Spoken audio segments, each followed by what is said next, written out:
You're watching a B.A.S.S. presentation. Hey, good morning and welcome. We're going to hit the restart button for the Bassmaster Elite Series 2026 after what seems like a very short break for the World Championship Bass Pro Shops Bassmaster Classic. We are back to take on the next 7 stops in the Bassmaster Elite Series. Our live coverage today brought to you by Rapala. We'll have about 7 hours worth for you here today. These anglers are just now starting their takeoff here, 101 of them in the Columbus Pool, as we take a look at our playing field this week. And that's an interesting part of the story. One of our big storylines, the Bassmasters at this level has not visited here since 2004. The forerunner of the Bassmaster Elite Series, small field edition of that, the Elite 50, was held here back in 2004. Very few of our playing field competitors today remember that event. And I'm sure those memories are a little bit foggy, Davey Hyde, as we look back through the mists of time. Yeah, I was about to say, I fished that event, and I don't remember a lot about that event. I do remember I didn't catch them very well. There's over 200 miles, 230 miles of fishable river system here that is hard to dissect in just a couple days. Ronnie Moore, it's a engineering marvel. They move more dirt here than they move to make the Panama Canal. It's really a phenomenon, and now it serves as our playing field. All that length, so many locks and dams, a lot of planning involved for these anglers. You got to take on risk, you got to figure times.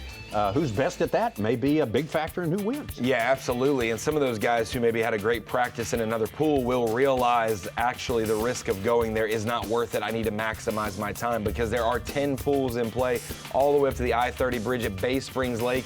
Tommy, if they let them go a little farther, they'd be on Pickwick in the Tennessee River. Right. And if they went a little farther past the Coffeyville Lock and Dam, they'd be in Mobile and out in the Gulf, down there in Alabama. Yeah, so Mobile stretching Bay. all the way from basically western Tennessee through Mississippi down through the southwest part of Alabama. Big playing field in store today, and a lot of choices for these anglers. But we had a 200 boat event here with the Open last year. 100 should be plenty doable for the locks and dams. All right, we got 101 anglers, our full field, fishing today and tomorrow.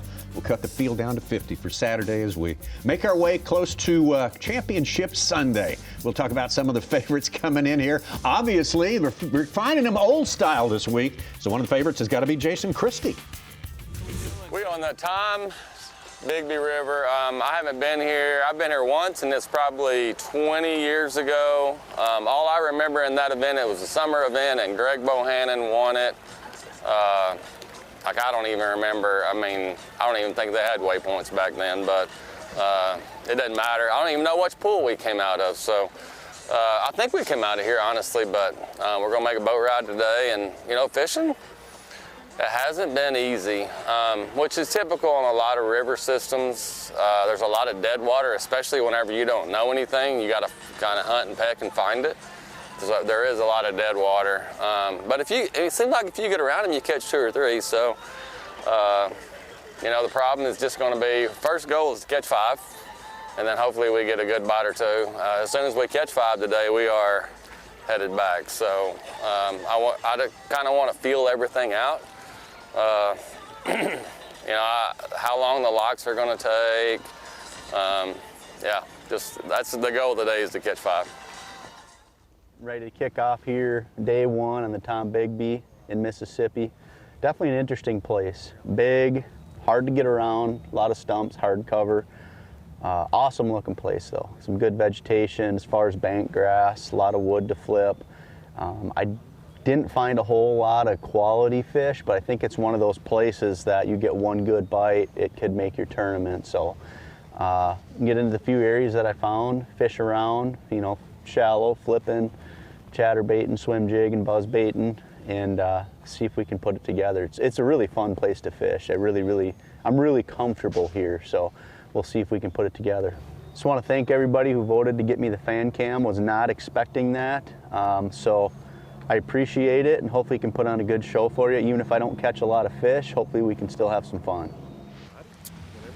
All right, guys, day 1 here at Bassmaster Elite Series on Columbus.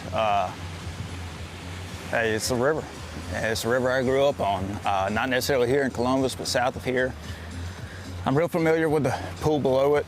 Really familiar with the 2 pools below it. That's the one I grew up fishing all the time mainly. So, man, it's all about getting bites and hoping you can catch a big one here and there. So we're going to put our head down. We're going to fish. We're going to get bit. We're going to get bit. So let's just see if we can go catch some big ones and keep ourselves in it.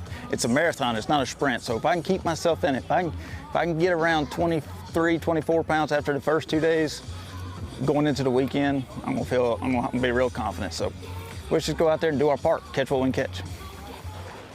So I was born in Columbus, Mississippi. My parents' house was 10 minutes from here. And I mean, dude, I spent my whole life fishing here. You know, like when I was a kid, all I ever wanted to be is a professional fisherman. And I used to watch Elite Series tournaments, and then I'd come out here and apply whatever, you know, I had seen them doing. So it's pretty freaking cool that I actually made it as a professional fisherman and get to come back home.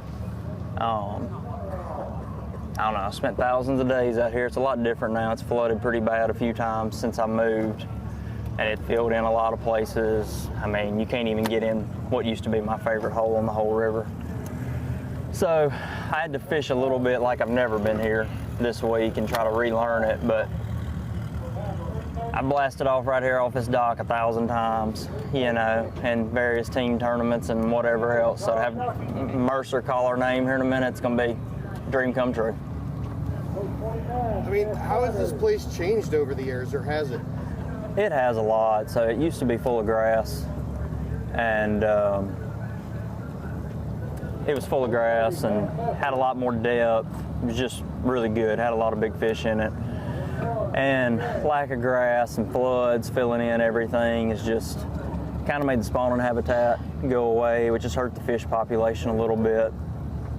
But I would say instead of being an excellent fishery, it's just kind of a standard river now. I mean, we go to a ton of places that are, you know, very similar. It's not that this one's any worse, but it's not that bad. There's going to be some guys going to catch them. Somebody's about to win $100,000, and might as well be us. You know, you mentioned. Well, that's 4 of the 6 anglers we'll be in the boat with all day today. Plus, we'll have some more additional bonus coverage from unmanned cameras trying to beef up that part of our game here. So the purpose is to show you more fish catches. And, of course, as we mentioned at the top of the program, they're all taking off right now. Takeoff is still in progress. A lot of them will be locking. Jason Christie, one of those guys, just mentioned that. So it'd be a while before we get to see him actually get set up and started fishing. But hopefully some of the others will be fishing closer. Maybe some in the Columbus Lake or Columbus Pool, as it's known both ways, here at this 2026 Mountain Dew Bassmaster Elite event at the Tennessee-Tombigbee Waterway. This is going to be a kind of a voyage of discovery for us, a very unique, and as Justin Atkins said, it's the fishery that's going to challenge everyone, and it's reflects the kind of places people fish, all in the sport of bass fishing, all over this country. Welcome to our little part of the country, the Bassmaster Studio, sponsored by Yokohama Tires. Got Ronnie Moore, got the Hall of Famer Davey Height and Mike Sukon in here. And Davey, a lot of people are saying, if you're going to come here, this is the week to be here at the Tennessee-Tombigbee. Yeah, it's perfect time of year to be here. There's a lot going on. There's some fish that are pre-spawn mode. There's some fish that are actually spawning. A lot of fish shallow. And on a river system like this with the water color that you have, the lack of water clarity, a lot of those fish are going to want to live shallow, and that's what we'll have this week. It's going to be a big choice when you take off this morning, like these anglers are doing every morning. In fact, do you stay close? Do you maximize your time? Do you try to lock a few pools up or down and try to get away from the crowd and not have as much fishing time? That's the big dilemma here this weekend. And I'm sure we'll see anglers that try to do both. Some try to stay close, fish around the crowd and maximize their time, and some anglers that try to get away, only have a little time, but feel like they're in a better area. A lot of people who pick up with us the first day, first hour of the show, Ronnie, are folks who are trying to figure out who I'm going to predict to win this. Not easy to do here. There's Mississippians, 3 of them in our field here. I don't think you picked any one of them, did you? No, I didn't necessarily pick them for fantasy, but that doesn't mean I don't think that they'll do well. Right. There is a lot of options, but with a place like this, it's not like Lake Murray, you know, Davey, like your home lake, like launching, and you've got the whole lake in play. Here, you could grow up or feel more comfortable 3 pools up. And in a tournament, you might not choose to do that because of the time aspect. And so you might be actually fishing more unfamiliar water than what you grew up doing. Like Brock Mosley said, grew up really heavily 2 pools down. And when we look at the way the pools disperse, we'll talk about it throughout the tournament. These pools and the locks, there's about 6 of them above the takeoff pool. And they're really in short order. They're quick, locks, small pools. The pools south of here, a lot longer, a lot bigger pools, so a lot more time to get from one lock to another. And so you could go through 3 or 4 locks, Davey, before a guy going to the south gets through one full lock. And so we'll keep an eye on that. But it wasn't because I was hating on him. There's a lot of pressure in a place like this, and it is one that could really throw you for a loop. But I am so excited to have this one and the next one in the month of March and April. We normally go to 10-pound fisheries. They have giant bass during great times of the year. I'm glad we're going to tougher rivers during a time that they could thrive. Yeah, that's part of the game. It's a very important part of the game. Yeah, this is a very real tournament for most of our viewers. Most of the people watching, they fish bass tournaments where it takes 10 to 15 pounds a day to do really well. That's just the way it is throughout our country. Every lake is not a Guntersville or a Toledo Bend or a Fork, that sort of thing. But this will be a very interesting tournament, and like Justin Atkins just said, someone's going to win $100,000. Somebody's going to get a blue trophy. All right, and we got a lot of anglers who really need to get some work done here. It's had some tough starts today. The thing to keep is playing in the back of our minds is this is one of these tournaments where they will not be able to use live sonar. Yeah, and so 3 of our 6 cameras today will be guys who have to start catching them. Greg Hackney, Pat Schlapper, and Jason Christie. If you're looking at fantasy fishing, it was hard to pick them, Davey, because they were in bucket D and bucket E, and a lot of great anglers that are more notoriously shallow water guys were in those lower buckets, which means they're in the bottom 40 of AOI. We've also got our AOI leader, Corey Johnston, on camera today, and then the 2 Mississippi guys, we'll call them, Atkins and Mosley, have had 2 pretty solid events to start the year and are sitting there in a good spot. And so it will be interesting. These guys, every day that you don't catch them, Davey, that's more pressure on the next day to make sure you make that classic. Yeah, to that point, I was going to talk about this is stop number 3 on the Elite Series. You got a couple anglers that have got off to a good start. Do you gamble on the 3rd stop? Or if you've got off to a slow start that it's not characteristic of a Jason Christie, do you gamble and go farther? And if that doesn't work out for you, I hate to say it, but your season will be in jeopardy this early on. Boy, that is absolutely true. Well, Suits, we got 234 miles of fishery to deal with here. Which among those miles have got your interest early on? Oh, none of them. Great. Deal with that. Davey's a little modest. He was 9th in that Elite 50 back here. He's the highest returning finisher of those other 5 guys. Well, I want to talk about some of the fish. We had Trace Roeder won last year with an average about 12 pounds a day. He had a 6'4" as big. Russ Lane had our big bag of 17.10. The biggest average winner was Mark Davis. He had about 15.5 pounds. So if somebody does that this week, I think they're going to be sitting pretty. All right. Well, we will look forward to that. Yeah, it's always fun to guess what it's going to take to make the cut. The cut happens after the first 2 days, as we mentioned earlier. And, of course, you got to make it to the top 10 if you want a shot at the trophy here. You got any early thoughts about that, Ronnie? Anything that the past performances, which there are very few of at this level, can tell us about that? Well, I think that today we'll start to see guys who maybe decide to make that long run, if they're going to lock up or down.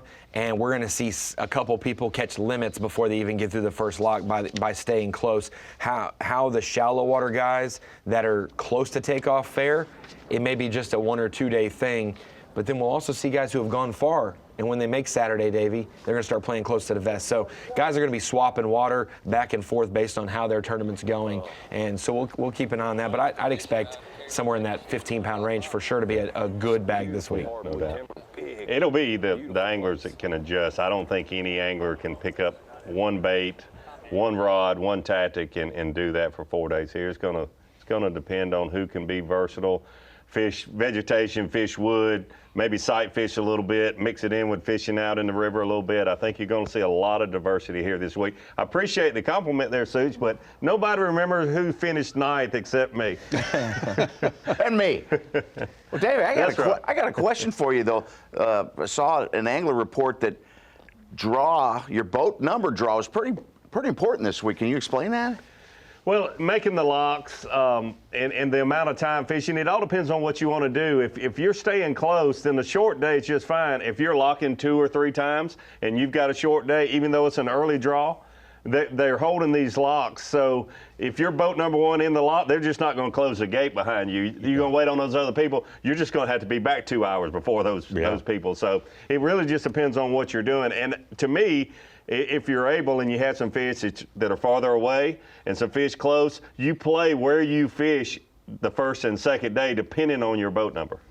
Yeah, I said that in our preview podcast, was like, if you're the boat one, cool, I'm the first one to the lock and I get to sit there and wait. Right. And so when they have those designated lock times, or if they're going to at least and these aren't small locks, so you could get you could probably get half our field in the lock, that maybe you catch 2 or 3 keepers, and maybe, right there, not far from takeoff, and then go into the lock. Yeah. Otherwise, you're just going to be, hey, I'm the first one to sit here and eat my biscuit this morning. Yeah, I bet you there's plenty of guys thinking about that anyway, if not doing it. This is takeoff's going on, but this is seen inside the lock. Yes, and this is the lock right below our camera shot, south of takeoff, just around the corner, heading to the South Pool. And you see, Davey, there was a good amount heading south. Surprising that many going south this morning. Beautiful day, a warm day for sure as we look at our TH Marine Weather Watch, a high of 85 degrees. Pretty close to that again tomorrow. The lows in the 60s. You get a little bit of a mild front, cold front coming through. We'll drop those lows down to maybe the mid 50s or a little bit towards the high 40s, but shouldn't upset the apple cart too much. We're still getting going here, and we'll be going up to speed here very, very soon.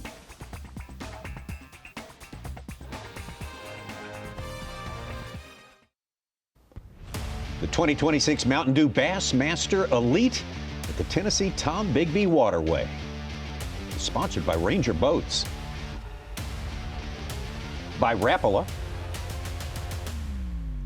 and by Mountain Dew. Great to have you with us here at this place. As we say, the Bassmasters at this level have not been for, well, a couple of decades, more than a couple of decades here. So it's kind of a way to start feeling our way around here. It's kind of like entering a dark room before the sun comes up. You got to figure out where everything is and then get to work. And these guys are more than ready to get to work, but they're going to have a little wait time as they sit in the lock here, locking out of the Columbus pool, Lake Columbus, some people call it. And there we go. That's the way you get yourself ready. Or not. Or not. I can't even identify. I have a guess as to who that is, but I can't. Yeah. There's only 2 guys wired. Someone from New York, maybe. Yeah, Kyle Patrick, no doubt. Yeah. They're close to their spawning areas. They can just disperse back out, and everybody will have to just fish. I said so. Just think about it today. Yeah, just eavesdropping a little bit on the dock talk, which carries on well after takeoff time, especially when you got to shut her down and wait for the lock to happen there. But again, we have 101 anglers today, 4 days of fishing. We'll bring it all to you. About 12 boats, Davey, 12 or 13 tied up there in a line. And so obviously if we see that line there and there's another half a line, I'm assuming the line that's in the front is also 12 boats. So there's about 30 to 35 anglers in the lock south of takeoff, headed south. Be interesting to, if we have one of our cameras locked through the next lock, how many of those approximately 30 boats lock again? I'm going to say not many of them, maybe 8 or 10. I can't tell if Jordan's blinking or not, but he is definitely in a stare-off. With us, I think it is. Got guys like Gussie, Jordan Lee. You had Justin Atkins, Brandon Cobb, Cooper Gallant. A lot of strategy going on here. Caleb Summerall. What do you think? Going to have how many different game plans you got to have, Davey? Honestly, I mentioned that earlier that I think it's going to take multiple ones. Great question. Gosh, I don't know, 4, 5, 6. I know when the schedule was announced, when I first started talking to a few anglers that knew a little bit about this river system here, this canal system, everyone immediately thought, just stay close, maximize your time. They have tournaments out of there. There's a lot of fish release in there, but you can see that's not what a lot of guys are going to do. But some people will do that, but I just don't know if you can do that for 4 days. Those fish will get heavily pressured. And that's part of the strategy too. Hey, it's going to get pressure, but I'm going to figure out a way to make these fish bite.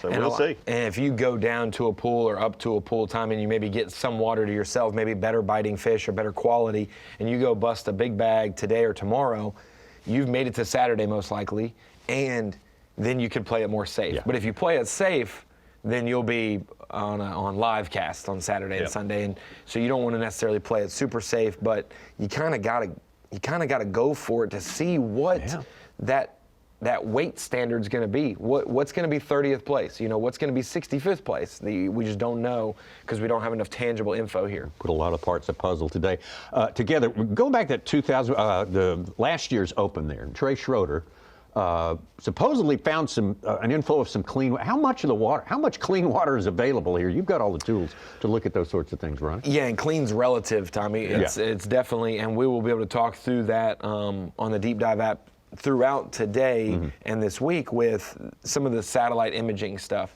because you're not necessarily looking for Lake Martin clear water. It wouldn't be like Mountain Lake. But pockets of not churned water, basically. It almost looks like when you're on the main drag, whether it's natural current flow, boat wakes and running, the shallow nature of some of these places guys run through, it churns it up and makes it really muddy.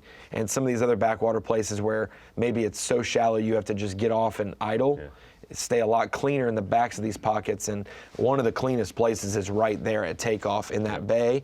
But some of these other creeks to the north and some of these pockets of different pools will definitely be a little bit cleaner than maybe right there near the dam of Columbus. I think we'll definitely see some sight fishing, and the clean water that you mentioned, like Ronnie said, it's relative.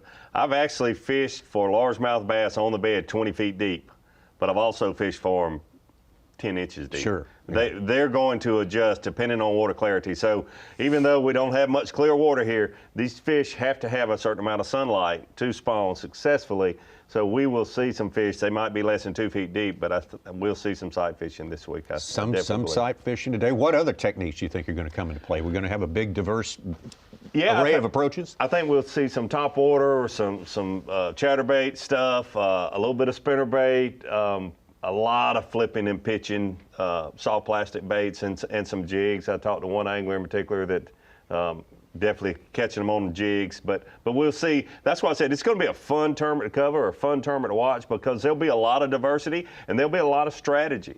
It's not like, well, everybody's going to run 20 miles away and you're going to see 80 of our boats in a 10-mile area. There's going to be people fishing as close to takeoff as they can fish within the, outside of the off limits. And then you're going to have people that gamble and lock several times. And it's going to be very interesting to see how it all plays out. I love the fact that they're saying they're giving the anglers priority on the locks, but that has bit me in the past, and it could. I hope it doesn't happen this week to any of these anglers, but you're still gambling every time you go through one of those locks. We got a couple fish catches from the cluster of anglers in Columbus Lake. All right. Tucker Smith got a 1-pounder. Drew Benton just got a 2-pounder. So. Well, and everybody wants an early boat draw, Davey. Like, whether you want a short day or not, I want to have my choice if I'm going to be the first in the lock or whatever. If you're boat 80 today, you're kind of probably disappointed, but there's no better day to see how the rest of your competitors are going. You're sitting there waiting to take off, and you see everyone taking off and looping to the left to go south in the lock, and then you see guys leaving, and you're like, I didn't plan on fishing here, but ain't nobody here. Everybody left, so I'll stay for a little bit, because like you said, Davey, the John Stennis lock, which is right there at Columbus, 7 a.m. opening lock time, 2 p.m. and 3 p.m. are other lock windows to get back. So it's not like there's you could probably lock in at other times, but those are the guaranteed. We're going to open up at 7 at takeoff, and we're going to get you back before weigh-in. And then the other ones, vary. Locks just above, they open 15 minutes, 20 minutes after. 3 or 4 locks away, open an hour later. If you want to keep going, you should stop and get in the lock, but you shouldn't have to wait to get in the lock. You should be able to get straight there and lock. Just saw Pat Schlopper, though. We'll have a camera in the boat with him all day. Won our fan cam voting contest for this week. So Pat Schlopper, and a lot of people think Pat's not a bad bet here. He had 2 wins last year on rivers. Yep. On slow-moving, shallow rivers. So very good attitude this morning when he was talking with us about he feels good about it. It's going to be a good tournament. A lot of fish to be caught.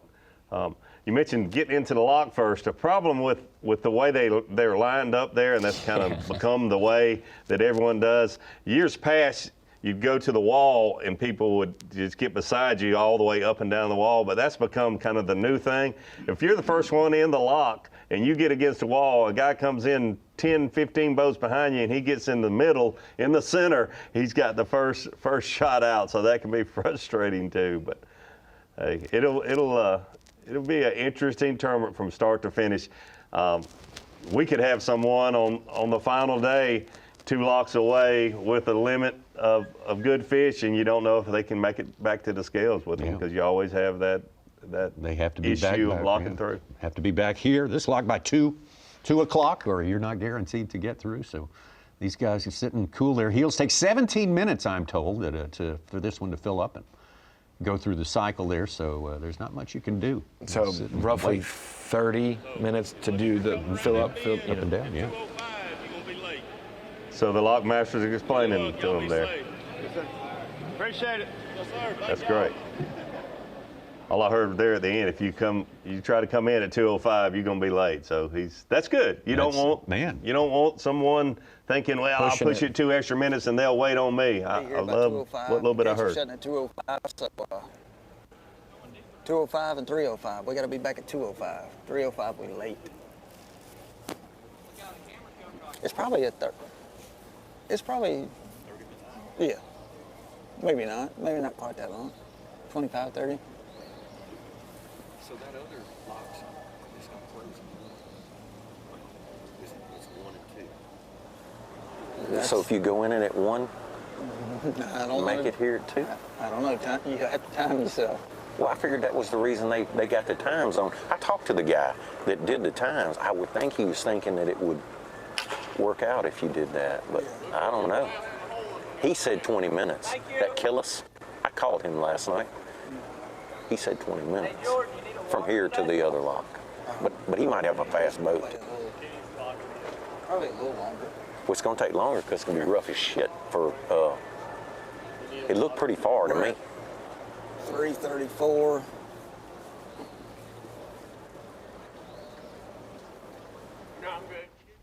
Man, these guys have game planned and they've made this decision, Davey, and they're not second guessing it, but they're still figuring out all the variables because, like you said, on these rivers, you normally go launch in the pool you're doing. You're not doing the whole process in practice. You're wasting an hour if you decide to lock up and down. Trailer there if you want to. Never doing it on a place, man, you better came here in pre-practice and done the process to just know. The Lockmaster did them a great favor by telling them absolutely. hard terms, their times. That takes uncertainty out of the game, and that's what today's all about. Yeah. Absolutely. So what I would do, it sounds like Hackney's going to lock again south. I mean, when I pull out of there, I'm going to look at the time and see exactly how long it takes me to run it, and probably get myself 5 more minutes coming back just in case the water is rough, like he mentioned. So I'm learning as I'm going down how long I've got to fish and what I need to allow myself coming back. The other thing is, if you've got 4 fish and it's about time to go, you might push it. If you've got a nice limit, let's say a nice limit here would be 12 pounds, then I'm not going to push it. I'm going to leave 15 minutes earlier than I had allowed to be sure I'm okay with 12 pounds. It's a lot of strategy and a lot of give and take. Like I mentioned, you got a Jason Christie here. He's going to be more prone to gamble and push it here because he needs to get a better finish under his belt here in the 2026 Elite Series season. It looks like he's headed to the lock north of takeoff to go to Aberdeen. Right. You can see the sun on the west side coming from the east there, so he's headed north. You don't want to be in the lock, Davey, in the afternoon, hearing weigh-in go on, knowing that you're supposed to be over there right now. You don't need that. That's a nightmare. Who did you pick for this one? Well, Rapala Bassmaster Fantasy Fishing is a way to really get in that game and make it official. Make your picks out of 5 different buckets based on 5 different levels of performance so far in the season. Stack those 5 up against everyone in the world. It's a lot of fun. Rapala Bassmaster Fantasy Fishing. Find it on Bassmaster.com.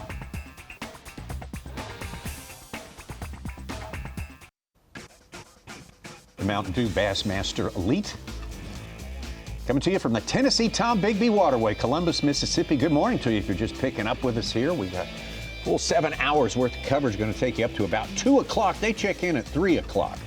They're at the Columbus Marina, and that's when the weigh-in will commence there. First day of the competition, everyone trying to get their footing, trying to see if their practice is going to, what they've learned in practice is going to play out. Hopefully, it was good what they learned in practice.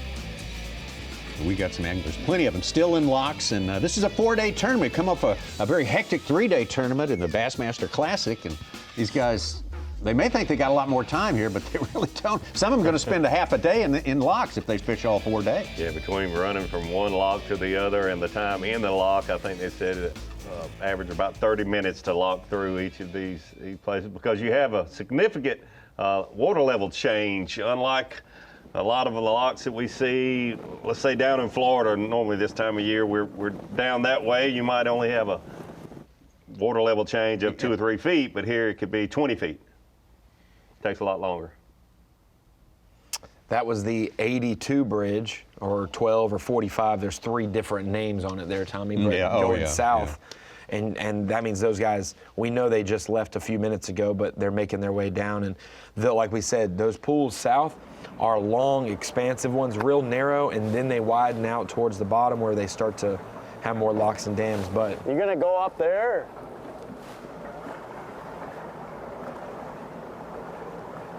So this appears to be the group going north. Not as many people, maybe about six or 8 boats.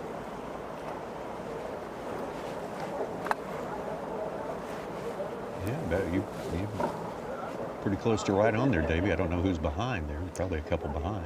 Which means roughly half our field has chosen to leave the Columbus pool. Yeah. Off the rip initially. Like Hackney's wanting to come back at 1 o'clock, and he's like, he might open it and close it in time for you to get out and for him to open it at 2 o'clock. And you tell yourself, hey, even if I go south or north, let's say go south, takes me 2 hours to get there, 2 hours to get back. 4 hours of fishing time is plenty to catch 5 bass, but man, when you're on that clock like that, it flies by, and you're like, one fish and you've already fished 2 hours, so you got to catch 4 in the next 2. The wheels start churning in your head. Yeah, we've seen fish take up 4, one fish take up 4 hours before on Bassmaster Live. So, no, that's 4 hours is not a luxury by any means. And here's the other thing.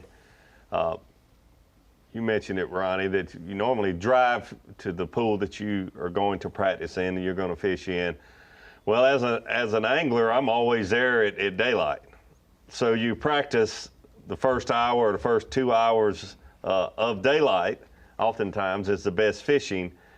And then when you get there on tournament day, it's 10 o'clock before you get there. And why is it the fishing is good? Well, you missed the best time of the day. So a lot of things going on that you have to think about. That cutting those corners as close as you can cut them. If you've ever seen the Tennessee-Tombigbee Waterway, driven over a bridge over it, traveling in Mississippi around Tupelo there, it strikes you how straight. Yeah, I mean, it's absolutely, and that's the way it was designed. It was to solve an old problem that dates back to the Revolutionary days. They wanted to find a way to get from a lot of people living in Tennessee back in that time, making crops.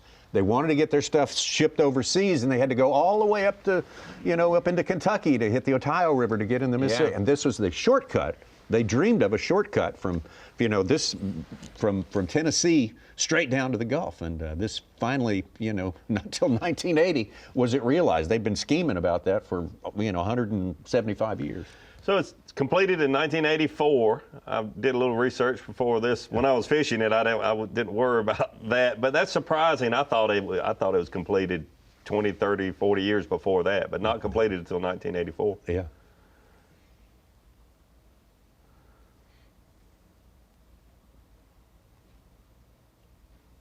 Jason Christie, former Classic champ. There were guys who talked about, I think Tristan McCormick said last year, if you tried to go to Bay Springs, which is like, everybody always wants the extremes. Here's your 10 pools to play in, and they're like, is anybody going to go to the far reaches to the north? It was like 3 to 3.5 hours to fully get up there. To Bay Springs. And if you did that, Dave, we got 30 minutes. They better be biting. I hope they come up schooling outside the lock. No, but think about it. If let's say 3, if you want to be the cup half full guy. 3 hours there, 3 hours back. Got 2 hours of fishing. If you got it by yourself and it's good, you should be able to catch 5 bass in 2 hours. And if you're maybe a longer day guy and you're a 4 o'clock check-in or something instead of 3, maybe that helps. But that is putting some pressure on. So I fished on the Mississippi. Tommy remembers this particular tournament. Ran 180 miles one way. Had 2 hours of fishing. That's why I mentioned that. But it was so bad everywhere else except like one place, and 3/4 of the field was fishing that one small place. Right. It's like, why not? Yeah. Normally giving yourself 2 hours to fish and 6 hours of navigating a river or whatever, a lake, whether it's a Great Lake or Tennessee-Tombigbee Waterway, but is playing Russian roulette, but sometimes it can pay off. Yeah. Well, and there's the double fact of that. If 3/4 of the field's heading that far away, you're comfortable with doing it because you know everybody else is in the same boat as you. I mean, the plan is, I guess, to sit here and wait until they close this door for now. I have no idea how long it's going to take. They're saying about 20 minutes, I think. I really don't know. This is kind of the first time in the lock right now to really gauge what time we got to be back and how long this lock's going to take. They're saying it's every hour even number, so 8, 10, 12, and then they're doing a lock at 2 and 3. So we got to be back here at 3 o'clock to get back for a 4:30 check-in. So this is kind of an experiment right now to see how long it's going to take. We'll be with Canada's Corey Johnston all day. Why? Because Corey Johnston is a leader in a very, very important race that is going on full steam right now, and that would be Progressive Bassmaster Angler of the Year. Corey Johnston, whose brother won it the past 2 years, 2 years in a row for Chris Johnson. And there's Corey Johnston, Trey McKinney, Brock Mosley, Kyle Welcher, and Stetson Blaylock, all within 10 points of him. So I would say Corey doesn't have it exactly locked down yet, but it's a great race, and it's certainly going to be fun to watch how it plays out here in Mississippi.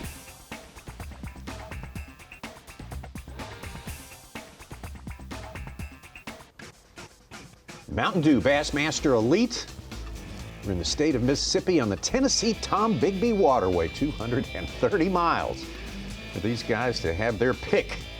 Sounds good, your pick of where to fish. It's kind of complicated though. Getting around, it's going to be a big, big issue. Everyone's got to work that out. Work out timing, so important. How much risk do you want to take on? Someone who ought to be familiar with this place, this man right here, Justin Atkins. Did you notice even the birds couldn't decide where they wanted to fish? They were like turning left and turning, zigging and zagging. Everybody's zigging and zagging on a relatively straight river.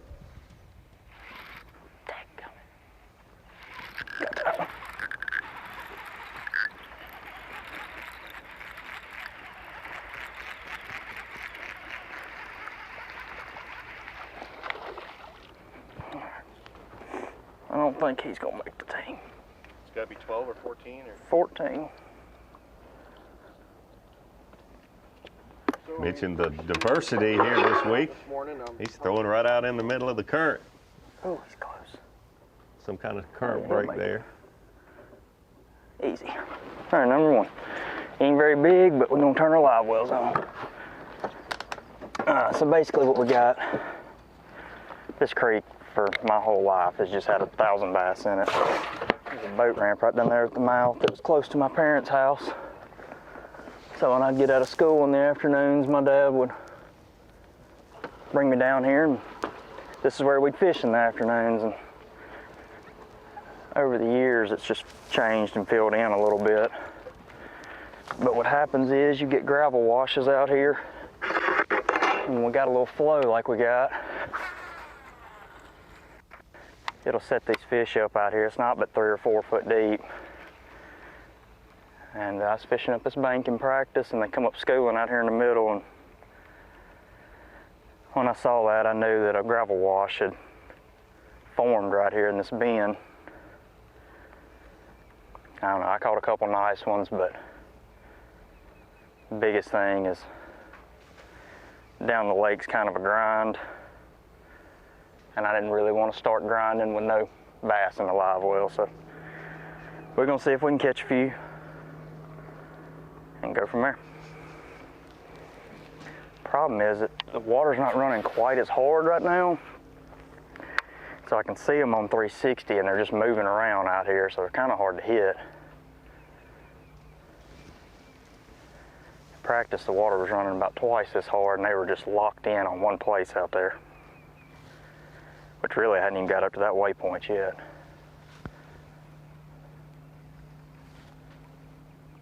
Is that something you got to be real careful pulling into these areas? Well, yeah, you know, as the current changes, the fish are going to kind of position and set up different. And so I don't want to get too overzealous going right to one spot when, you know, they may slide down or be further up. And I knew we'd have a couple boats try to run up this morning, and so I wanted to give it a second to kind of settle, and then we'll get back to fishing. I love it when the anglers talk to us about what's going on and very their strategy. That's great for Justin to explain that to us. We know what the current's doing today. It's man, they hit it all. Good year on balance for Justin. He went Super 6 at the Classic a couple of weeks ago. Started out 6th place at Guntersville, but had a bad showing at Martin in between the two.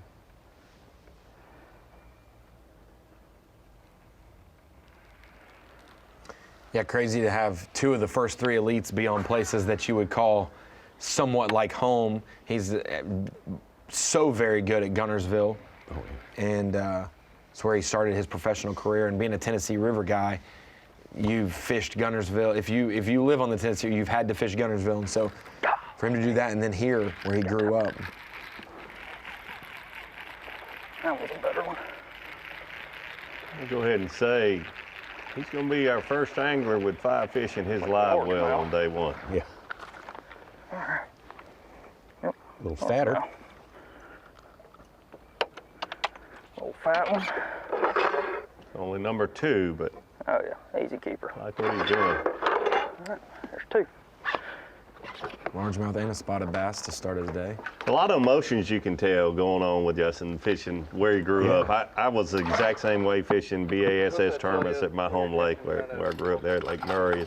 Can't help but think about when you were this creek's just healthy. 10 years old. It the whole upper end of this river just keeps flow and keeps good spawning bottom. And I don't know, it just has a bunch of bait fish. They got plenty of food. It's just a good part of the river. Gets overlooked a bunch. There's a bunch of them out there because I had a bite.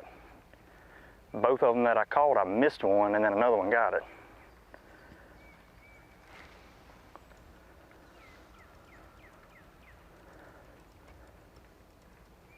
Top 6 in the Classic. I mean, what's that like? I mean, post-Classic. Dude, the last couple weeks of my life have been unbelievable. Getting to be a part of the Super 6 at the Classic, and then getting to fish on the body of water I grew up. I'm just blessed and thankful, man.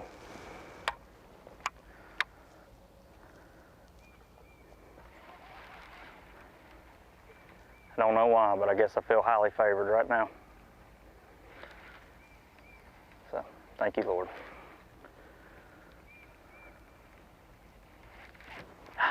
Come on. Got me. A little one.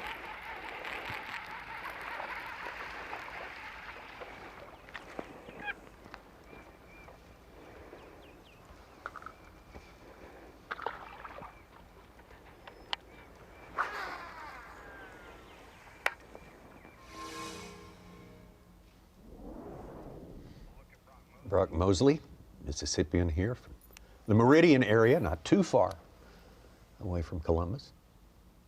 First look at him, he is set up.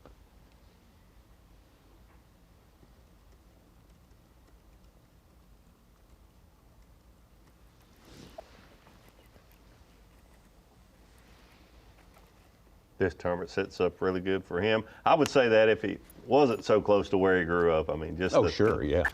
It's a lot of fishing at visible cover, stained water is just right up his alley. Oh yeah.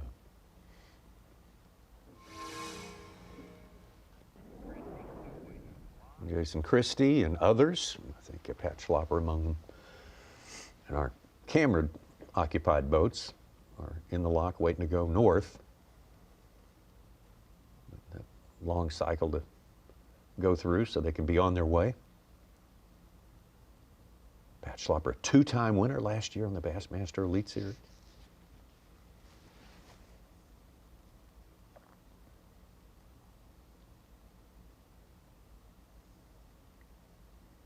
Like they're lowering that water level. Did you get Or I guess they're raising it going north, slowly and gently. I like those lock masters say, "Y'all hold on, boys." You feel like you're in a toilet. Shook off a few that I don't know if they're 2.5s or 3.5s, right? But I don't know. I'm sure. Yeah, 4:30 check-in for Corey. It is a day of exploration, he said. Yeah, today's the day. Absolutely. Do it today. Justin Atkins.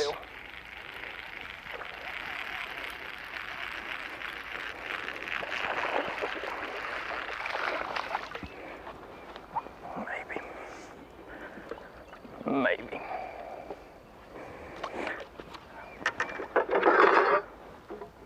A lot of little ones. The ones I caught the other day. Obviously, I didn't catch but one or two, but they were a little better quality than that, but I'll take anything getting a live well right this second.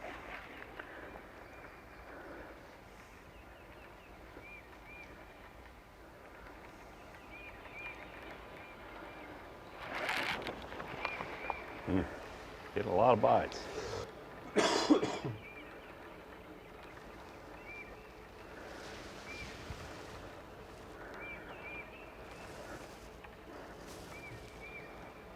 Justin mentioned not near as much current as when he was in here in practice at this spot, but he is fishing a current. I'm a little bit surprised I ain't seen him come up and bust. Yeah, he said a gravel wash with it from one of the floods, or got my tail. Push some gravel up on a place to make a current break and hard bottom.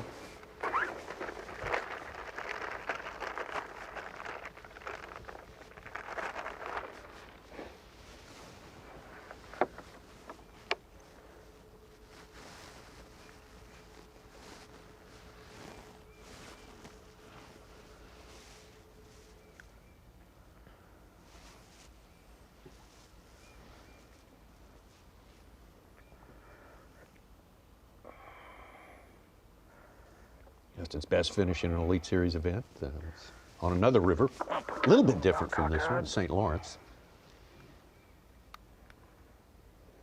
Yeah, a little bit different. It went from the first 2 or 3 years of Atkins' elite career where he was struggling overall, and we were surprised because of the high expectations we had for him, to now where, I mean, he's done well at Champlain, St. Lawrence, home fisheries like Pickwick as well. He does well at Guntersville, Mississippi River. You're kind of starting to see, and I wouldn't be surprised. He's done well in the state of Arkansas, on the Arkansas River. So the next event that we have, even though it's in Muskogee, he's had plenty of experience there as well, and would probably feel comfortable on that type of fishery too. Yeah, he's really been fishing well lately. It was surprising to a lot of people, including all three of us sitting here. He came close to not requalifying for the elites, but he's in good shape. Yeah. Yep. Well, we want to keep in mind the Newport Bassmaster Kayak Series about to crank up again. That'll be next month, about a month away. Going to be at Caddo Lake and Lake Bistineau on Dorcheat Bayou, northwest Louisiana. You can get involved in that. Register today. Hit the QR code, the Newport Bassmaster Kayak Series.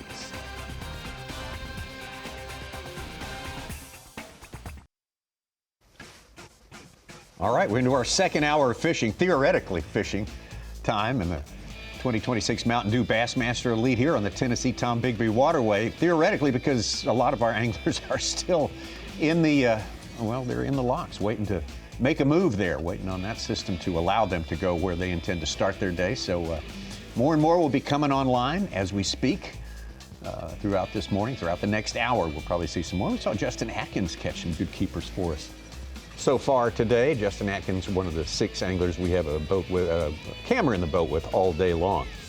101 anglers total, though, fishing for 8 hours. They'll start weighing in at 3 o'clock in Columbus, Mississippi, our host city. And back to Justin Atkins. Tommy, Dave, we got a couple good catches in Columbus Lake. John Cruz with a 4-pound, 5-ounce. Tyler Williams, 3.5-pounder. Steve Kennedy, 3 fish. He's got a 3.6 in there. Tucker Smith's got a 3-pounder. Hope I don't get it hung up. A lot of brush down there, or is it just, There's a random log or two that just lays out here.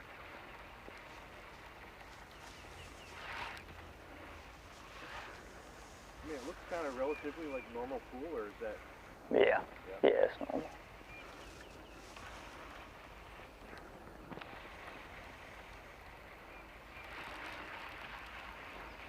Kyle Norsetter is our first angler to a limit. Oh, all right.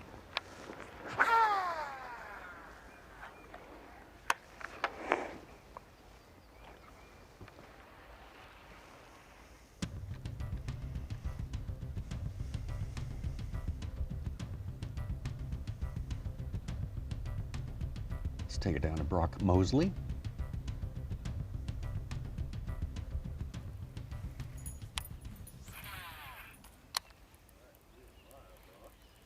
Live on the mighty Tombigbee River. It's kind of a weird time of year. We've had hot weather, cold weather, hot weather, cold weather, and I think it confuses the fish a lot. These fish really don't know what to do. Most of them, I would say, are done spawning. There's still some spawning. I'm really targeting those post spawners as the one I want, but I'm mainly concentrating on transition areas, places where fish go in and out. They're not necessarily spawning here, but they're using it as a highway. And the shad are starting to want to spawn, but this is the most shad. This shad activity wasn't here yesterday morning, but last night I only got down to like mid-60s, so it didn't get cold at all.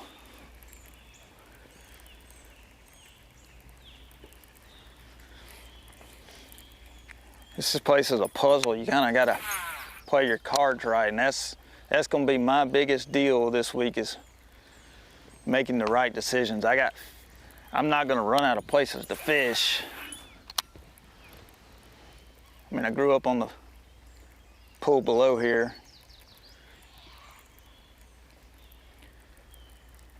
Main thing I want to do is just survive the first 2 days and then hopefully make a run at it during the weekend. That's kind of where I'm at, but I will burn everything to the ground to survive today, though. We'll leave no tree or stump unturned. Dang. See that whirl? No tree or stump unturned. All 5,000,006. There he is. Got it. Dang.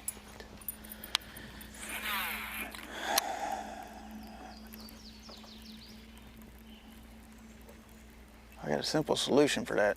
It's called a trailer hook. But I'm fishing around so many trees and stumps, I don't want to try.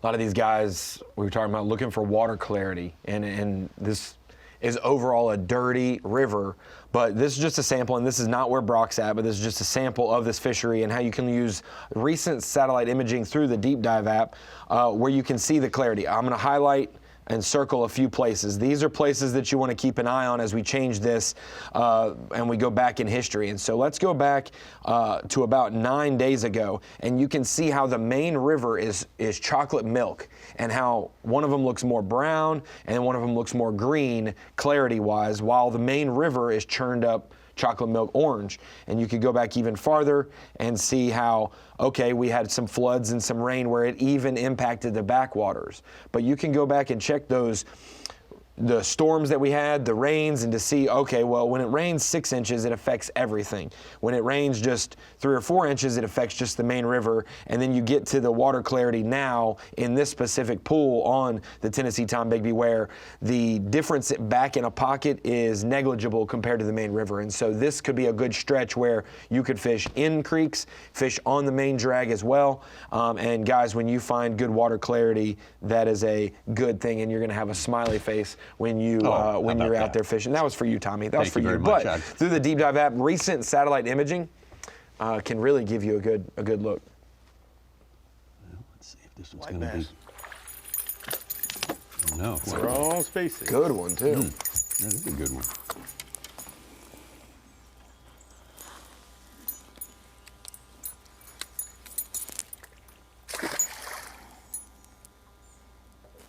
No white bass, stripers, whitey.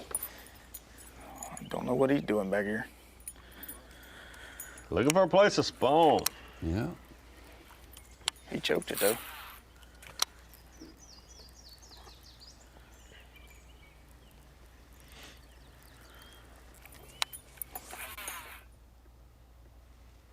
They are out of the lock to the north, running. Jason Christie.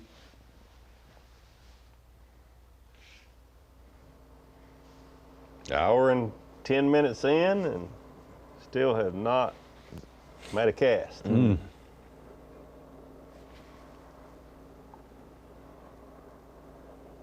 But as you mentioned, Ronnie, 4:30 check-in time. This is the day to do that for sure. For guys like Corey Johnston, no doubt. Does someone go to Bay Springs? Question of the day. For what I felt Corey was saying, I might be wrong about this, I felt like his locking decision was made based off his boat number today. Like, it wasn't like he hadn't planned for it, hadn't prepared, doesn't know anything about it. Maybe he had practiced and found and this would be the day to go do it when you have more time. Looks like he hasn't gone far from that lock, though, already fishing.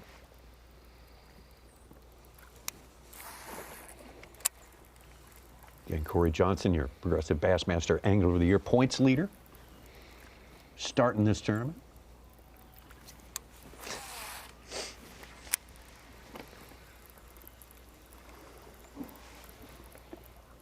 Just let me know when we're live.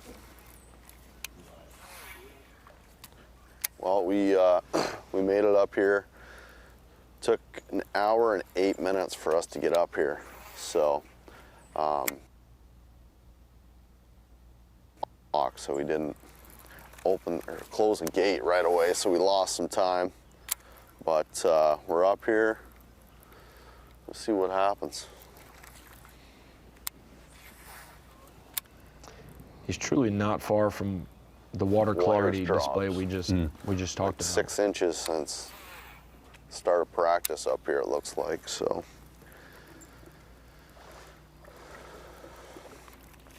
I don't know. See what happens.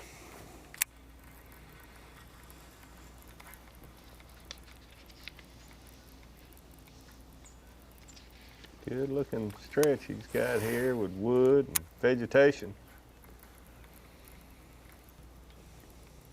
A lot of cover.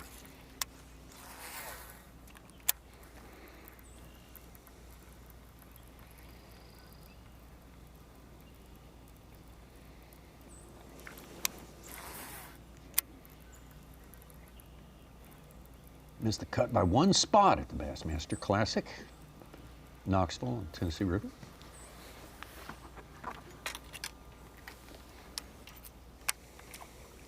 good season, 13th at Guntersville, backed it up with 11th at Martin. One of the very few who are able to excel in both places. Yeah, two very, very different fisheries. And this year they added one with and one without forward facing. So yeah, to be that consistent on two very different fisheries with different technologies available is credit to just what a good fisherman he is. That makes you one of the ones to watch for sure.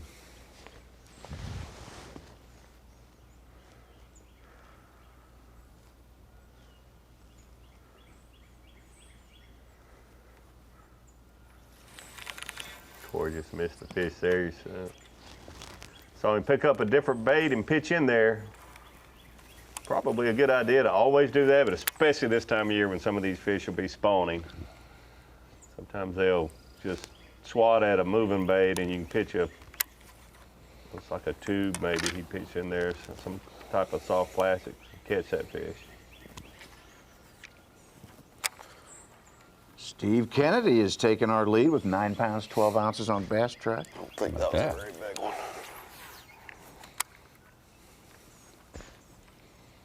Now, who would have thought where he would finish at Lake Martin and then be our leader here on the Tennessee-Tombigbee? That's Steve Kennedy. That's Steve Kennedy. Full of surprises.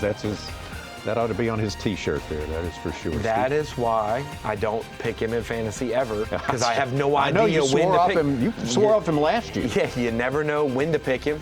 So I'm not going to make a mistake. I'm just going to recuse myself. Oh, I'm all the way behind Steve Kennedy. He's our #1 man right here. Kyle Norsetter, Tucker Smith, David Gaston, and Tyler Williams on the board with almost 6 pounds.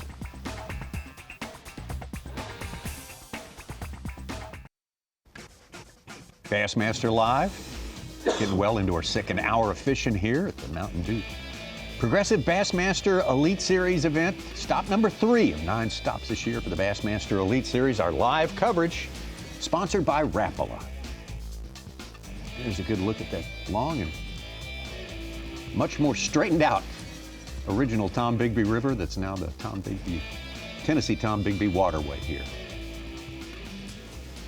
As we head down, looks like we are going to the man from Wisconsin, who certainly showed out on the Mississippi River to cap our season last year. Pat Schlopper playing the lock and dam situation, everything to perfection. Yep, no need to worry. He doesn't have a fish yet, but he just started fishing. Took him about an hour and 15 minutes to get to this location. Very positive this morning about he seemed his to be. chances.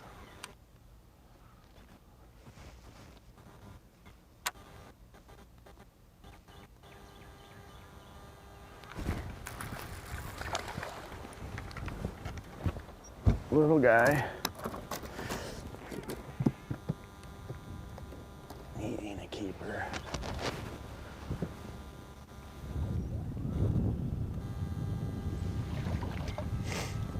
We'll check him, but I don't think he's gonna make it.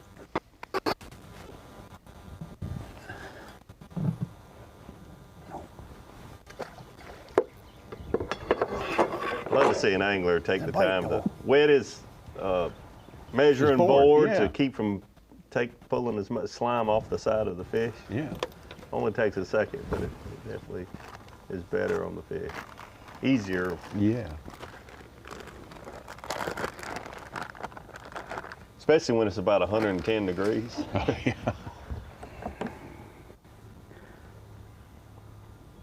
Which is normally the time of the year that we come to these tough rivers. It's in the June and July, and it's like, that's why I was like March and April for these next two. It'll be a pleasure. Back in the day when we started the elite season in September, you talk about tough. Oh, come to a river system in the south in September.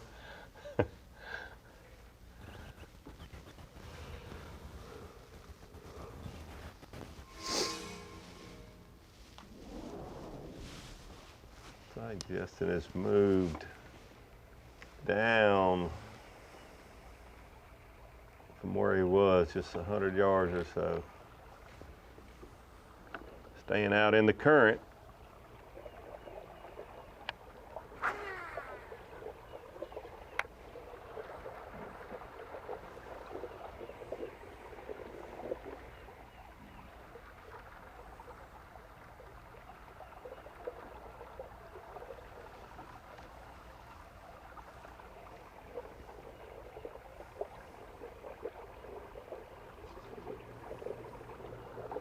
He's caught about 4 of them keepers at his last spot.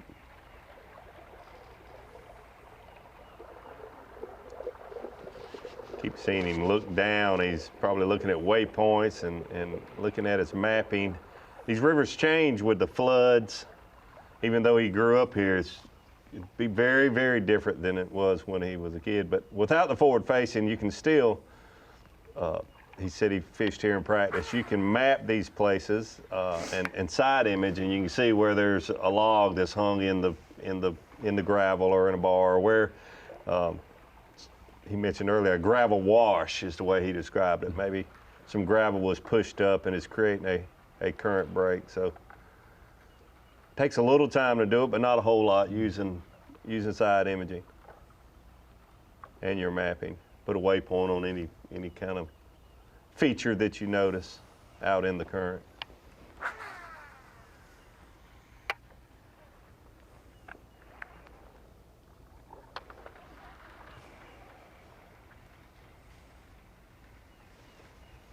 Had a lot of family with him at the takeoff this morning. Closest he'll be to home throughout the course of this season.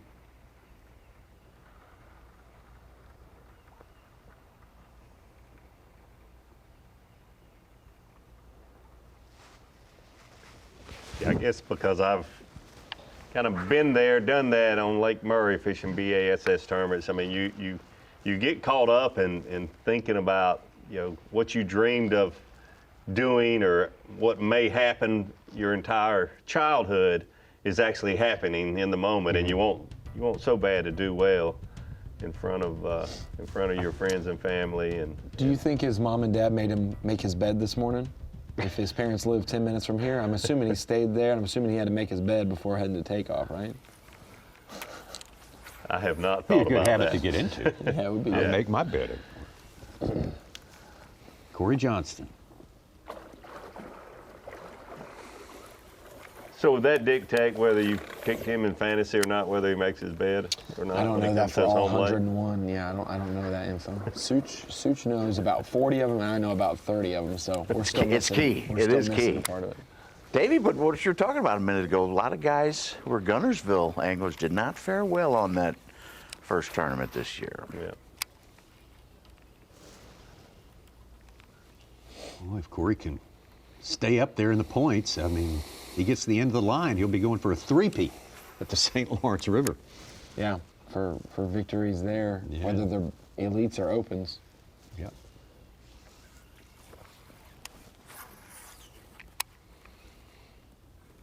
Also got an elite win down at the St. John's in Florida, which is probably a little bit closer to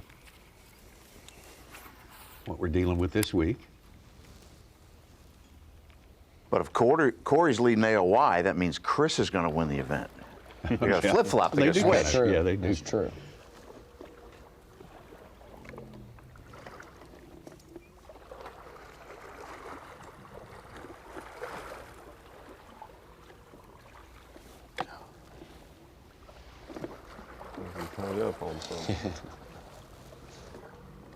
Not a manatee like we'd see at the St. John's, but one of them stumps they have been talking about.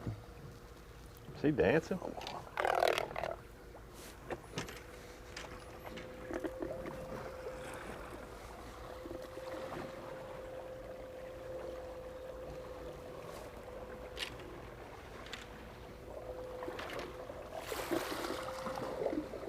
Asked Chris about his slow start to his attempt to three-peat, and he said, I'm just giving him a head start. His brother. Break his and heart Trey McKinney. later in the year. Yeah.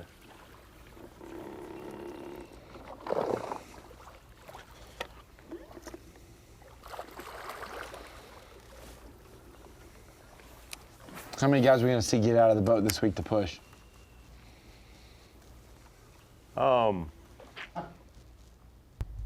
I'm sure there'll be some. I don't know if we'll be lucky enough to have a camera on the right ones.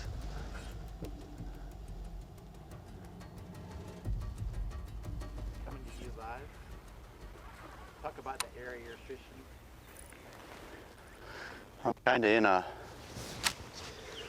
protected backwater area with some pretty nice bank grass on it. It seems like these fish are spawning or trying to spawn, is what I figured out. There we go.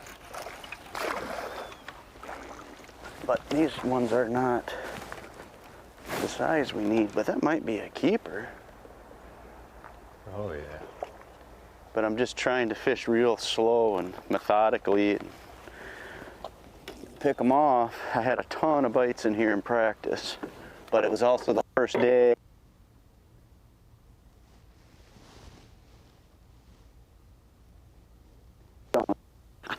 Got one keeper. And it seems like you've been getting a decent amount of them this size, and then every once in a while you'll get a decent one. I'm having problems. This camera's got a battery power supply issue.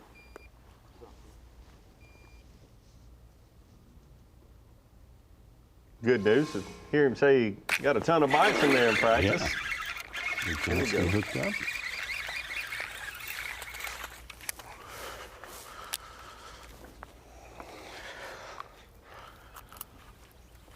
That'll teach. Should be one. Swim jig.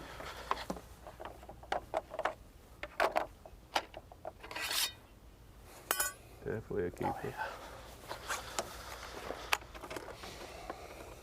Number one.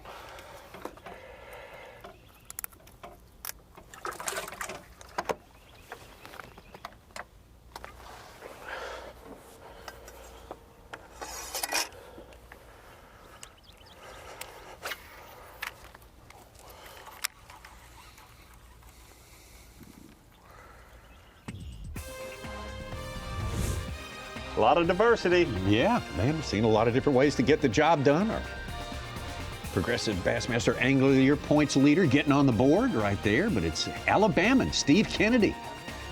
9 pounds and 12 ounces for 5 fish. That's a 5-fish limit. Limits also for Kyle Norsetter, Tucker Smith. But still a little bit hard to come by out there. But it's early yet. A lot of travel time involved in these efforts, and we'll be checking in with the rest of our gang when we get back.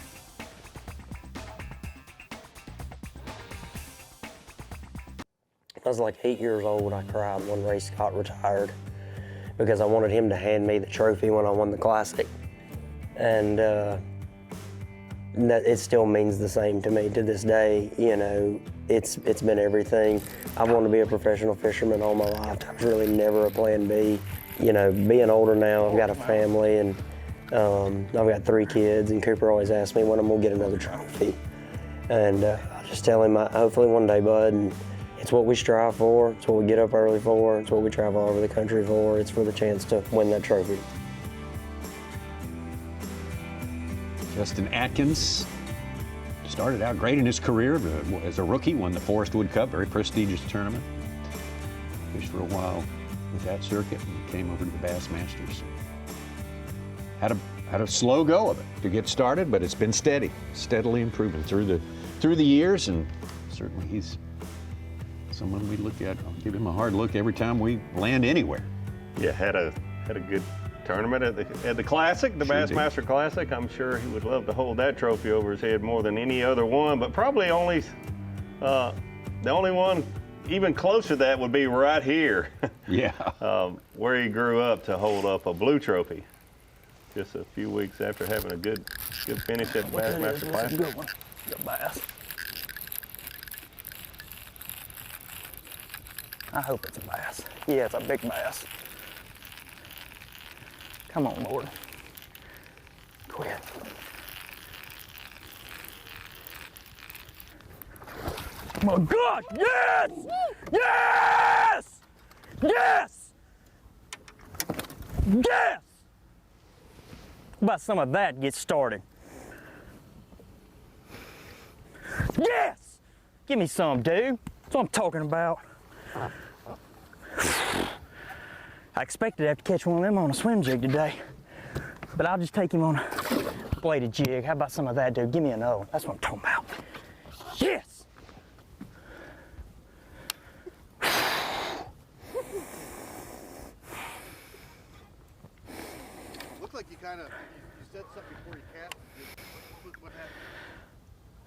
I just knew I had made the cast.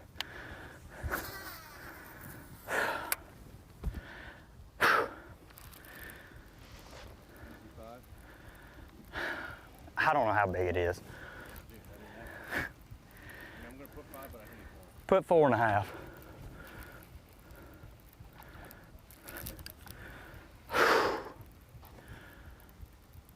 Unbelievable.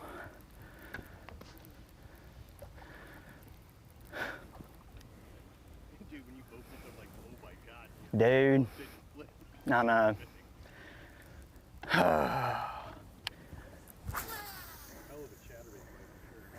Yeah. I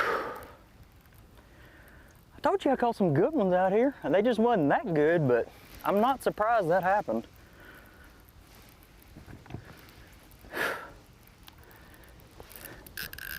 Another one.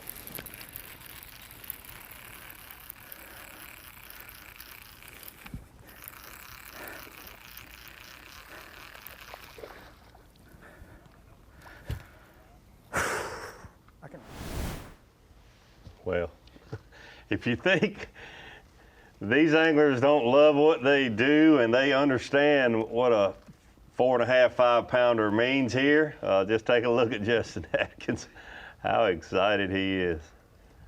Game changer here Yeah. this week. 1 or 2 like Sure that in was. your 5-fish limit, and you'll definitely be fishing on Sunday.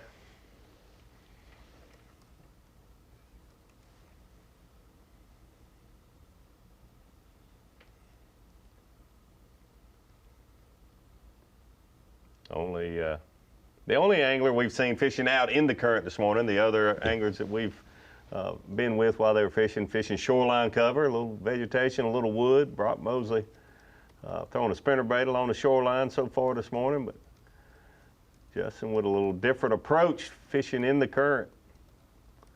Certainly has paid off for him.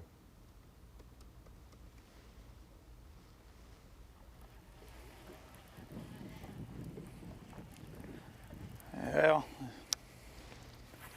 it's been one of them mornings where so far the first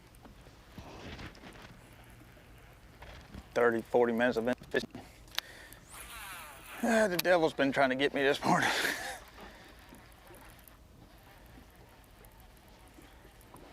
Losing fish, getting bit, slaps, getting hung, getting poked by thorns. It's all right. Got one little keeper, what you would call a limit filler. It's all right. I'm gonna go back down this stretch with a different bait, and I know there's fish here. And this time of year, fish are moving around. Dadgum, there wasn't another one.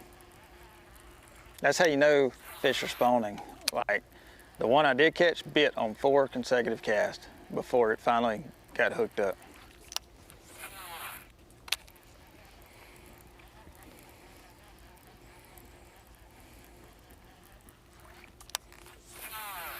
I don't want the spawning fish, I want the post-spawning fish.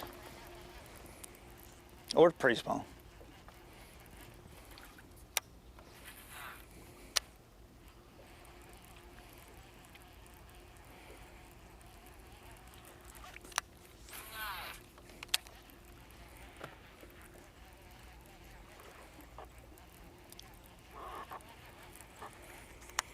I have caught some this week that still had their eggs.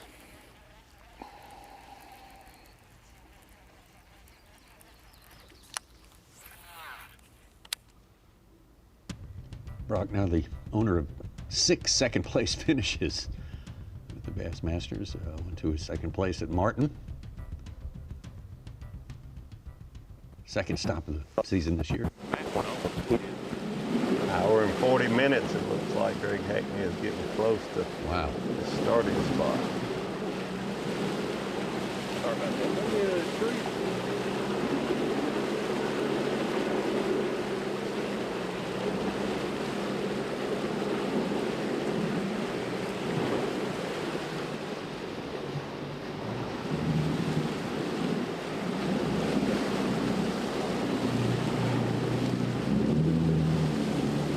I thought he forgot some lures and was heading to his house. Pick him up.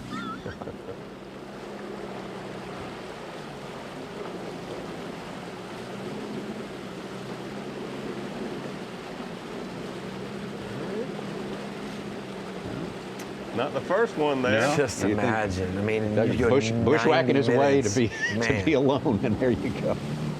I mean, it's genuinely just like the Sabine. You see some of these guys go as far as they can, and they turn the bend, and there's someone there.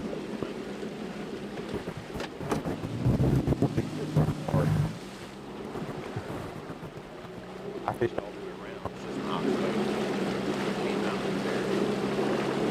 so. Bumper pool.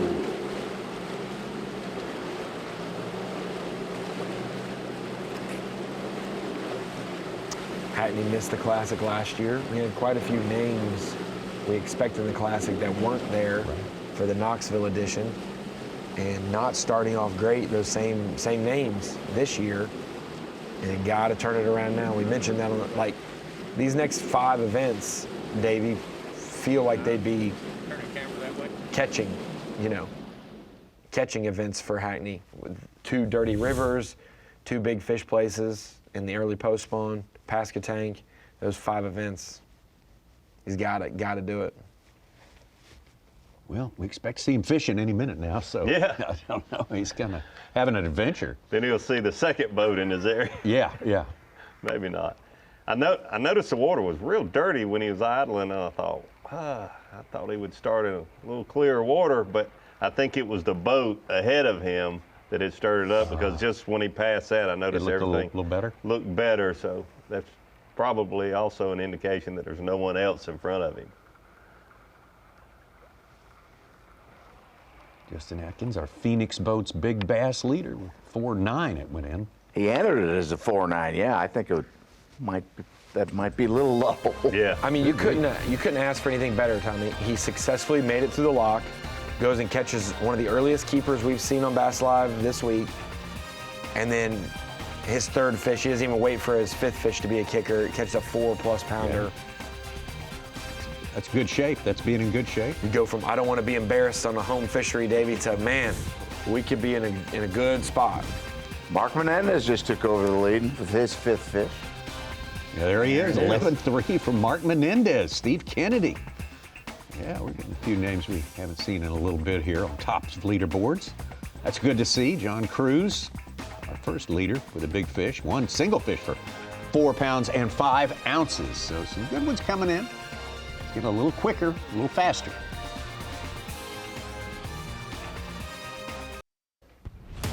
'26 Mountain Dew Bassmaster Elite at the Tennessee-Tombigbee Waterway. Sponsored by Minn Kota, by Yamaha, and by Progressive Insurance. Great to have you with us here. We got the Bassmaster Live Elite Series edition going here, cranking it back up after a big classic. Congratulations to Dylan Nutt.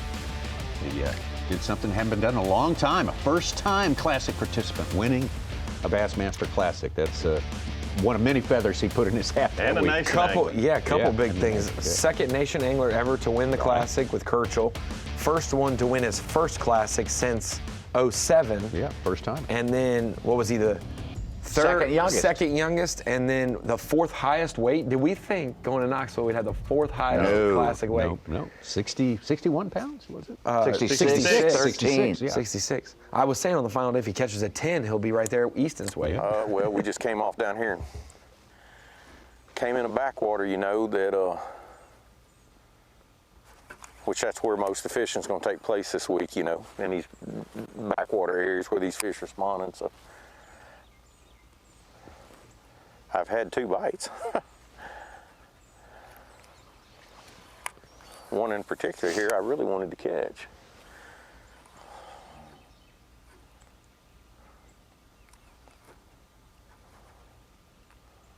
He boiled me again.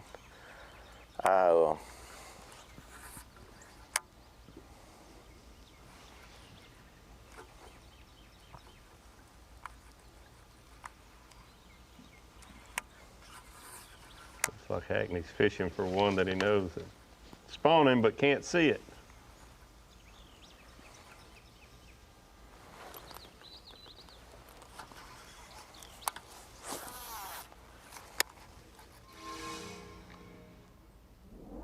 over to Brock Mosley.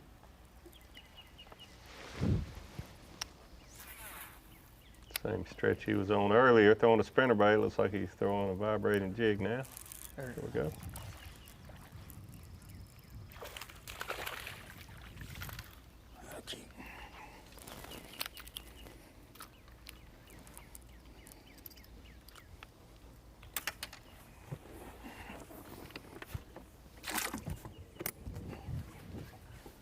Pound and a half.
Also, just some stuff to consider. These guys who maybe do catch some sight fish, Davey, those aren't necessarily replenishing in your area. And so if you're locking through to go sight fish, you're only diminishing your stuff compared to just fishing. Well, we made a long run. I mean, actually not that long. We just went, you know, we had a lot of lock time. But the good news is I'm planning on not picking up the trolling motor. So we got 4 hours to fish. I fished a lot of jackpots back home that were 4 hours, and it's a good bit of time, especially whenever you're kind of sticking to an area. So, you know, I spent a lot of time in practice trying to find the off-the-wall glory hole and never really found it. I mean, like fighting stumps and jumping sandbars and things like that to get back.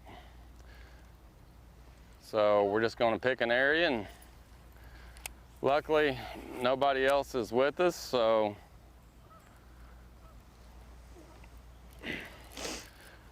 we get to fish. Going to do a little spinner baiting. Actually, change that. We're going to do a lot of spinner baiting. We're going to do some swim jigging, maybe some frogging.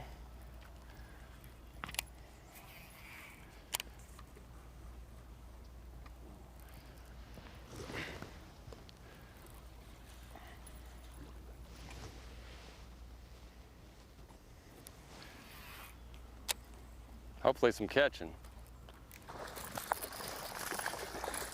Just like that. Look at this, I was hung on a weed. I was hung on a weed, and thank you, buddy. Like, you don't know how bad. That's just a keeper, but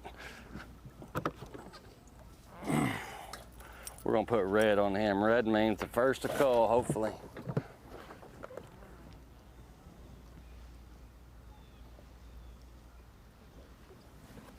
We got one.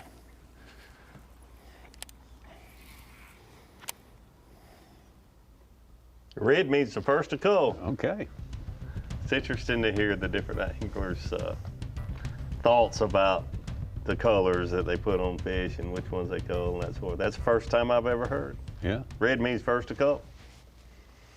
It's also interesting to have somebody do that when it's their first keeper of the day. So he's already expecting big things. Big things, Sure. yeah. That's great. That was a nice one. If he culls that one, he'll be in good shape. Yeah, man. I mean, it's all relative, but that looked like a 2-pounder. Should do it. Didn't have to measure it, and that's kind of, if it's over 14, it's a keeper, and if you're not measuring it, then solid. Yep. It looks like the anglers that have locked have their areas pretty much to themselves. Not, you know, we saw one other boat. That one almost jumped out. I think it'd be a very different picture close to takeoff. For sure. Basically, half the field that chose to stay close, there'll be boats going down the same stretches all day long.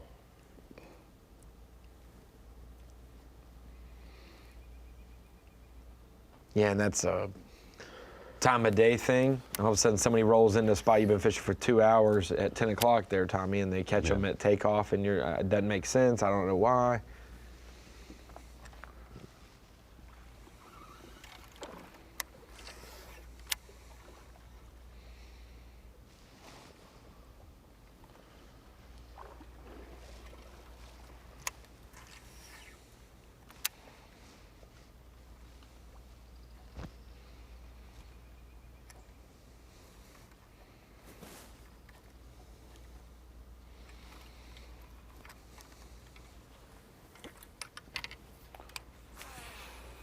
Oh, he didn't throw under the duck box. No. Totally skipped it. He totally skipped. Throwing by the duck box.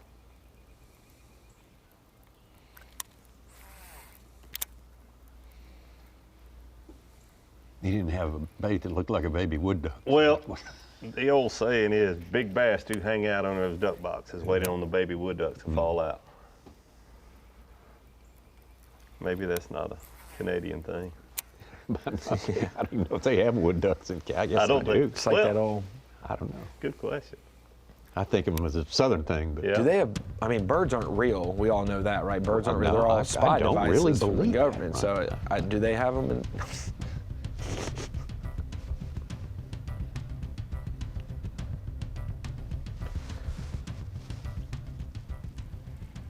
Brought from about an hour south of Columbus and Collinsville, the Meridian area.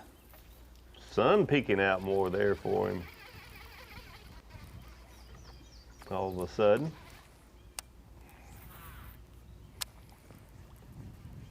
Got 2 in his live well right now. He said he's missed quite a few. There's one.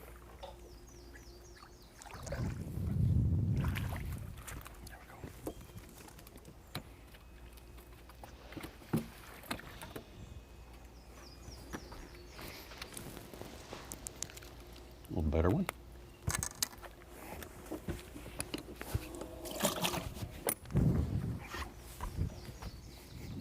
So that's 3. Pounder. And he did lock, so he hasn't been fishing but about an hour. So, good start.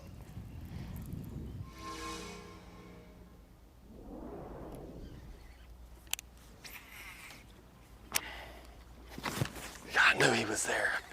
Shook him off in practice. I hit that dang branch.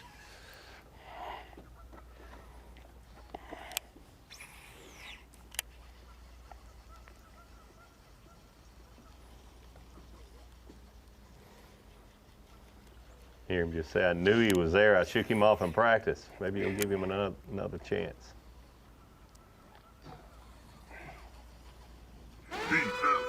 Hey, Skeeter Boats, BFA Big Fish Alert, Randy Howell.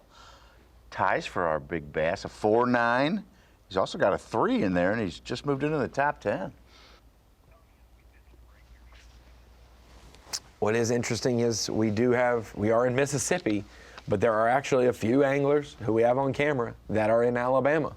And so you do have to have the Alabama fishing license if you do make it down and lock. And so basically once you get 3/4 of the way down the next pool, from Columbus, it swerves into Alabama, and anything below that is Alabama. You got the Black Warrior River, I think it's the Selden Lock and Dam to the east as a boundary, and then Coffeyville down to the south. That's 152 miles from Columbus, Ronnie.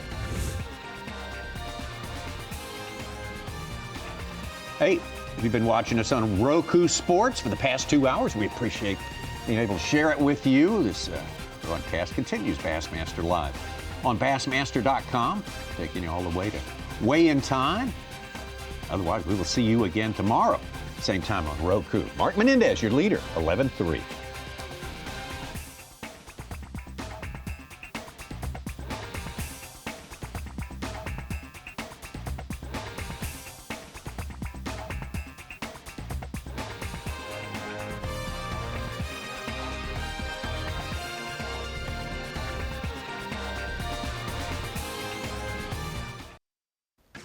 Rolling into the third hour of fishing for these 101 anglers at the Progressive Bassmaster Elite Series Mountain Dew Elite in the Tennessee-Tombigbee Waterway. Columbus, Mississippi is our HQ, our headquarters and home base. Live coverage brought to you by Rapala.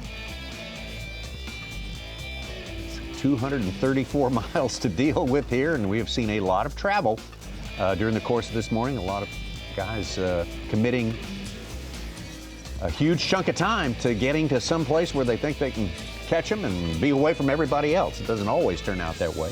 It's turned out good for Mark Menendez, a veteran from Kentucky so far, 11 pounds and 3 ounces today. And Steve Kennedy, one of the Alabama fishing legends for sure, in second place. Yes, started out very interesting. A lot of different strategies going on. Not only whether you want to fish north or south, Yeah, whether you want to lock or stay you're close. Just catching the piss out of them. One pool down from Columbus is where we find Brock Mosley. Throw the bait. Go on the next one.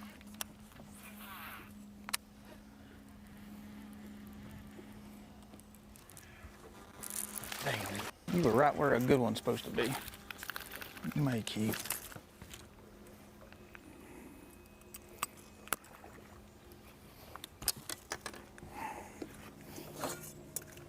I don't think you are, though. You get, oh yeah. Keeper.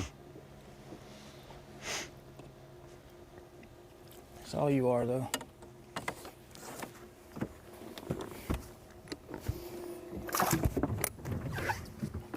Not very complimentary. You were right where a good one was supposed to be. I don't think I've heard that one before. Hey, when it's number 4, I would consider that a good one. Not all bad. They're all good if they're keepers until you get number 5. At least I would think so. I've been told that, Tommy. You're not my best friend, but you'll do. You'll do. Yeah. Right where a good friend should be. Yeah.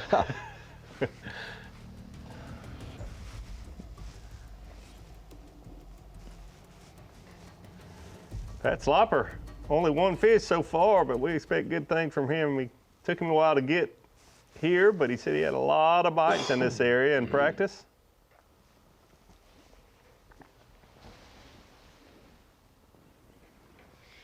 Said he didn't run into any size, though, in practice.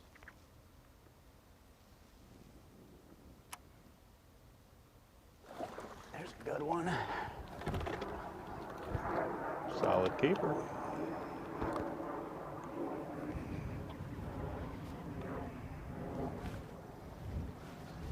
That's more of the size that I like. I mean, he's not a big one, but that's a good one for here. They gotta be in here still.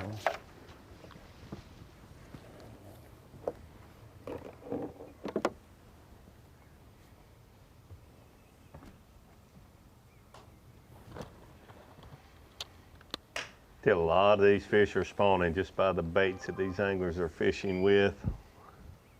Soft plastics. I mean, that's a good one. On the bottom. Just give me 4 more of them. Call it a day.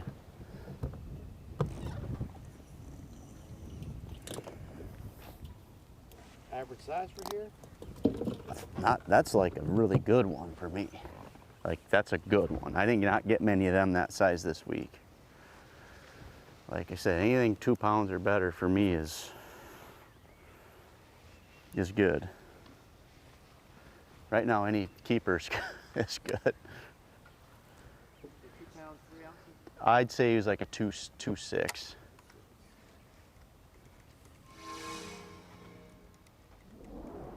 Back to Greg Hackney. We do have a different standard, I think, in the Open last year. Less than 30% of the field averaged double digits over the first 2 days, so that's kind of the size category here. Was it a little 10 later? top. It was mid-April. It was mid-April. It's the same week of the year that we'll be at the Arkansas River. It's just all the stuff. I mean, Tucker Smith just became our second angler today in double digits. He's up in the second place with 10 pounds.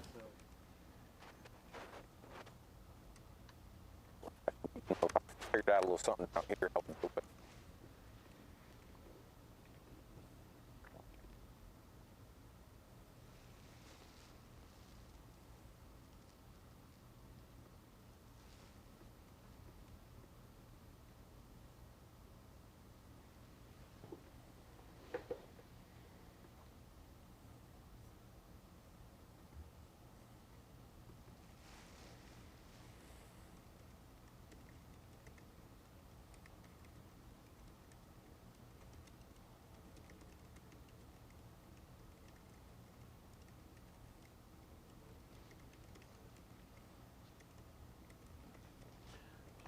Good looking water and good looking cover.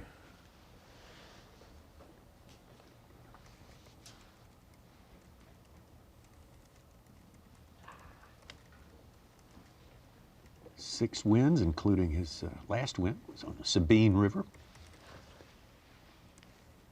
Yeah, kind of a dry spell, though, since 2018 in June there. Yeah. It's had a couple for, you know, the expectation. We've had some top 10 since then. He made one at St. Clair one year. Right. And he didn't fish all those 10 years. You know, no, just, 20, just 8 years since 20 years. Yeah.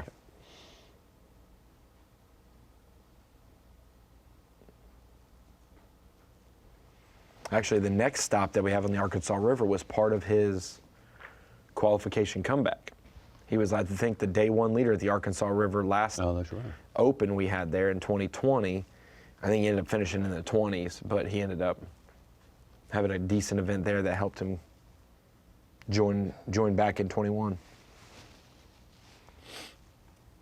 Says it was the most stressful fall of his life. He and Jason Christie requalified together in the points race. I remember chronicling that. Both of them said, I don't want to ever have to do that again.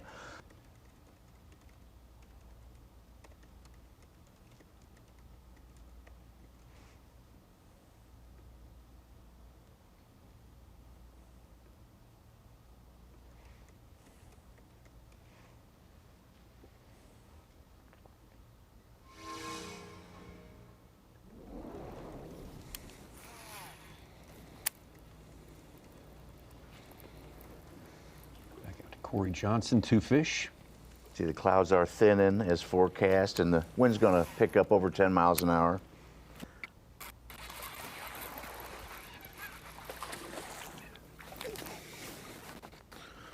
If he'll keep or not, fat sucker.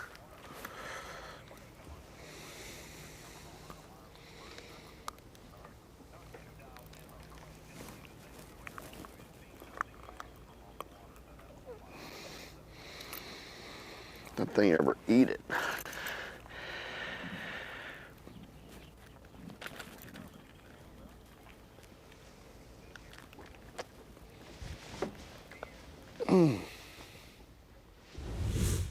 Corey Johnson looking to add the third keeper. That would be close. He's going to measure that one, I think. It's going to be very close. Let's get on Yamaha on the line cranked up here and see if we can make the phone ring for our colleague, Dave Mercer. Dave, are you? Yeah, there's Dave, sitting there in Columbus, Mississippi. Dave, you've never been here before, have you? I haven't been here to beautiful Columbus, Mississippi. And here's what I'm excited about, guys. I'm wearing shorts. I mean, the entire takeoff this morning, we were talking, it's nice to be competing in an event under warm weather. I mean, we had a little bit of warmth at the Classic, but, I mean, it's always 72 degrees and sunny in the arena, so I didn't really get to enjoy it. But this is the first Elite Series event where they're in beautiful, warm conditions down here in Mississippi. And, man, this is going to be a fun tournament. This is test number 2 of the non-forward facing sonar events. And here's the good news. Even if you had it on, there's a good chance you knocked it off in pre-fish here. The amount of stories and claims of guys running up on logs and you know, we're going to see a lot of that here this week. This is going to be an old school kind of backwater bass beatdown. We're going to see frogs. We're going to see chatterbaits. We're going to see swim jigs. You know, kind of, if you're into that kind of thing, well, buckle up because you're going to see a lot of it here this week on the Tennessee-Tombigbee Waterway. Just flows off your tongue. Really simple. So Dave, so far this morning we've been able to see a lot of our anglers, especially the ones that we have cameras with today, they've been locking. Some of the anglers just a few minutes ago getting to where they're going to spend the day fishing. Your eyes on the ground there close to takeoff, are you seeing a lot of the anglers around close? Because that was the talk coming in that a lot of the anglers, maybe half the field, would stay there close to takeoff. Yeah, I would say at takeoff, probably about 40% of the anglers went right and stayed in this area. We're not seeing a lot right here. I just saw Kyle Welcher actually run past while we're talking here, but not right in front of our area here, but within, you know, a golf ball drive from here. There's a bunch of anglers. But yeah, locks are going to be a big player here this week. And we knew that coming into this event. But the one thing that I hear from the locals is the locks are very quick here. They're very hospitable. You know, they get you through in a hurry. And I think there has been some special kind of regulations for certain locks, letting them know what time. So hopefully we don't get anyone locked out. But I got to show you guys something special, because I know you guys get to enjoy the cushy studio, you know, the crustless sandwiches they feed you in commercial breaks and stuff like that. Oh, yeah. But we, too, get some nice things here on the road. You know, we don't always just stay in, like, you know, dumpy places. This week, come on over here. I want to show you where we're staying. See that bad boy right there? Wow. That beautiful yacht right there? That's where they got to stay in this week. That's where... No, they don't. They don't. But I wish they did. I really would. Yeah, I wish. It looks nice. Dave, I know you just mentioned the lock situation. We've got about 6 pools above the Columbus pool in play and 3 pools below the Columbus pool. Any rumblings of anglers daring to go as far as Bay Springs? We know that it's a good fishery and it's a good place to catch a limit quick, but with 3 hours or more of drive time one way, is that a risk someone's willing to take this early in the elite season?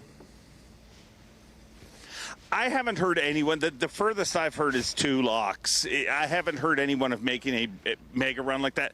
They may be doing it. I just haven't heard about it yet. I got into town late last night, and I just kind of got with the anglers here, and literally everybody you try to talk about anything, and all they want to do is tell you how much fiberglass they knocked off their boat, or how many. I mean, the hardest working people here, by far, is the service crews. I mean, if you see one of them, if you come to the event and you see somebody from a service crew, give them a hug, because they have worked incredibly hard here this week. And guess what? The work is not done. There's going to be a lot more fiberglass and metal connecting with wood and obstructions and ripraps and this. There's a lot of stuff in the water here, but thankfully there's a bunch of fish too. Yes, absolutely. And we add you to the list of the hardest working people there on site. Dave Mercer from Columbus, Mississippi, our HQ, our host city. Good to have Dave on the ground there. Glad he's enjoying the Mississippi weather. Hey, we always talk about how the Canadians have fisheries like the dirty or the grassy places. I want to know if there's a place in Canada that looks like the Tombigbee. We'll have to ask that next time. I bet there is. I just bet there is. Mark Menendez, the veteran from Kentucky. Boy, what a boost it would be for him to win one here. Down in the state of Mississippi, Tucker Smith and Steve Kennedy, 1, 2, and 3.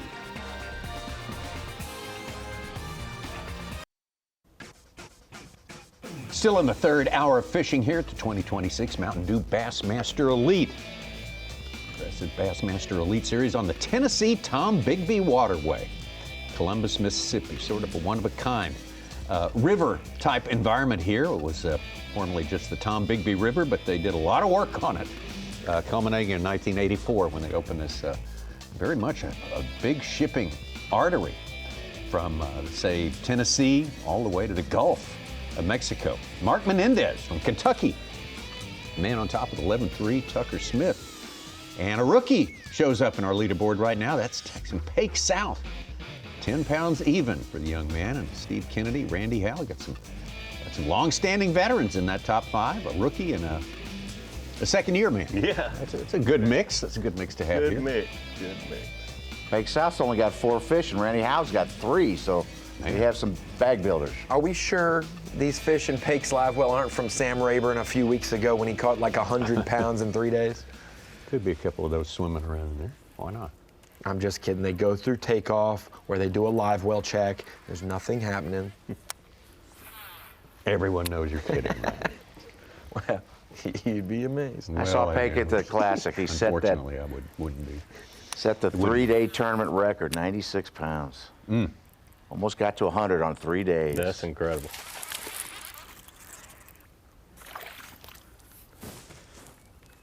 Here we go. It's like a little better one. Number 5. I believe that's number 5 anyway.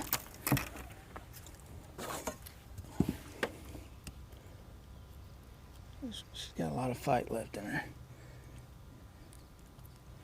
Ooh. Oh, yeah. Yeah, she made it.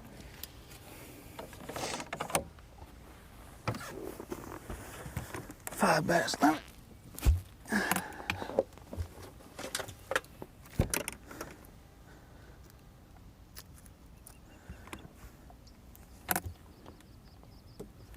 The fantasy players rooting for Brock this week, that's for sure. Doing great overall in the Elite Series. I mean, he could be our AOY leader after today, now that he's secured a limit. To keep an eye on what Trey McKinney and Corey Johnston do. Justin Atkins put himself in the top 10 pretty early today. I don't know what the deal is, dude.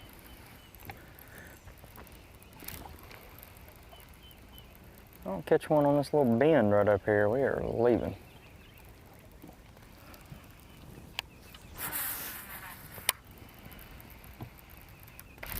I missed that one.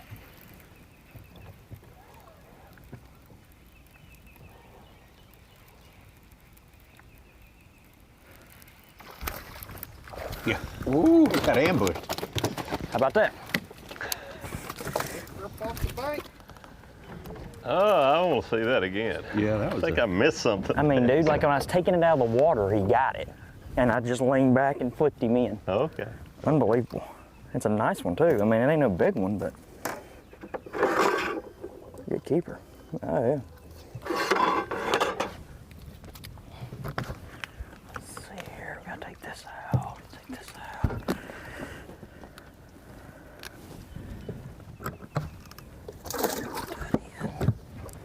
Let's put this back here so we don't end up with too many today.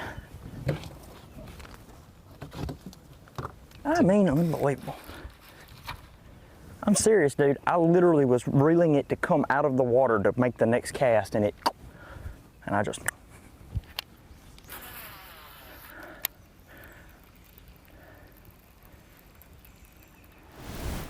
Here we go.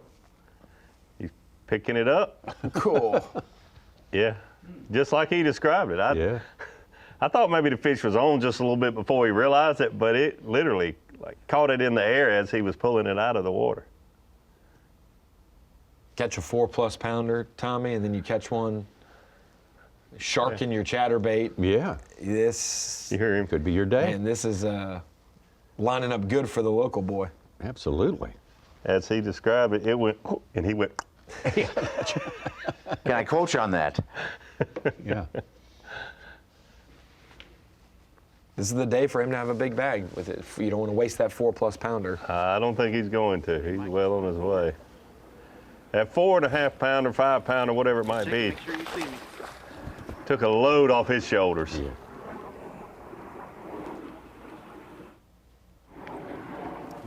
I don't think so. This is a 2.5 pounder before this fish, too, by the way. I think you missed that or not.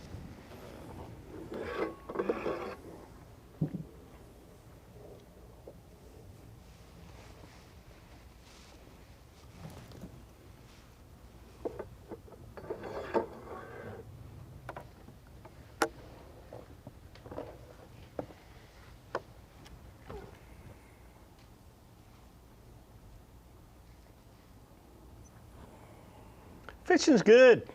Yeah. We've seen, most of these anglers that we've got cameras with, they spent the first hour of their day locking through, getting to their location, and a lot of them are, either have a limit or real close to it already, and it's not quite 9:30. Zone I want to get to and just see who's in there, and they were more concentrated in there. But I think it's going to be concentrated with people, but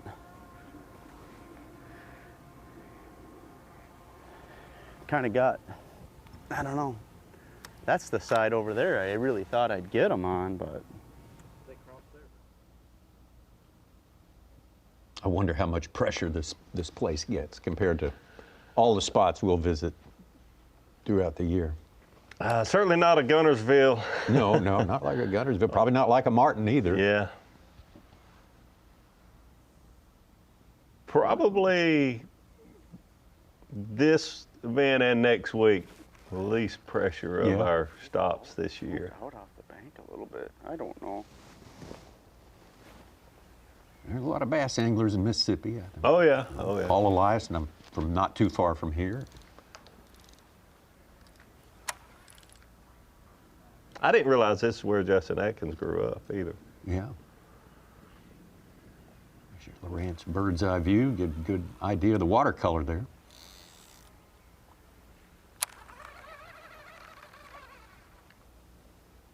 Not everybody wants a boat dock at their house.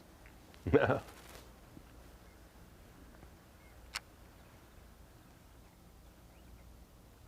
Yeah, a lot of like walls and not as many docks as I thought you'd see. Yeah.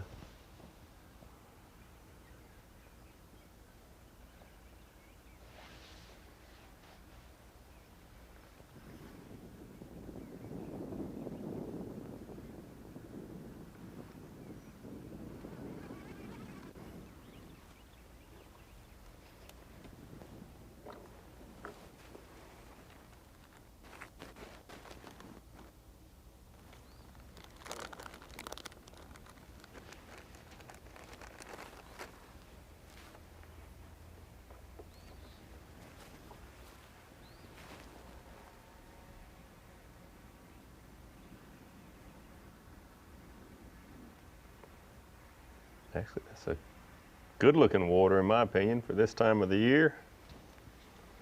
Kind of a tannic brown. Yeah.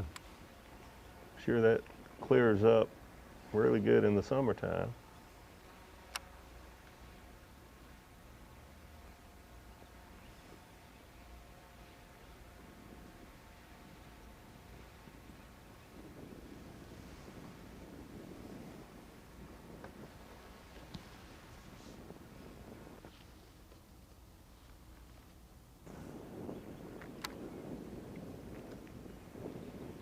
From Elva, Wisconsin. Spends a lot of time on the Mississippi River. And here he is in Mississippi, and he's on the Tombigbee River. Not a surprise. He's got the fan cam. A lot of people expected him to do well here. The two rivers he had his wins on last year, the Speen River and the Mississippi River. One of the most unlikely spots to win a tournament is at the Sabine River, where he spent his time, the majority of his time, I would say. It's just very unique to the area, I guess you'd say.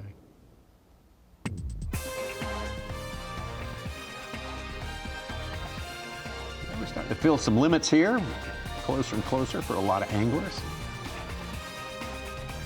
Let's progress on through the day. Mark Menendez, though, the man on top, Tucker Smith. Second place, Pake South, the rookie. There's Justin Atkins. Made his move. Got a big one in the box as well. Steve Kennedy, Randy Howell, Shryock, Norsetter, Gaston, and Williams.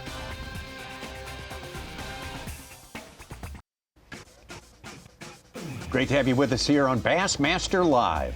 Live for 4 days. We're going to be here in the state of Mississippi, maybe even a little bit of Alabama mixed in there as well. You never can tell how far these guys are going to range on the 234 miles here at the Progressive Bassmaster Elite Series, the Mountain Dew Elite on the Tennessee-Tombigbee Waterway, Rapala, providing our coverage today for Bassmaster Live. Good look at the surroundings here. Fishing tournaments in Mississippi, always a little bit different, especially the coastal rivers down there, the Pearl and so forth like that. Just have a different look. Part Louisiana, it's a little part Florida, some parts of it even. Yes, I agree. 230 miles of very diverse fishing. I like the look of the cover though, a lot of vegetation, wood mixed in. It's a look at Pat Schlopper, who won the fan vote. Fan cam is on him today.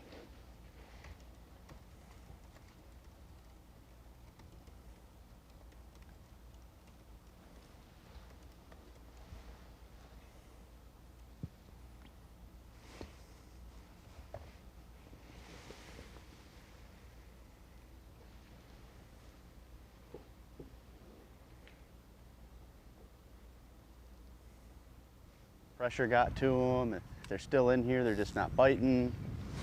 I think the water dropped a little bit, so that could have affected them. It's just, you know, I really thought I could get 5 out of here fairly quick, especially because no one was in here. I mean, 3, which isn't horrible, but only one of them is decent, or what I would say is a good quality. The other 2 are pound first, you know. We're just gonna keep fishing. We're gonna just fish this stretch area.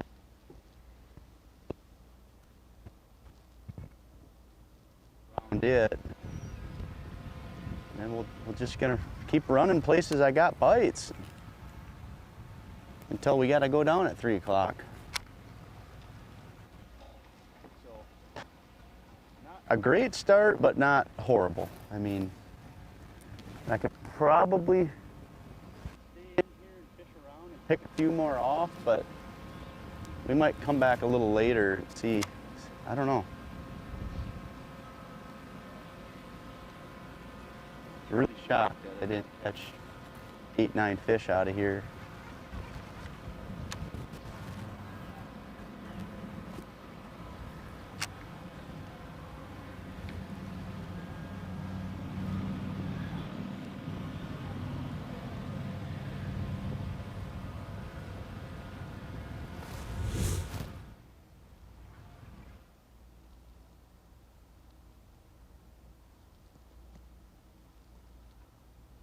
First 4 box of the day, always a milestone.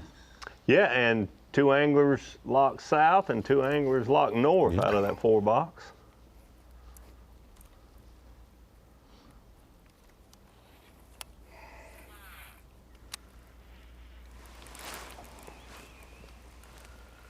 Kyle Norsetter, our first angler to a limit, just called up over 10 pounds, and Easton Fothergill has joined the top 10, 9.5. He filled his limit. Kind of felt like he might be a problem here.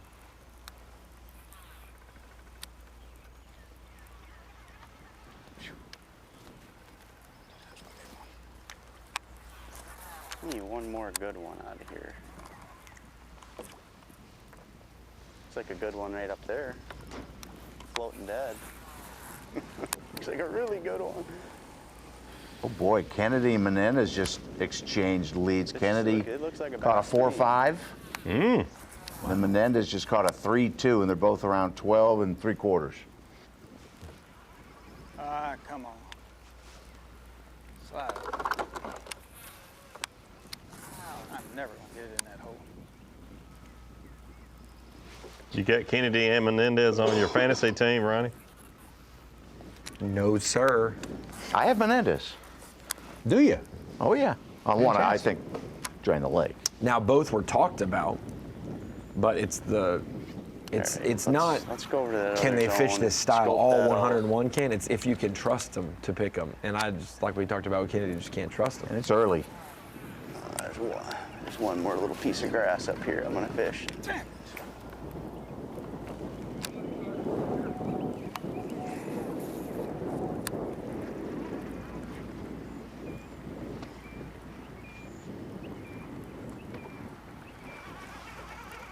Quick story on some picks. I made one little friendly wager with a high school friend of mine that just fishes, you know, for recreationally for fun, a few little small club tournaments in his life, I guess, kind of angler. And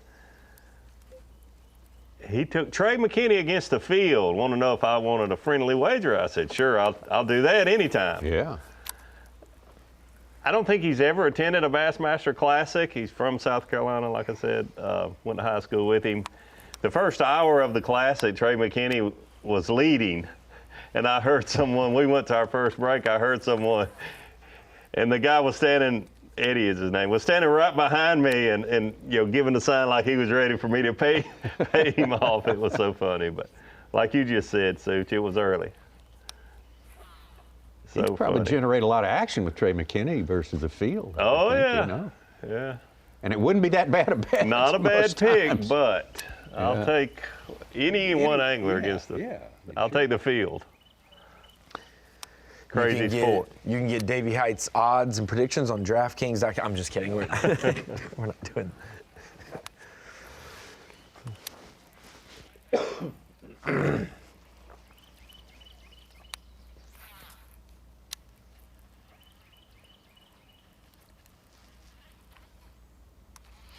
Listen to my predictions and win $1 million. There you go. And I will say, about half the classic anglers, if not more, never find the pattern that's going to win them. They haven't found the quality of fish or the techniques, whatever. The fact that Trey McKinney was in the top 10 on what he thought was his A stuff, and then on the final day goes to his B and C stuff that I got to see on Wednesday, and he has 22 plus pounds and moves up to second, like 10th to second. The dude was on him, if that was what he considered confidently as his B and C stuff. But I think his A stuff was really his A stuff, but unfortunately there were about 5 guys that was their A stuff, and there was only about 4 places where the A stuff was on the lower end of Teleco that particular week. And that's what's so shocking is when you catch 16 pounds on day one, that's not a bad weight. No. But you're not in the lead. You know, 21 and a half is leading, and you have 16 pounds. It's like, and then you go and do it again, and you're like, and then you don't expect somebody to catch 26 pounds like Dylan Nutt did, and that kind of blew it wide open. Well, there were a couple guys. I mean, Fisher said a good day for me would be 26, which blew me away when I heard that. Yeah. But there were a couple guys that were actually thinking, hey, if things go right, I'm going to catch over 25. And that was surprising to all of us, I think, that had just covered the 2 classics and the 1 Elite Series event there. It really showed out. What a great fishery it showed it could be.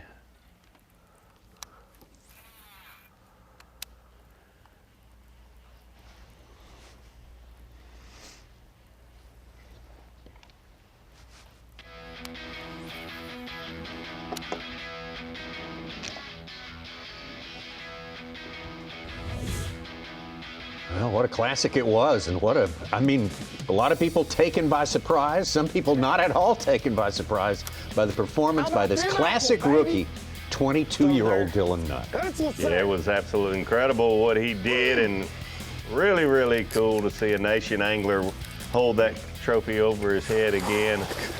Here's what, in my opinion, made Dylan so dangerous.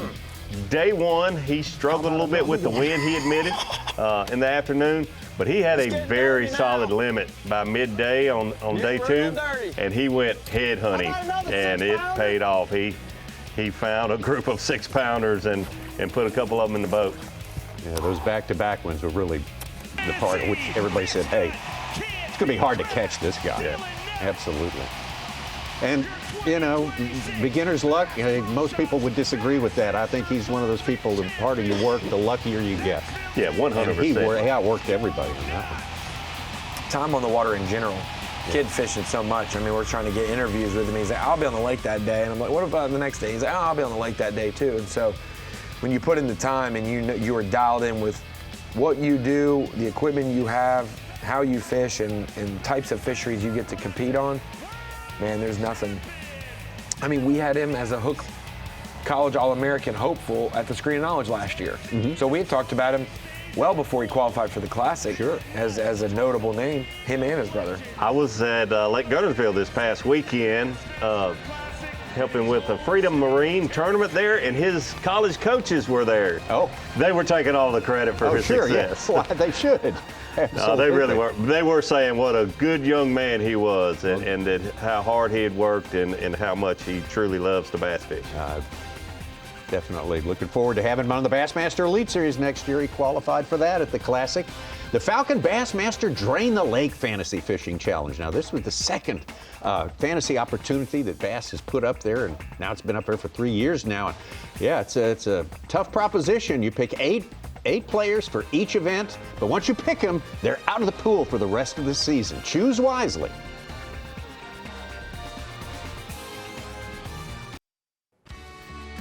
So, my wife was a teacher, and she, when we had our first son, Cooper, he's about to be 6, she left her teaching job to be a stay-at-home mom, and since then we've had Mavry and Lander. Lander's 6 months old, Mavry will be 4 this year, and we bought a camper, and I haul them all over the country, and it ain't cheap, and it probably wasn't the best financial decision, but I just wanted to be able to spend time with my kids, and they come to every single tournament and get to go on stage with me and do all the things, so they know how big of a deal it is to me personally, but it is to them too, because they're, you know, super invested. My wife's cooking breakfast, cooking dinner, making lunches, putting kids to bed while I'm rigging, and she goes through all that to be able to allow me to, you know, work and get my stuff done. So she's working probably 5 times as hard as I am. I don't know. They work as hard as I do, if not harder, like I said. And so being able to pull it off for them would mean just as much as it's going to mean to me. His roots are right here. That was the first thing we saw when we started the show this morning. Was Justin Atkins, his family, getting ready for a big day, a big opportunity for this young man who spent so much of his life right around this area. I hope it's a bass. Yeah, it's a big bass. Uh-oh.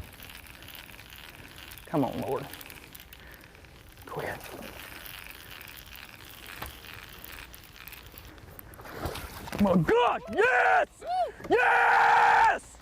Yes! You could just feel the pressure relief right there Some of after that gets started. being with his family this morning. Give me some, dude. Putting that big one in the boat. I expected to have to catch one of them on a swim jig today, but I'll just take him on a bladed jig. How about some of that, dude? Give me another one. That's what I'm talking about. Yes! A couple of small ones right before that, and that was right about at the first hour of fishing, into the first hour fishing this morning. So Justin Atkins solidly in the top 10 pretty much all day long so far. But a couple of veterans, all 20 years of the Bassmaster Elite Series for both Steve Kennedy and Mark Menendez. One more down there, too. Yeah. Randy Howell. Just sliding in there. He's one that actually is one of the highest angler not in the takeoff pool right now. We saw him in the lock earlier, and so guys are finally down there fishing long enough to make a dent in our leaderboard. Howell's only got 4 fish, same with Pake South and Justin Atkins. Hunter Shryock up in there now, and Easton Fothergill, as we learned a few minutes ago, having joined the fray there. Corey Johnston starting the day as Progressive Bassmaster Angler of the Year points leader. Corey went north. Boy, it's good looking water clarity and vegetation mixed in with wood. Update is a little bit slower than I expected. Not as many bites, but we're still grinding. Got lots of stuff left to hit. So,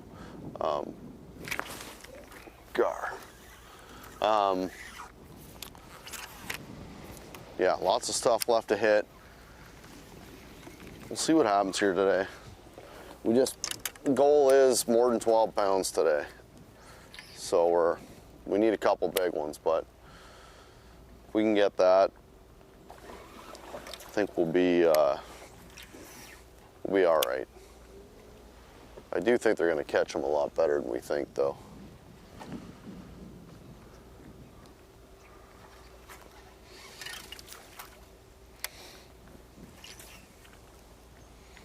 That's usually the case. Yeah. They catch them a lot better than they think on day one.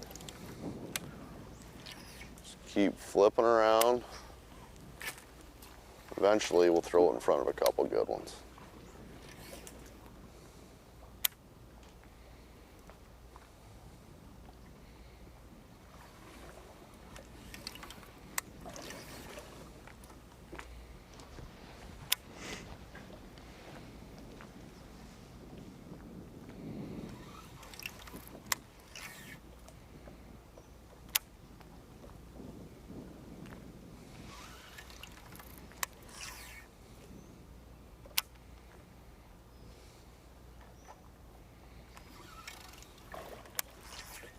Corey was throwing a vibrating jig and a swim jig earlier this morning. Now he's flipping.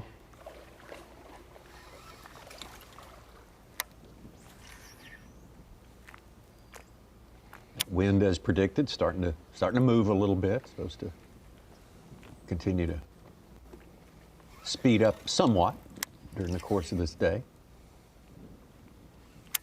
Maybe a boon to the spinnerbaiters out there. It's kind of like watching an old-time movie, watching people fish a spinnerbait anymore. It is. I was just thinking that, as the wind has picked up, to transition from a swim jig and a vibrating jig to a flipping bait tells me that Corey's thinking a lot of these fish may have locked down on beds because the conditions favor that, what he was doing earlier, the swim jig and the vibrating jig. But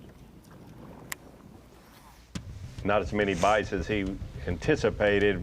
He's probably doing this because he thinks that maybe more of them have gone on beds than there was earlier in the week when he was there practicing.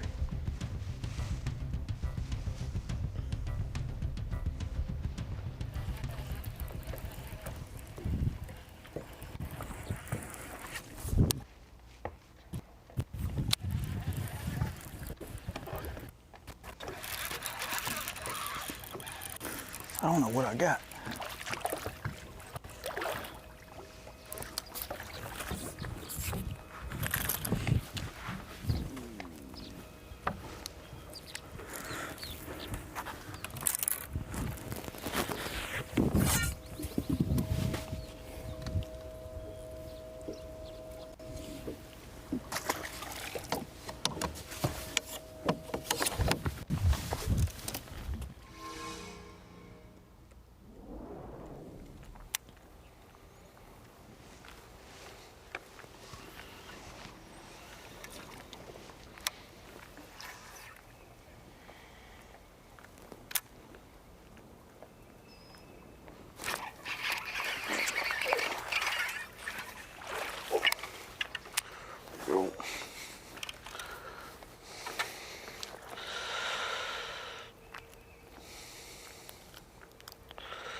Fat one.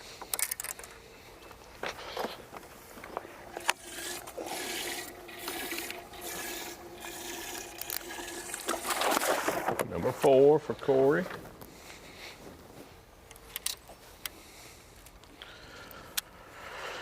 Threw in there like 3 times.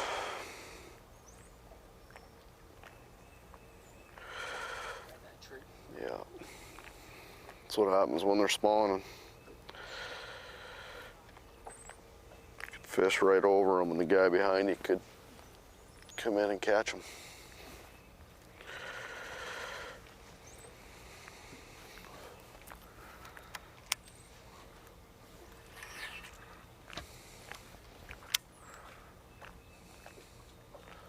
There's a big old female there.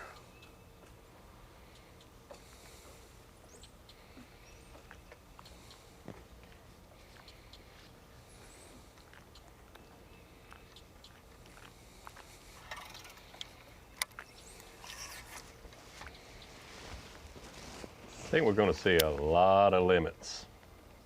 Think so? I do.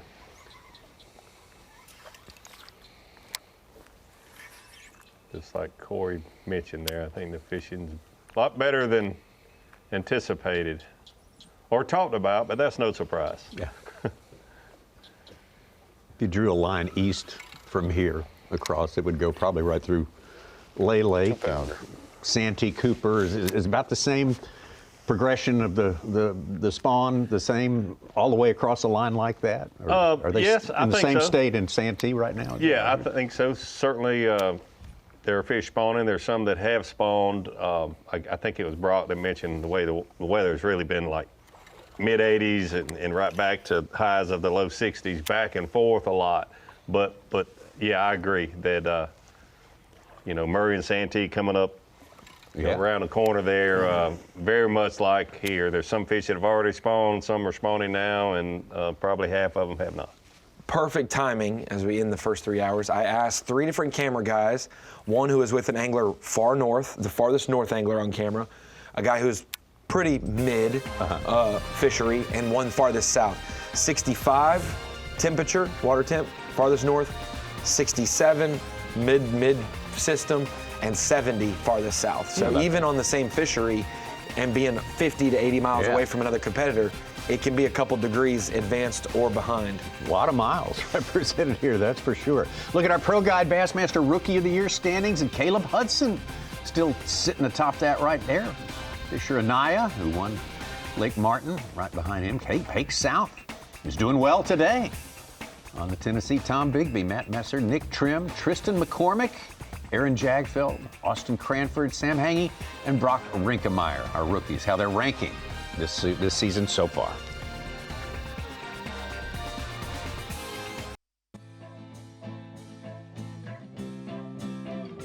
Bassmaster Livecast back in your life. This time, we're in Mississippi.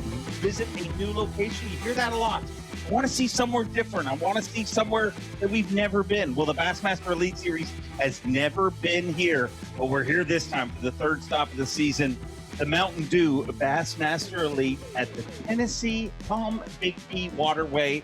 And I say that like I haven't practiced it 700 times on my way here. Beautiful Mississippi, our host community here this week, and Columbus, Mississippi, really excited to see us here. I mean, the amount of people that have been stopping by the trailer and just saying, hey, excited to have Bass, and never thought we'd have an Elite Series right here in our backyard. Well, we have it in your backyard, and this is no gimme this week. This is an old school Back Bay bass beatdown. We're going to see a lot of boats in the air, and not because of waves. They're going to be stuck on logs and all sorts of things that traverse to get to those fish, but we're going to see a lot of old school kind of techniques, catterbaits, topwaters, swim jigs. You know, if that's what you like, you're going to love this week on the Tennessee-Tombigbee Waterway. Kyle Jesse, back here at Master Control, and let's get everybody caught up with our Bassmaster Midday Report. And let's start it off with an old river rat himself, Pat Schlopper. Yeah, Pat Schlopper, the winner of the fan cam for this week. Very cool. Hard to pick a better angler than that. Obviously, we've seen him have success on river systems up and down the country. Last year, 2 wins on river systems, Sabine River, of course, and the Mississippi River. Choosing to lock up, that was something that we paid close attention to with the guys that we have on camera today. Which ones decided to go up? Which ones decided to lock down? Which ones decided to stay in Columbus? He's up and having a solid morning so far. One of the Mississippi anglers in the field, Brock Mosley, and he is red hot in 2026. Yeah, there's no doubt. Brock Mosley is fishing out of his mind right now. When you think of a body of water like this, regardless if it was in Mississippi, his home state or not, this is what you think of with Brock Mosley. He was right at home, of course, fishing against the bank, looking like a vibrating jig, a spinnerbait early this morning. It's been fun to watch with Brock Mosley, and I suspect we're going to see some more fireworks from him this afternoon. Obviously an Elite Series win, and that came on the Sabine River, and that's what a lot of people are kind of pointing. This body of water is similar to a Sabine, but much bigger fish. And speaking of big fish, let's look at the biggest fish in the league right now. Your current leader in Progressive Bassmaster Angler of the Year points, Corey Johnston. Yeah, absolutely. You know, take a break from the Bassmaster Elite Series. Just had the Bass Pro Shops Bassmaster Classic, but he's back. He's back in the lead. Has been for a couple, over a month now. But having a solid morning. Obviously, fishing shallow, fishing these seawalls. Looks like a vibrating jig's been his big key. Right before we got on air, we saw him slow down, and he talked about how when the fish are on beds, regardless if you can see them or not, if you work too fast, you're going to work right over them. Looks like he's figured something out this morning. Yeah, don't call me Chris's brother. You know a thing or two about this sport, and sure he does. A 3-time Bassmaster winner. But look at this guy. A guy who literally got emotional just at the thought of fishing here, Kyle Jesse. Yeah, absolutely. Justin Atkins, might as well call him the Columbus Kid for this week. Obviously, a huge crowd here at Takeoff to watch Justin Atkins fish. I had the opportunity to shoot a feature with Justin Atkins here, Day on the Lake feature that's going to be in the magazine. And just, Dalton Tumblin and I enjoying a day on the water with him. He got emotional just that day, being on a body of water that he grew up fishing, telling us stories about fishing with his dad on this body of water. It meant a lot to him just to be shooting something in preparation for this tournament. And then, you start your day off with a 4.9 on Bass Track. That is absolutely the way you want to start it, in a dangerous spot right now inside the top 10 and looking to jump up even higher. Well, that past makes you feel warm and fuzzy, but what we've seen here on day number 1 reminds you that Justin Atkins is not just going to be an emotional favorite here this week. He's going to be a problem with here this week. Justin Atkins caught off a Super 6 at the Bassmaster Classic. Let's get out with him live right now. All right, so we started on a little bit of a shad spawn current type bite. Really expected to catch a limit pretty easy, but I really didn't have any. It didn't surprise me to catch a big one, but I didn't have high hopes of catching a big one. And so we got fortunate to do that. We got 4. I had a pretty good one on the bed right there yesterday, and I don't see it right now, so I don't know if it's in a live well. The only thing I thought was it was covering a pretty good little range up and down the bank. I thought it would bite pretty easy, but when they're doing that, sometimes they're guarding fry, and I couldn't see any fry. But if it was a fry garter, it may just be somewhere down the bank, so I'm trying to look around and see what I see while I fish now. It's just an area that gets a lot of spawners in it, so I'm gonna look for this one and then swim a jig around a few of these mats and see if we can't get number 5 in the boat.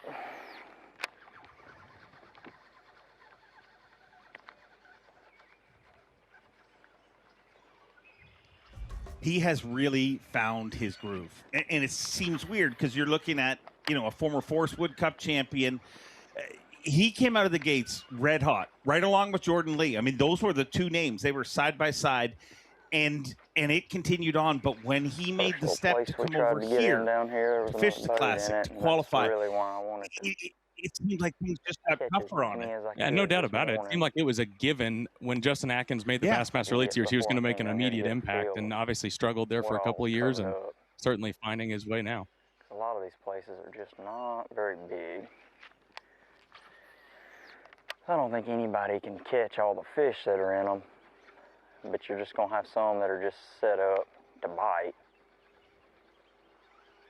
And these guys are going to make those casts, so I'd like to just not fish right behind somebody.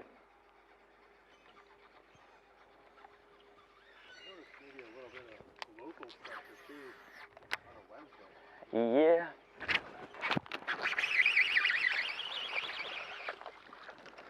These people down here like to fish. Excuse me. I don't think he's gonna make it.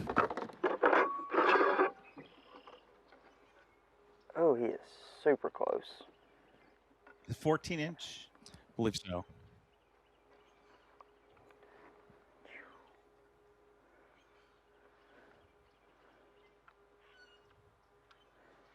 Dude, I'm gonna say. Talked to John Cox last night. He said, most of my pre-fish, I thought it was a 12-inch limit or 12-inch size. He said, I felt good. And catching a lot of keepers. His roommate Lester said, no, it's 14 inches. And he was like, things might not be quite as good.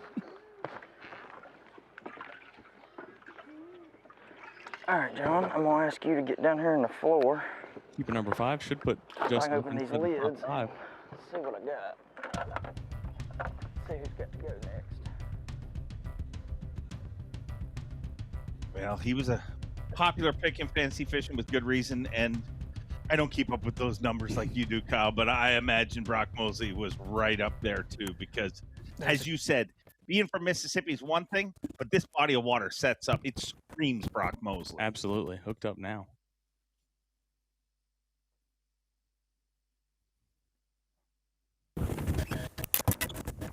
Fish felt way bigger than that.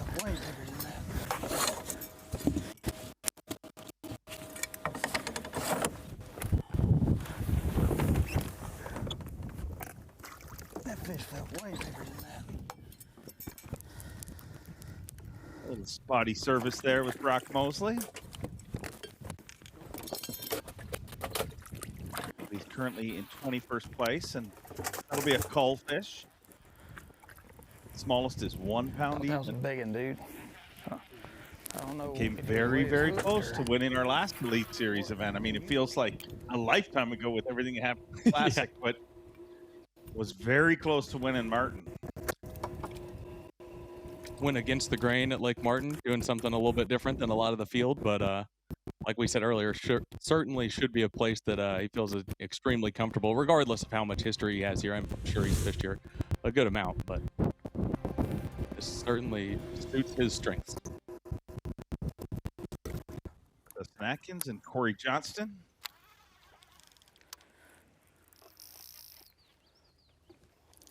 The numbers seem to be, I mean, numbers shouldn't be a problem in that, like, we won't see a lot of non-limits today, do you think? I wouldn't think so. I mean, it seems like we're seeing a lot of bites so far. Obviously, when you look at Bass Track, there's certainly some anglers that don't have ambassadors, so we're not exactly sure what they're going to have, but seems like the word through practice was getting bites was not all that difficult. Obviously, a great time of the year to fish, regardless in the Southeast. Holy so crap. there's a look at that big one from Justin Atkins. And I boat flipped it. Wow. Okay, so he's not going to be in 5th place. No. 6 1/4. Do I? Ain't no All right, doubt. if you like that kind of thing. Yeah.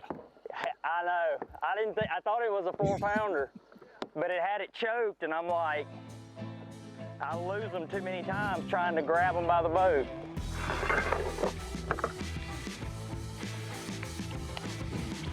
Clearly been spending way too much time with Patrick Walter.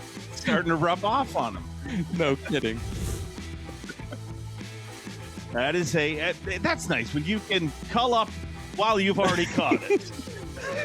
Bass Track went up at least a solid couple pounds and didn't even, like you said, didn't even have to cull. Yeah, shows him in 5th place right now, and with a little bit, I mean, I don't think he's in 5th anymore. No. But you look at the top of our leaderboard, 3-time Elite Series champion Steve Kennedy, 2014 Bassmaster Classic champion Randy Howell, and 4-time Bassmaster winner Mark Menendez, and Lake South in 4th place. Keep your eyes on him.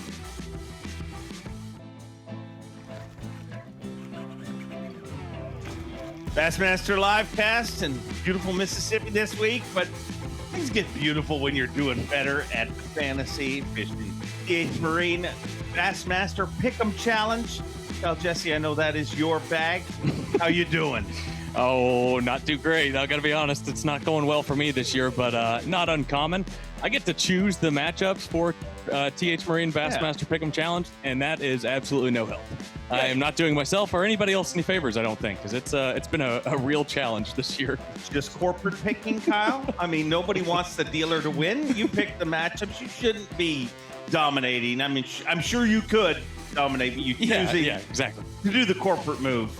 That's TH Marine Bassmaster Pick'em Challenge. Make sure to check it out. Head-to-head matchups, and you have different ones each and every tournament. I like that first one. Our Angler of the Year battle, Corey Johnson and Trey McKinney.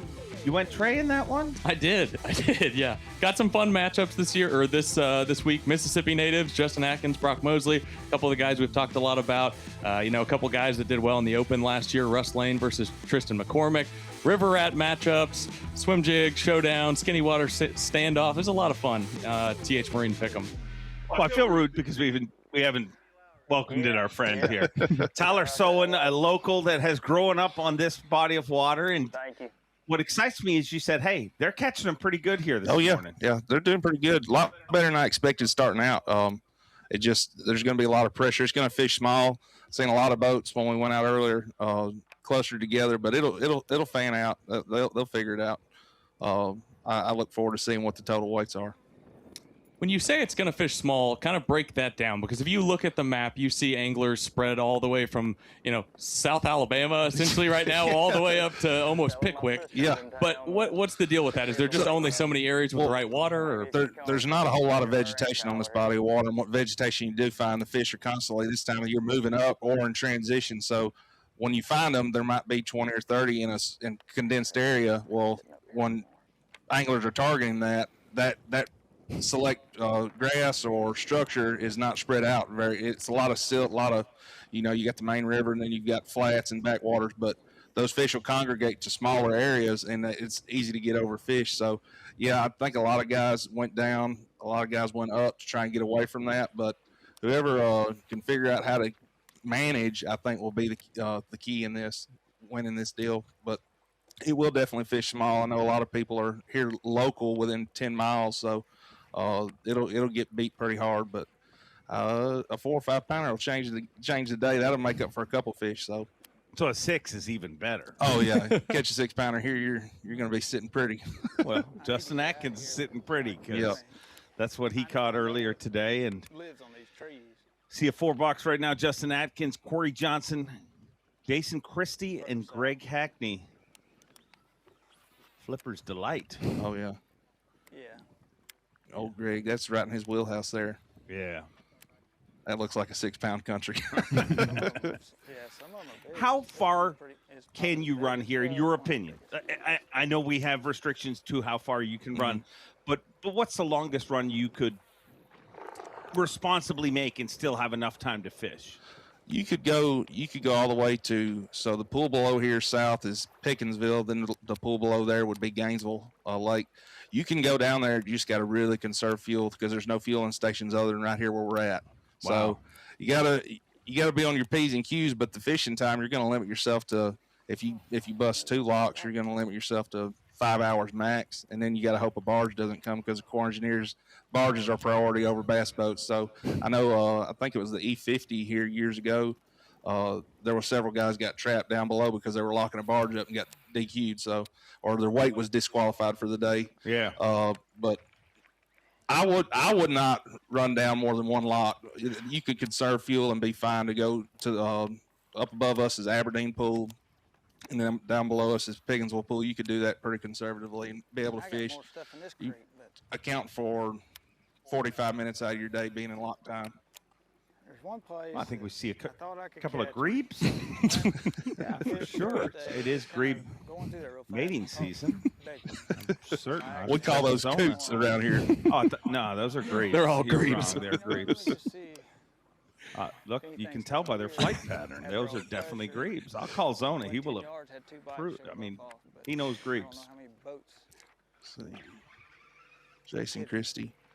I figured this was set up good for the Hackneys, Christies, Power Fishing 101, just beating the banks, timber, structure, and massaging whatever you find and working that bite out of there.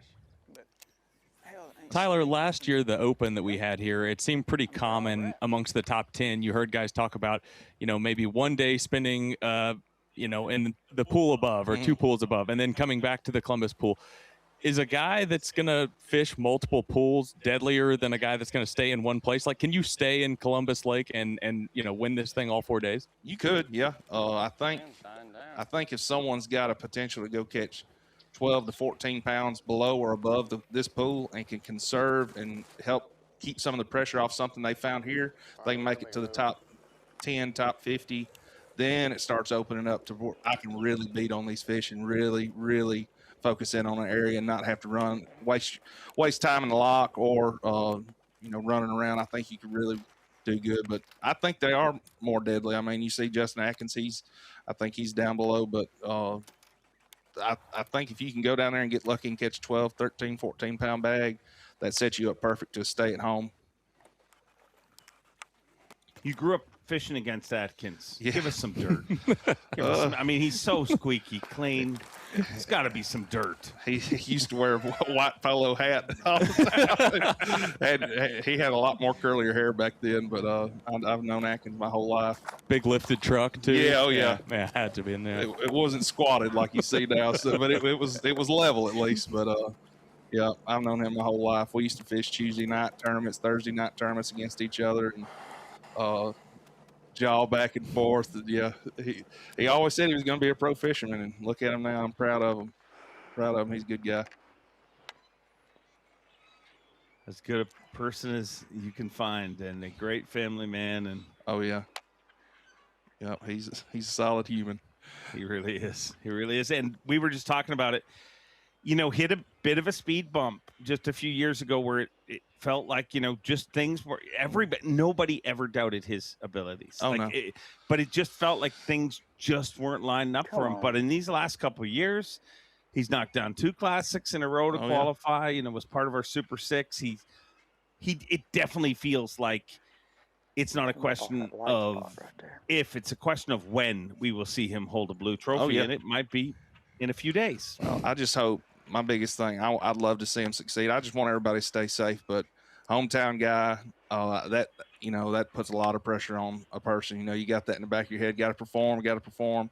But if he doesn't let that bother him, he'll be one to watch. He'll definitely he'll be around the fish to put him in position to win, whether, you know, stuff happens, but he'll be around them.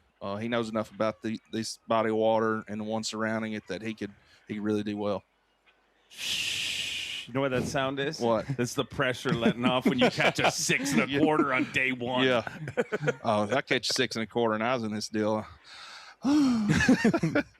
Well, you heard him say it too when he caught that fish. He said that, I thought I'd have to swim a jig to catch a fish like that. Yeah. So I mean, in the spot in the spot that he was starting in, certainly, like you said, a bonus fish, and, you know, certainly deadly to have this much time left to go and kind of do the deal that he was expecting to be able to do to catch a big one. Well, I was looking at Bass Track. I think Randy Howell, he's up there pretty good. When I was looking, he only had 4. You got 4 and you got around 10 pounds. You catch a 4-pounder, you can go. You know you're in a good position. Now you can go explore some things and find that backup. Find a secondary plan B and C. You know, so that gives you the opportunity. You're not having to worry about running to the last second at the lock. I've done that. It's bit me a time or two, but. You've been locked out? Uh-huh. Yep. Yeah, did you see all that business? Begging the lock and dam operator, please let me through. Is that no? Bribing? Sick at the classic from no.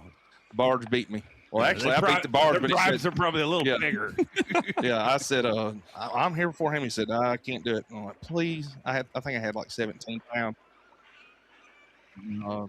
I was like, please let me through. Wouldn't let me through. Found out 15 pounds won. I was like, dang it. So it was an experience. Really cool aerial shot right here. I believe that's Brock Mosley. And as we tighten in on that shot, the shot above it, I mean, it is a maze. You look at this map before we got here, and I'm like, it is just a giant long barge ditch, basically. But it's got a bunch of offshoots, and I mean, it is stereotypical backwater bass fishing. Oh yeah. I was worried mainly because you look out here across from the marina and it looks like you just run across, but you can't. It's you'll be on land. So I just want everybody to be safe. But no, it's river fishing 101. You get off in these oxbows and these backwaters, and you can either hero or zero really quick. And if you find them, the thing about it on the river pattern is if you find it, you can normally repeat it. If you get on the backwater, not depend on vegetation, you can depend on structure. You can really repeat it. There's some places that you can go long ways, 5-6 miles up these fingers and ditches and creeks. Oh, and there is some of those. Not just grebes. There's some gators. There's some giants down here. I remember years ago, I asked my granddad, we were fishing. I said, "What is that? That looks like an alligator." He said, "Son, it is an alligator." I was like, "Uh-oh." Yeah, it was about 12 foot. Golly. That's all? Yeah. And the problem is there's so many logs. You just start, it's not a gator. That's a log. That log just moved. It just swam off. Getting some correspondence online. I can confirm they were grapes. People are very wound up trying to say they're coots, maybe. I think we had a clearer view, and I believe they were definitely grebes. Well, this is a fun and compelling. The guy with the nicest truck in town. that the dude that sells the props? I have no idea. It is incredible what guys have to here. We're going to see a lot of that. Oh, yeah. How many times have you done a prop in your fishing career? Yeah. I've ripped lower unit off. It's gone. Yeah, that'd be the prop too. Yeah, drop it off. Everything. Quite a few times. She gone.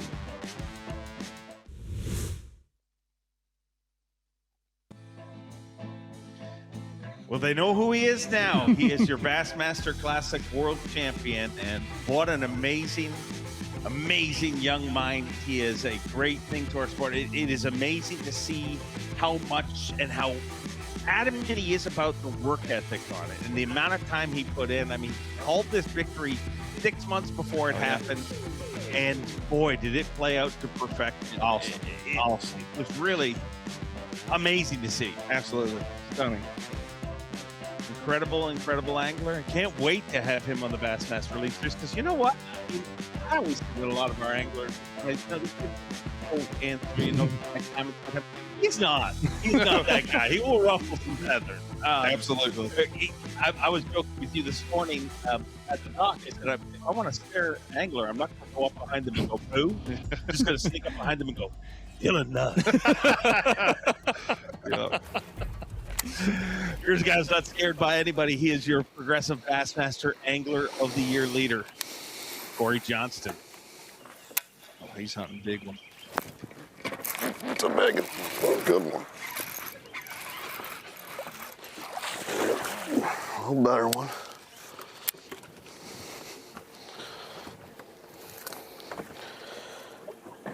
He's up there shallow.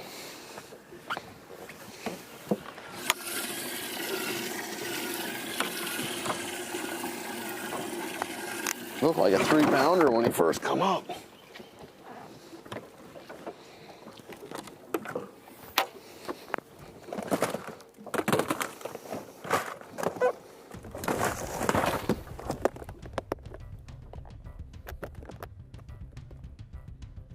Corey Johnston, let's make a move over to Jason Christie, and you knew he was going to be somebody that you wanted to keep your eye on here this week. You look at our Angler of the Year list, and these next two tournaments, it could look drastically different. I'm not sure where Jason Christie and Greg Hackney is, but if things go right for them, come the 5th event of the season, that can look totally different, because these two set up perfectly for it.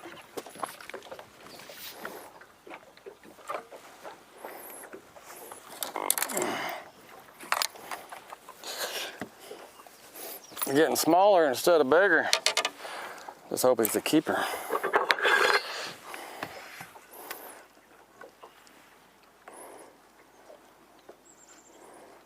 I mean, barely. But he is. Currently sitting in 85th for the year. We were doing some talking about fantasy fishing earlier. Greg Dang, Hackney it's the and line Jason burner. Christie, That's 4, right? uncharacteristically down in buckets D and E in Rapala Bassmaster Fantasy Fishing, and extremely high percentage picks, like you said. The next two tournaments certainly right up their alley. You see Jason Christie throwing a spinnerbait. How many times have we seen him do exactly what he just did right there? I don't want to see him throw anything but that. I mean, to me, that is bass fishing. That is. And he cracks the whip so hard that fish knows he was hooked. Separated by 5 points. He's 85th in Angler of the Year, and Greg Hackney is 80th in Angler of the Year. But I will remind you, we are just 2 events into the season. And, I mean, Pat Schlopper, a guy who we have a camera on, I remember we were like 3, maybe 4 events into the season last year, and he was pretty down in the dumps. Yeah. Turned it around by a victory on the Sabine, just our next event. Won another one to finish off the season. Triple qualified for the Bassmaster Classic. Or no, double qualified. I mean, I literally just You can turn it around fast. I mean, Easton last year, how many times did we talk about Easton's start last year? About as low as you could possibly get after 2 events. Fishing, when you get hot, you get on the roll, it's hard to stop someone that's hot. I don't know, it's like contagious. This guy is very hot right now.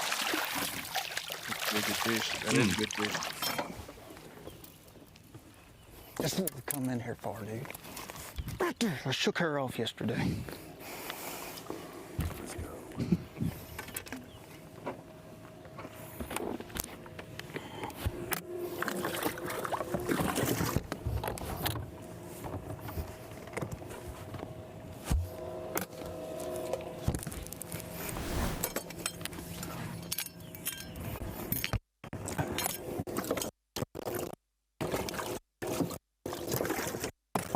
Gonna change things right there. Fish off. Shook 2 off. You know, he's catching him when he gets real quiet and talks very close to the camera. That's what we came in here for, dude. That's what we're here for. Don't tell anyone. Came all the way down here to an area. Camera guy. That'll be probably scared. Yes, sir. Shook a couple more off. The first came On back this here, pool, it's stayed always nice when you real can throw late. one in the live well and not have to worry about a Just cull wanted tag. You're doing good. Get an idea of how much pressure is. And there's a lot of boats in there now. And I shook that fish off, and I shook off one more, and I just left it. Make a move. It's the guy we were just talking about, Pat Hopper. Doubled down last year with 2 Elite Series victories. Bean River and La Crosse, which are the 2 fisheries that get compared to where we are here. Absolutely. And you guys voted him in with our fan vote. He was shocked at that this morning. He says, I know I have people to follow me. I'm just amazed you pressed the button enough to get me the camera. I said, do I need to remind you of pictures of you like being the Pied Piper with a trophy going through a sea of people? Oh, dang it. Dang it. It's not expecting that. Dang it. As the day goes on, that pattern right there is going to do nothing but get better. Heavy. Heavy, too.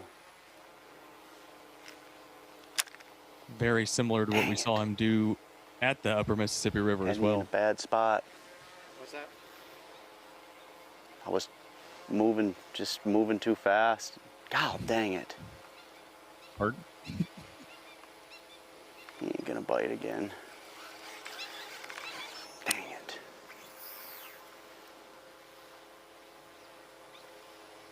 That was a nice fish too. It's just it was half a pound. He'd have it already flew over the boat. Dang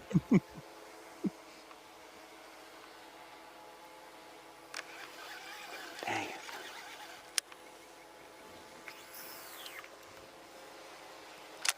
That's why you gotta be slow. I don't think he'll get a lot of bites doing that, but he's quality doing that.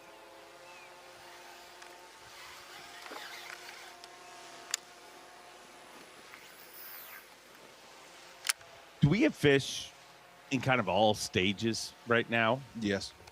Yeah, I still think there's some fish moving up to try and spawn. We had a cold snap here last week, and it was snowing. It's like crazy sight. Water temp went from mid 60s to low to high 50s. I think it threw the fish in a tizzy, but then this morning when everybody was launching right here by the marina, I seen shad flicking into tea leaves. I was like, so there's shad spawn potentially, post spawners. It's all phases are going on right now.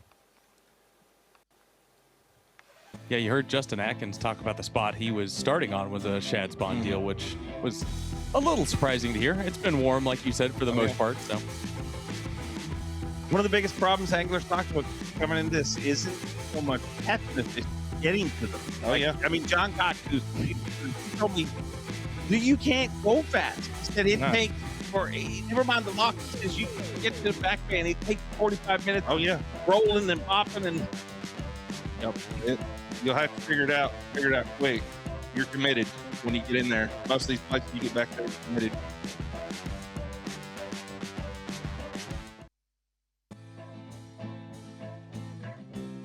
Bassmaster Elite Series back in your life, and welcome into the live cast. We continue to follow the action on this body of water that the Elite Series has never visited. We had an open here last year, and but we've never been here for the Bassmaster Elite Series, and it is a maze. I mean, the anglers, I mean, Swindle told me this morning I got new knees, but they didn't come with shot. So, just when you think, well, this isn't going to be rough on them, it's not going to be big waves or anything. Now those pesky logs get in the way. I can imagine everybody that was pre-looking at this on their GPS is like, uh-oh, there's a lot of sloughs and backwater and everything else. Like Caps had a great post. He said the fishing this week's off the charts, and then he zoomed in on his chart and he's like, see, it's literally off the charts. You can't. it's a winding maze of target. Let's just say it's a very target-rich environment. Oh, yeah. A lot of targets, fishing all different phases. Justin Atkins grew up right here. We got eyes on him, Pat Schlopper, Jason Christie, and Greg Hackney. Looks like Justin found some vegetation to fish. You said there's not a lot of vegetation here? No, there's tea leaves. There's what we call Columbus grass. It's like a pencil grass. Okay. Not a whole lot of it. Used to be the Corps engineers did a lot of poisoning here. We used to have hydrilla, milfoil, coontail, and for some reason, unknown to me, they killed a lot of it, and that's what's made it hard. Used to with the vegetation, you could see how to navigate. It's like Gunnersville, you know, channels. You say, okay, there's a boat channel, I can run it. Now it's just open water. So a lot of people, I'm gonna run over. I seen a guy idling earlier. I was like, he's not gonna make it across there. Next thing I know, he turned around coming back. So it's definitely different. If you don't want to run, if you don't know. So, I know contours and all that help, but there's not many contour maps that's ever been here. So if it's just like pencil grass, why don't you just call it pencil grass? Well, just like the coots, I call them coots. Grebes? We call it Columbus grass. Yeah. Although it's not native to Columbus, it's Columbus grass. I go to Lake Tuscaloosa, I still call it Columbus grass. It's like everywhere we go, somebody at some point will pull us aside and be like, you know, you're in Mississippi. I mean, if you don't like the weather, just wait a little while and it'll change. And I'm like, that's how the weather works. Everywhere we go. Yeah.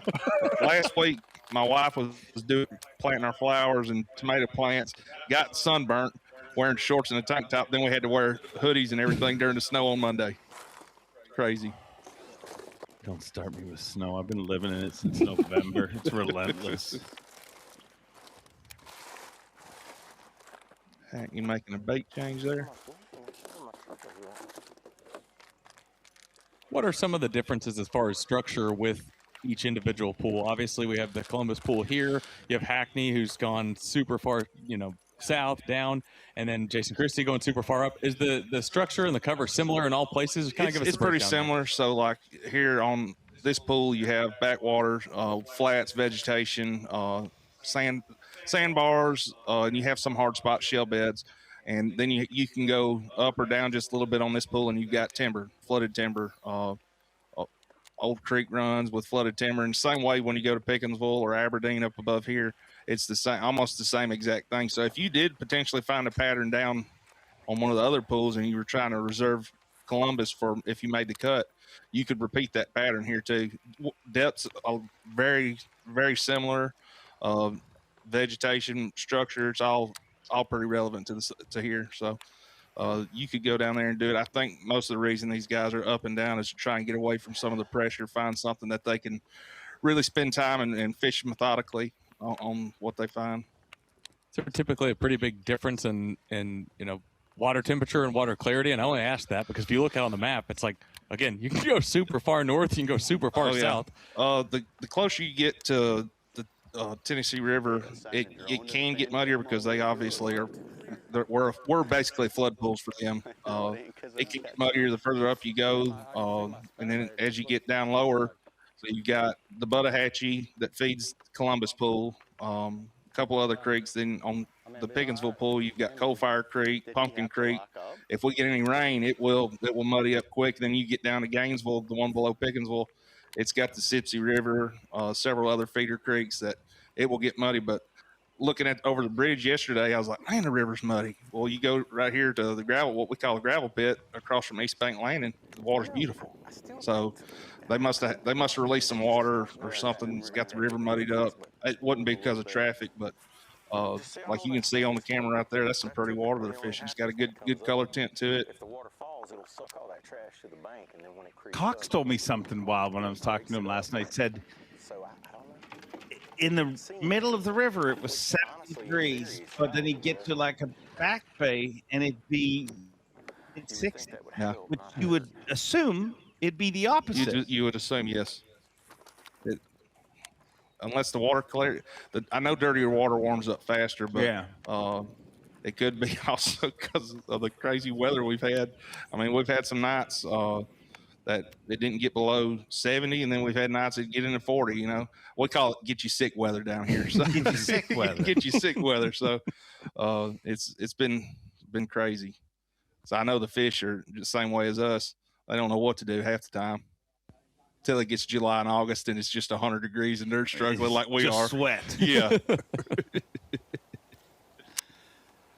Well, it is definitely a maze, but one thing I know about our group, they'll figure it out, and Someone's going to find them. Yeah.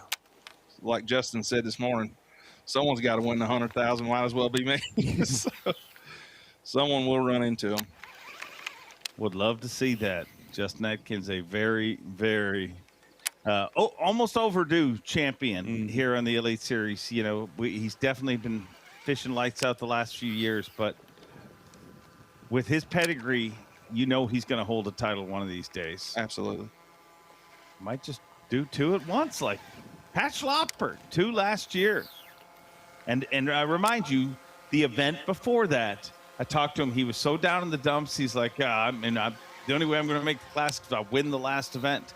Well, he won the next Elite event, went on a heater, qualified for the Classic through points, but then won the final event, which is winning. You're in, so double qualified for the Bassmaster Classic. When you get hot, you're hot. It wouldn't surprise me to see someone that comes down here with an open mind.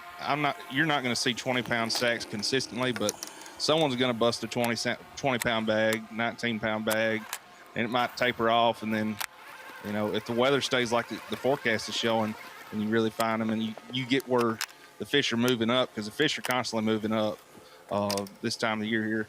You get someone that finds them moving up or a place they really want to be. Someone could get right and maybe have 2 really good days and be able to afford to have a bad day. So it wouldn't surprise me to see a 20-pound bag.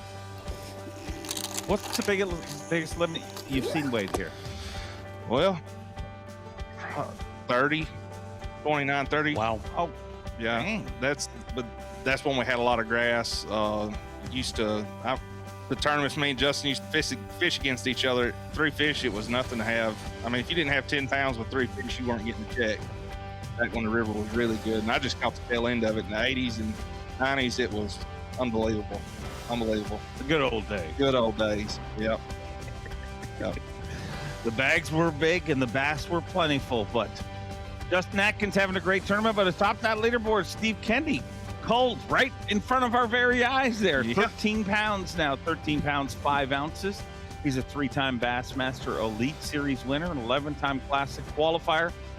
Pretty good mix in our top 10. If you look of veterans and kind of young guns, cool to see that. Kyle Norsetter quietly really has come into his own here on the Bassmaster Elite Series. The always pesky Easton Fothergill in 14th place. I don't think it matters where you are. Your Angler of the Year leader, Corey Johnson, there in 16th place.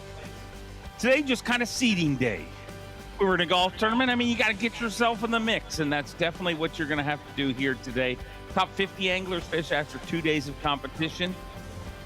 Pat Schlopper right there. We've been watching him. He's in 28th place currently. Emil Wagner in 21st. I feel like this is going to be one of those leaderboards, though, that when they weigh in, I mean, it's so tight. If you look at how tight it is, it's ounces separating positions. Oh, yeah. And not everybody is a marshal. I think you can follow Bass Track as close as you want to, but there's going to be a lot of surprises during this weigh. Oh, yeah. You take one of those guys in the 20th, bracket, one crack of the whip, and they could be right there in the top 10. Mountain Dew, Bassmaster Elite, Tennessee-Tombigbee Waterway. Been fun hanging out with you guys. Thank you, Tyler. Great guest. Thanks for having me. Kyle, always good hanging out with you. But our time here is done. We're going to throw the reins over to the folks in Little Rock. Tommy Sanders, Davey Height, Pooch, and Ronnie going to be breaking down the rest of the action. I can't wait for Wayne. It's going to be a fun one. Mountain Dew, Bassmaster Elite. Yeah, much more to come on Bassmaster Live. Thanks to Dave, Kyle, and their special guests for giving us some good accounts of what happened. We haven't had a good fishing day this first day of the Progressive Bassmaster Elite Series Mountain Dew event. Mountain Dew Elite here on the Tennessee-Tombigbee Waterway. Our live coverage is sponsored by Rapala A lot of anglers spending a lot of time moving or sitting still while under the guise of moving while they wait for locks to fill up and thing. That's part of the layout. That's part of the plan here at the Tennessee-Tombigbee. If you want to go a long distance, you got to take on more locks. Here's one of our unmanned cameras right here. Drew Benton. This was earlier today.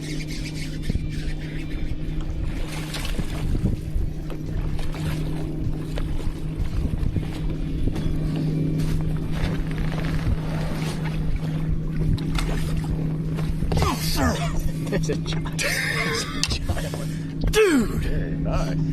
Wow. Gosh almighty. Oh, that one needed too. That's a giant 4-pounder.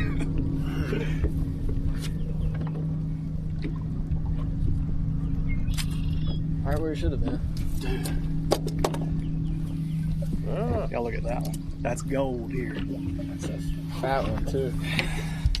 I think it's bigger than 4 pounds. I think it's bigger than a 4-pounder. That was a 4-pounder. That what he did. He does have one on the board at 10 o'clock an hour ago. Yes, so that's the fish that we saw. Yes, okay. And Justin Atkins, we got reports when he got his limit, he weighed his fish, and that 4.9 is closer to 6 pounds. Than 4 pounds. It's like magic. Yeah, it's magic. So it could be 7 pounds by weigh-in if it's gaining weight that if fast. it is gaining weight that. I mean, absolutely. It's a moving day, you know. 6 fish listed on Bass Track over 4 pounds right now. Here's Justin Atkins. He's what you would call the hometown favorite here, for sure.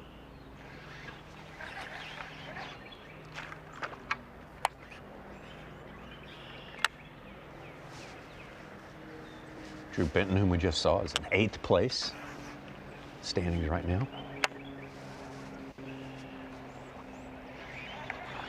Yeah, and Three-way tie for 8. Atkins would jump up to around 3rd if he had a 1.5 pounds more. Yeah, good. Yeah, that's true. We talked about this morning. A lot of different strategies here, and not only where you go fish, but how you fish. And we've seen Justin Atkins mix it up. He started out fishing a gravel bar out in the current, and then we saw him fishing some riprap. Then he went looking for sight fish, and now he's flipping mats, all in about 4 hours.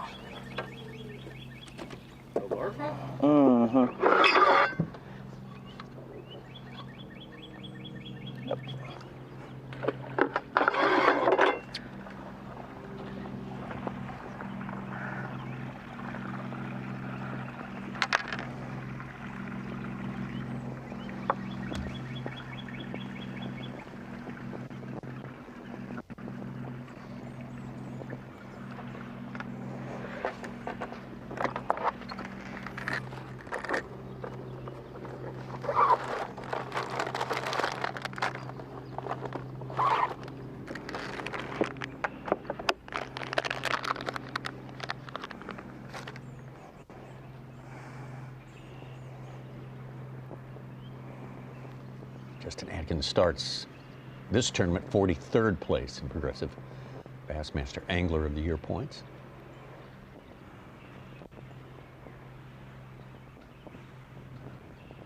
Dave, you said you'd have to do multiple Yeah, that's all we're going to catch back here is largemouth and grinnell. He's definitely mixing it up.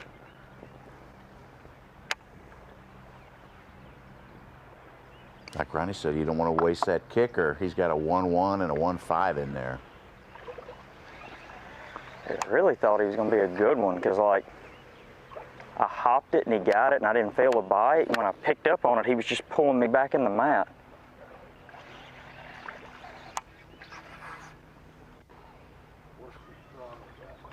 Yeah, he was.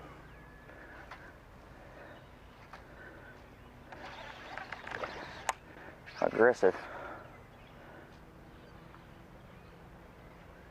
I'll go through there.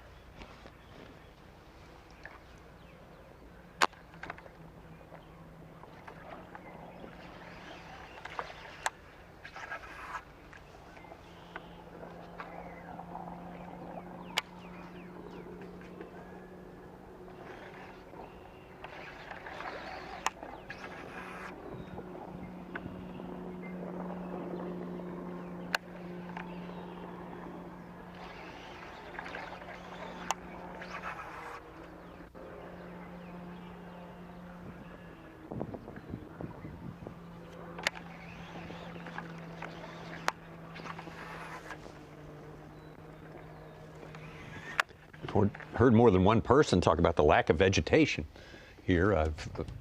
It's not totally apparent from what we've been seeing. Of course, our guys are going to be where the vegetation that is. Yeah, So. Yeah, that's a great point. Yeah. They're going to be looking for it and fishing around it. Jason Christie still one to a limit? Well, I'm currently hung up, but not terrible. I mean, we've had a limit of keeper bites. We just have not had a chance at a good one yet. And one thing about locking is you miss the early morning bite, and also you miss the good afternoon bite. So you better be on them, and yeah, just not getting as many bites. I didn't spend a lot of time in here in practice because, for one, I didn't want anybody to see me. So I kind of buzzed through it and loaded my truck and got the heck out of here. And I wish I would have spent more time just to figure out the little ins and outs. They're not biting. I mean, they're just. I mean, it looks windy here, but it's pretty calm. And I just don't know how. I mean, I've never fished here. I don't know how many fish live in these places. All I know, it's the only place I had a lot of bites and caught any big ones. So we are here. We're gonna make the best of it.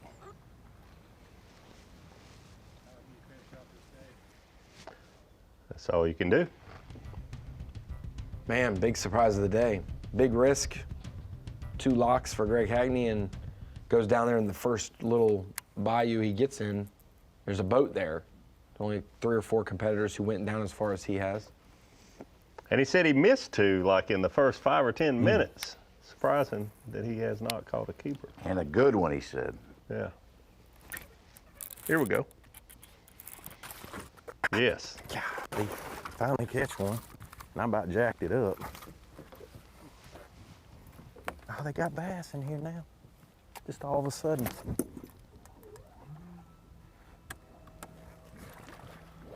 I don't even have a measure.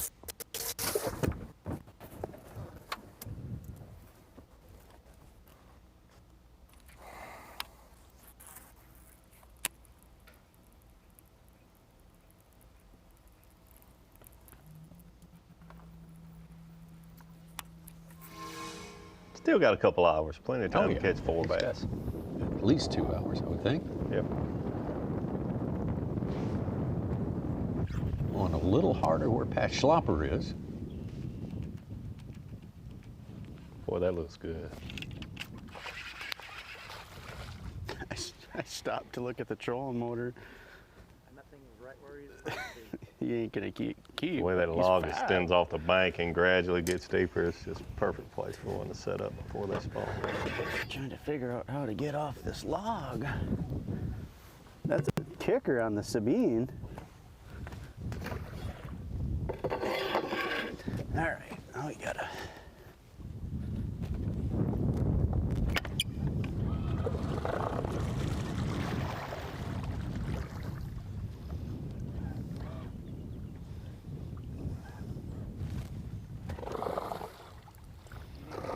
Well, I'm not sure yet.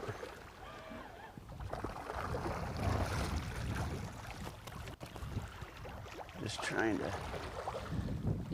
figure out a route here.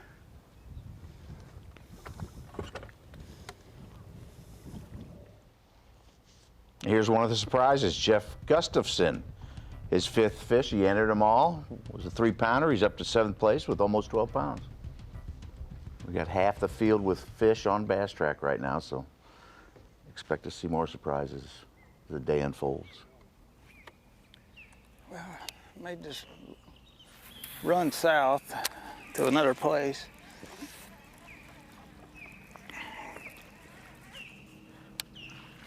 And caught a big one, or a good one. I've had a few more bites. Well, I caught one that didn't help. And I've missed two. Two have gotten my bait, but it's kind of what I would think is a big fish spot. Fish moving in, fish moving out. It's kind of a stopping spot.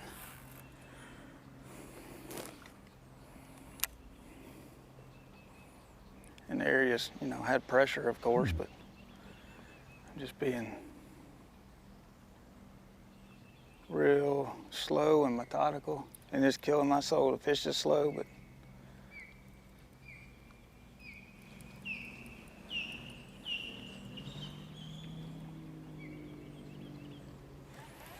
I feel like if I catch, chances of catching a big one here is high.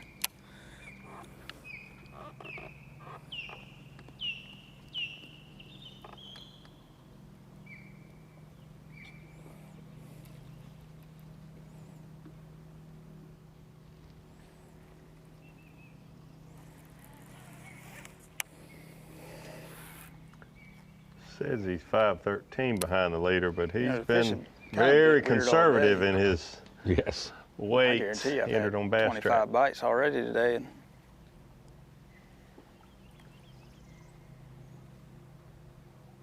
it just kind of like spawning fish, usually. Just kind of nipping at it, not really committing, just getting it out of their way.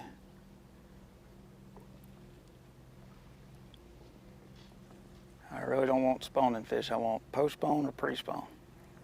I mean, I have caught a little female today that had eggs.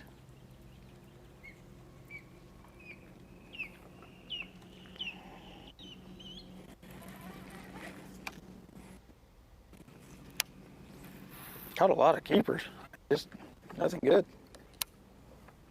One good one.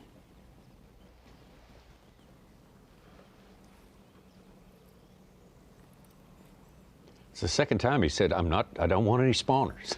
Is he trying to talk himself out of getting locked up on one? I don't know. And burning some precious time. Hey, if it's a 3+ pounder, I don't care if it's pre-spawn, post-spawn, or spawn. Pressure this area's gotten that you gotta really slow down and be. Maybe he's just trying to, like you said, talk himself out of getting locked into sight fishing. A little bit of that. It's an interesting place we have had so far today. It has been a catch fest. And we're just sampling 6 guys, basically, a couple of additional cameras and bonus coverage, but hopefully it continues like that. It's been very entertaining. Look at those 3 on top. When they put those boats in the water at Amistad in 2006, 2 decades ago, those 3 were among them right there, and here they are, 1, 2, and 3 on day number 1 at the Mountain Dew Bassmaster Elite.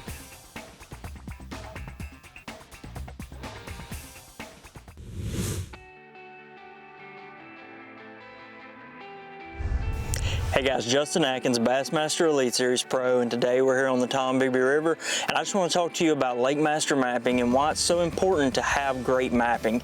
When I started my professional fishing career, I was actually employed at LakeMaster, and I was a hydrographic surveyor, so I went out and collected this data, so I know what kind of effort goes into creating the best maps, and the passion that these guys have for making the best maps for fishermen.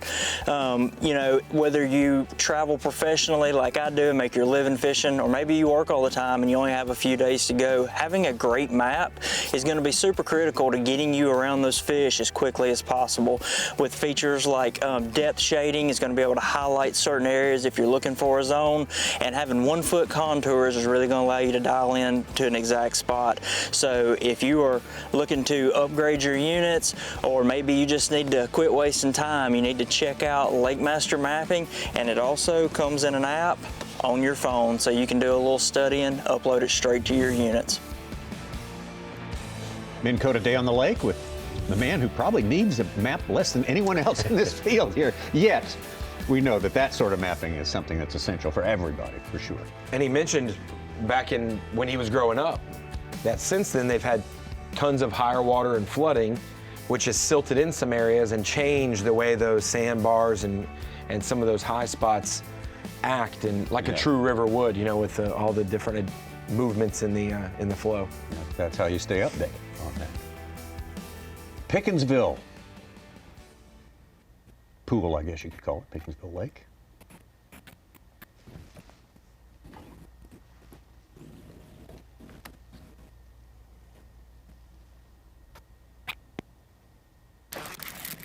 There she is. Stay hooked up. Get in here. Yeah. Good one. Woo. Yes. Right in the mouth.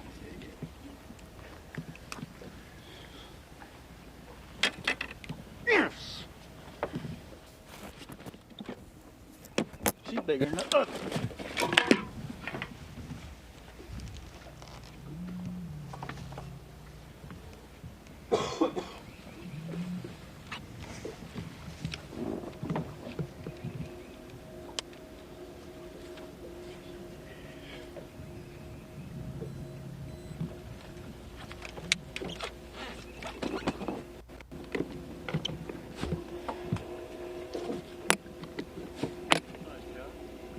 Yeah, now we're getting there.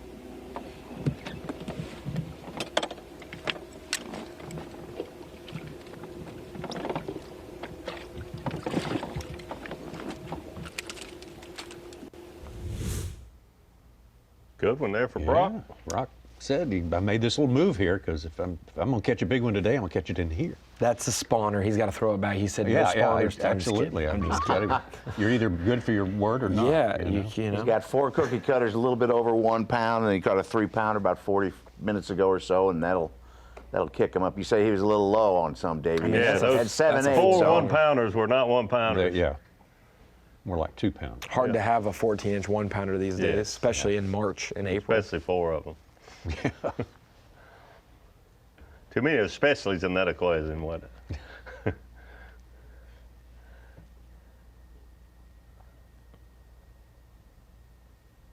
Well, there's your bird's eye view. Interesting. I don't think it was clouds. I think you could see where those colors of water clarity were mixing right there at the mouth of that. Yeah.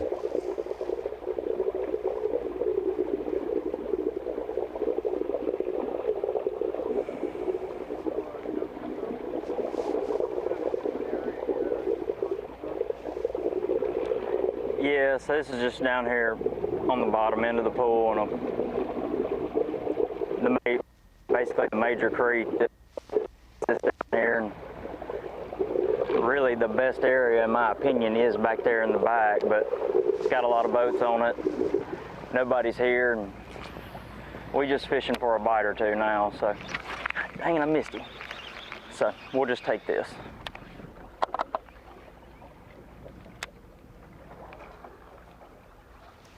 Golly, that one thumped the piss out of it.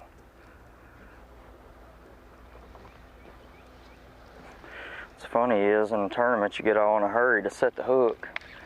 In practice, when you're shaking them off, you just swim forever with it.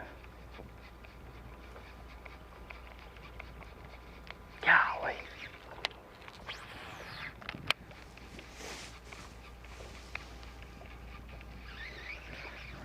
Maybe it was a gar.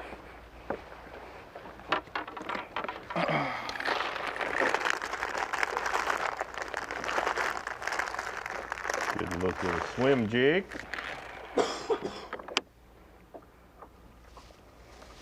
But I doubt it.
Well, that fish was aggressive.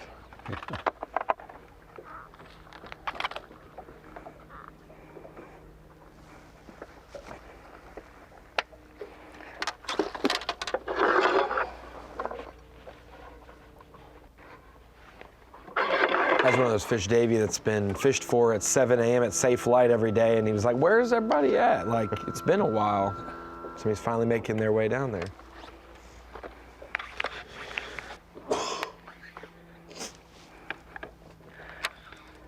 Every bit of that looked really good until he come out of the water.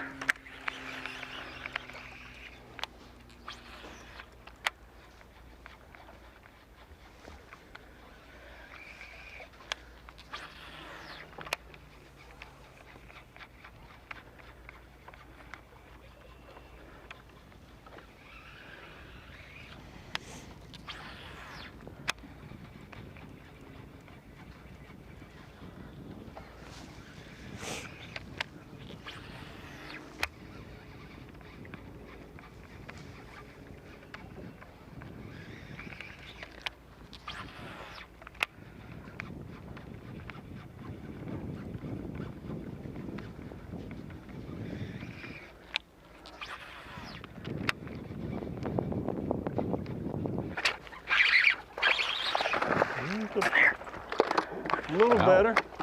A little better.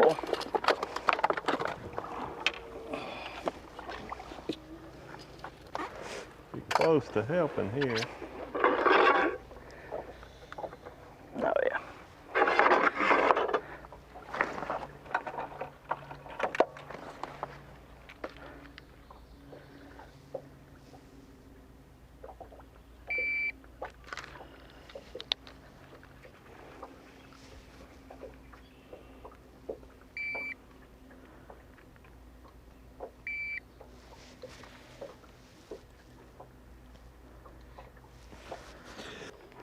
Pound and a half.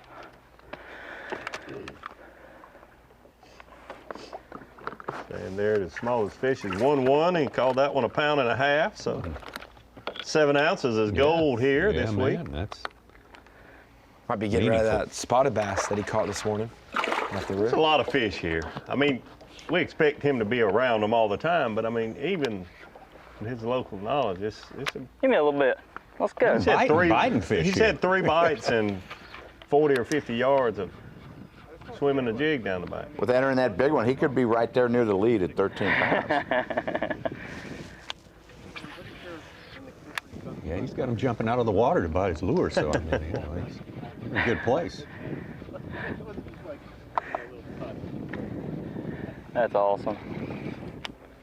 A lot of emotion going on right there.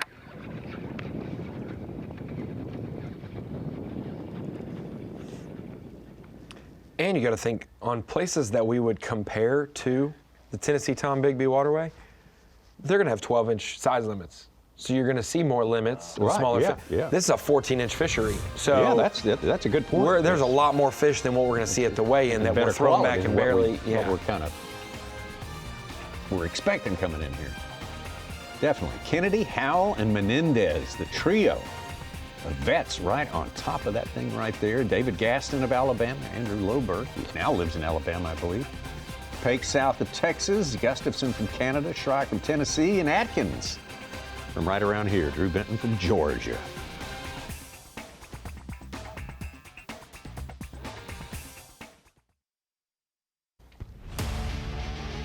26 Mountain Dew Progressive Bassmaster Elite Series event, third of the season here, is sponsored by Mercury, by Skeeter Boats, and by Bass Pro Shops. Great to have you with us. Maybe you're just checking in here. Day one of the competition here at this third stop of the year. And we got the full field out there. We got 3 veterans of the entire length of the Elite Series. In the first 3 places, first, second, and third. Kennedy, Howell, Menendez. That got an Osprey, yeah. Was that Osprey from moments ago? Or Yeah, was that the same one. The 3 The of one our that was oldest. fussing at Mosley a little bit ago. Uh-oh, unmanned camera. There's extra bonus footage here. Bo Browning. Come on, Hammer. Stay on there. Stay on there. First egg beater we've seen today. Yes, baby. Yes. Come on, baby. Come on. Yeah.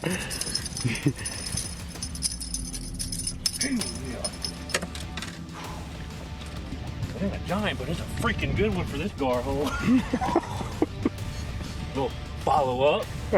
Golly, that gets me jacked up. Little follow up.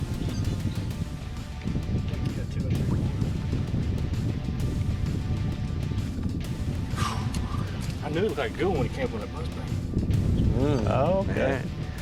I heard the buzzbait on the rod. He got hooked to it when he swung it in, and then he said follow up, and now he just put all the details together.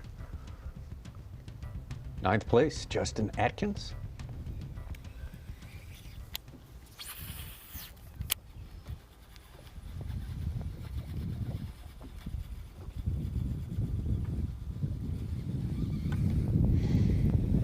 Other anglers just moved into the double digits. Scott Canterbury, Wes Logan, 10.5 pounds or so, tied for 11th.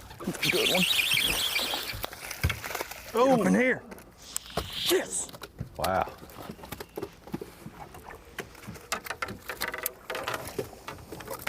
That's the one we was looking for right there. That's going to help him a pound plus. I think we might have our day one leader on camera today. Tell you, Brock's right there too. Yeah. Brock's got 13. Not according to Bass Track, but he's. I'd say you're right. I think Justin's smallest fish is more than a pound 5 also, but still, this is a good help. 3-pounder. Plus, if his 4.9 is closer to a 6 or 6.5, that's 2 pounds to the. Well, that's what he weighed at, right? Yeah, he said. I mean, I love our camera guys, but some of them are a little wiry, and their texts aren't as conclusive as you'd hope they would. They just tell me what it is, but okay. Well, you wouldn't watch weigh-in if you knew exactly what it was, Yeah, right? I'm not trying to, you know. Oh, there goes the Dog got spotted a little bass. bag now. Let me throw this in here real quick. Yeah, he's solid with a 6-pounder and those other 4 he's got in there now, and yeah, another 3-pounder will be icing on the cake. Yeah. But he's solid if he doesn't catch another bass, as long as he makes it through the lock and gets them weighed in. Yeah, he's almost up 2 pounds with that call, from 1.5 to 3.0. Yeah. And then if you add 2 pounds to his other thing, he's closer to 15 than he is 11. That fish did not stand a chance. Why's that? Got ripped out of that water so fast. It was like, this is the new world. Felt gravity for the first time.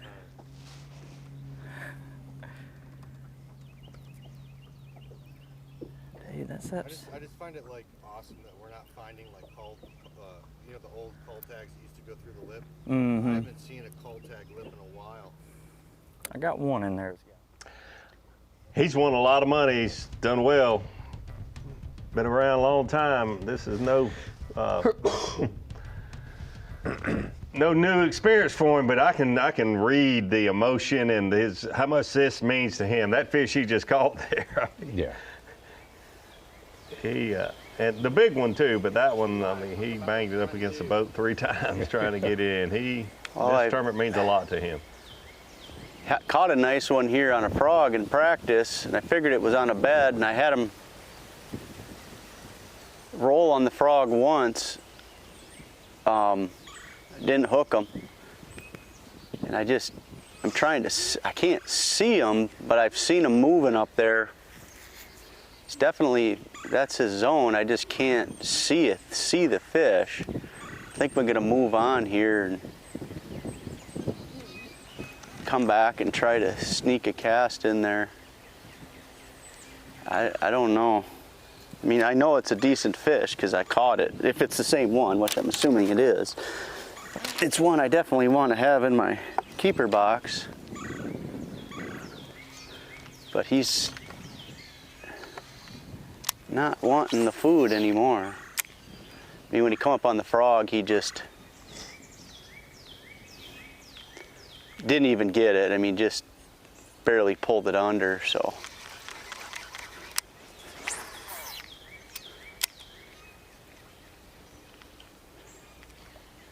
we'll see. I don't know. I might have to give them a break. And I thought that I saw them, and now I'm not seeing what I thought it was, so I'm definitely think I did see the fish.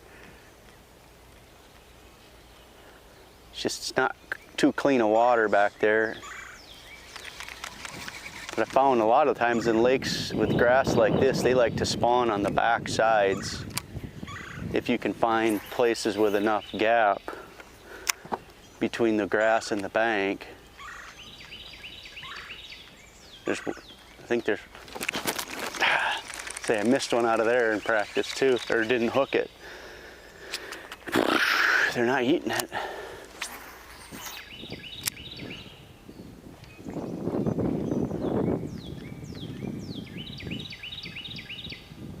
I don't think that was a real good one though. Yeah, that's not a very big one.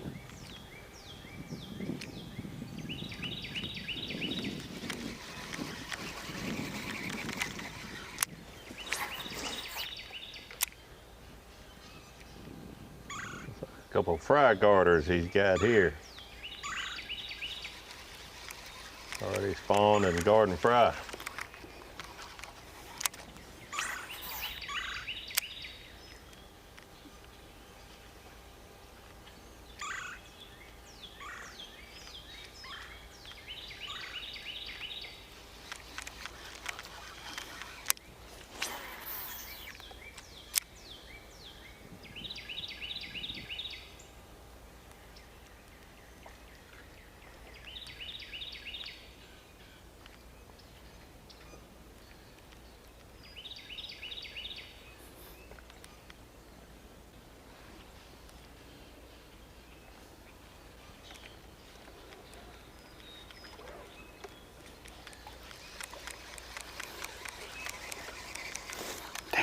Pat's been an elite since 21. He won the Bass Nation Championship. Keeper, it's not going real good. 2020 at the other end of the canal here up the Pickwick Lake.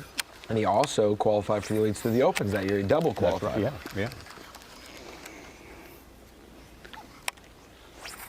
God, let's get a good angle.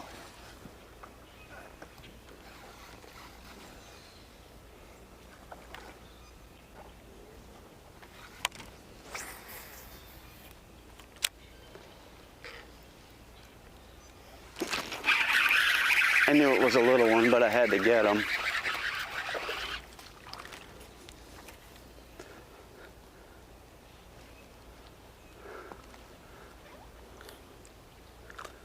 Just in case.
Greg DePalma just filled his limit with a 313 to get over 10.5 pounds and into our teens in the standings.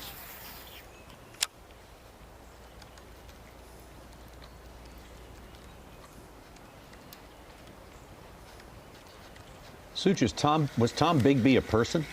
Or is that just a full I believe it was surname? a Beatles song. What? My favorite thing is when he has a reference that I also don't get, but you don't get. That's Eleanor Rigby. I'm sorry. Oh, that's a little bit of a stretch. Not gonna do it.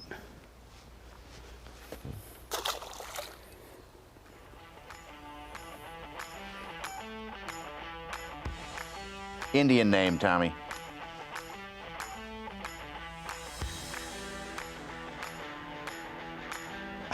Show you this fish from just a little bit ago. The difference maker for Justin Atkins. Boom. Up in here. Boom. Boom. Won't be as big as the day, Tommy, but when you can make a 2-pound cull midday after you already have a 6 in the boat, huge opportunity for him being the local kid who wants to show out. Boy, he is showing out. Means everything. We talked about it when he caught that 6-pounder this morning. Oh, here it is right here.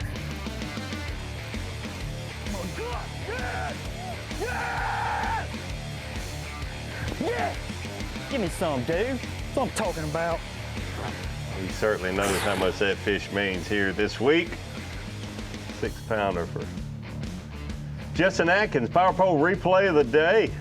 Says a 4.9, but that was a very conservative guess. He weighed it later, a 6-pounder. Justin Atkins power pole replay of the day. 6-pounders are huge in this place. Justin Atkins with one in the boat on day number 1. That's called putting yourself in position. That is for sure.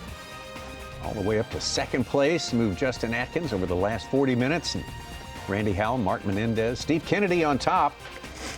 Gaston Loberg, Pake South, Jeff Gustafson, the Canadian, moving up. Did you ever think we'd see an Auburn and Mississippi State guys at first and second? That's the only time they're successful, That's Tommy. Right. Now, wait a minute, come on. Not fair.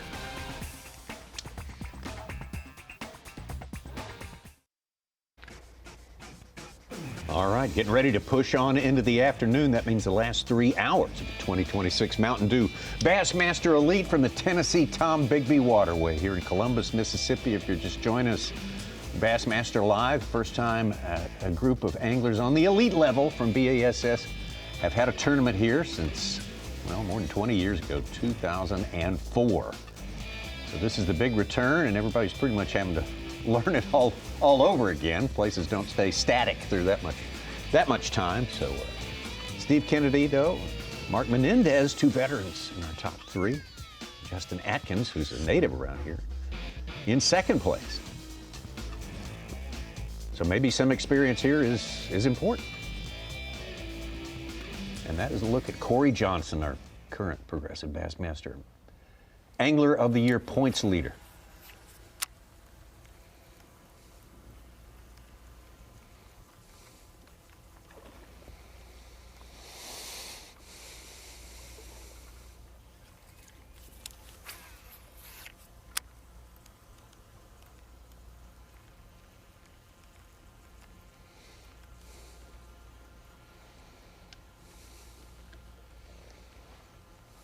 On Bass Track, he is actually tied with Brock Mosley, where they're standing in the standings right now. Brock started the day in third place, that's right.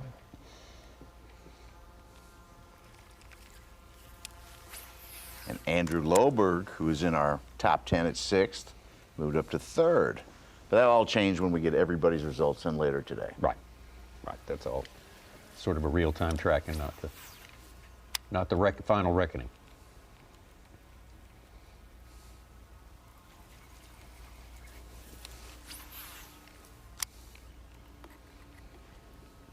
Yeah, Tombigbee, the locks are named after local politicians up and down the river, but the Tombigbee is really old Choctaw words meaning box maker, coffin maker. They used to move fur in boxes up and down the river on their boats.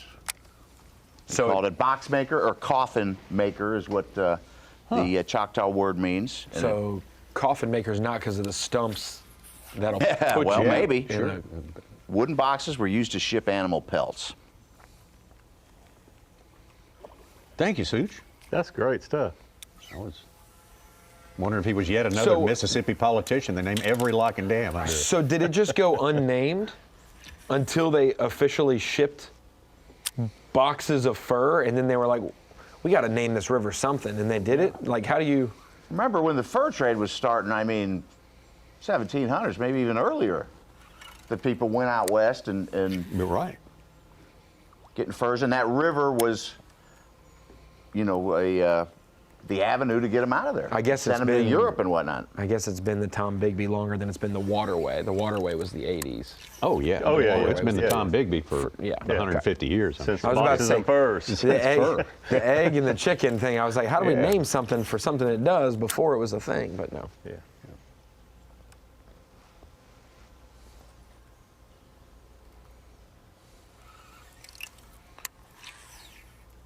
Yeah, the waterway that comes out of bottom of Pickwick goes through there, 234 miles long. That's the Tennessee-Tombigbee Waterway. Very expensive, $2 million, largest earth-moving project. How supposedly many? at the time? $2 billion? Was it more than that? I would have thought more than that, but certainly billion, not millions. But I bet you couldn't do it today for $2 billion. No. You couldn't get 10 miles of it done. They started in the 70s. Nixon gave it approval. In 72, they started construction. They'd conceived it so many years ago. Like Tommy said, a revolutionary period. They were thinking of a way to move it down. In 1875, Congress okayed the plan, and they started looking at it, studying it. I knew it was quite the undertaking, but not more dirt moved than the Panama Canal. That's incredible. That's hard to believe, isn't it? But I mean, 234 miles is a long way. Yes. Yeah, that's about cutting 500 miles off the trip, you know, if you're coming from, say, you know, where Lake Wheeler is, that part of Alabama or Tennessee just above, trying to get to the Gulf.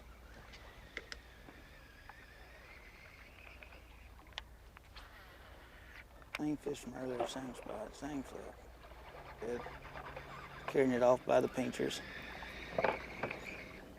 Shipped a lot of coal and timber through the Tombigbee over the years, billions of dollars worth.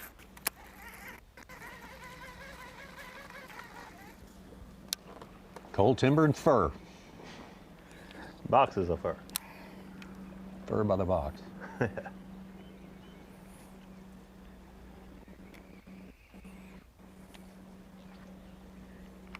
All three commodities of the past. That's right. That's right. They're all out of fashion, aren't they?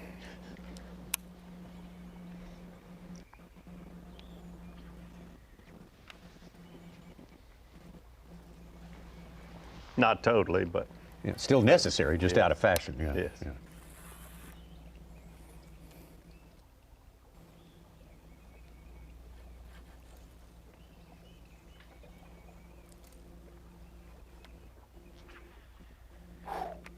All of a sudden my line just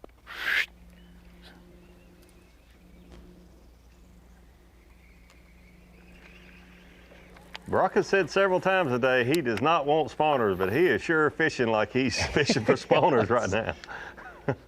He has been on this one little stretch for 20 minutes.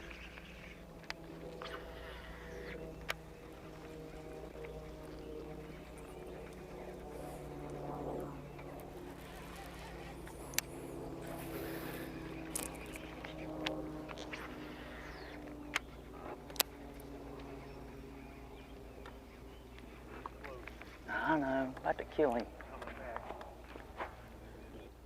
Our first big bass on Bass Track was John Cruz's 4.5. He's stuck on that one fish. Ooh. Wow. Cody Pat Swap is Eber. still working this place here.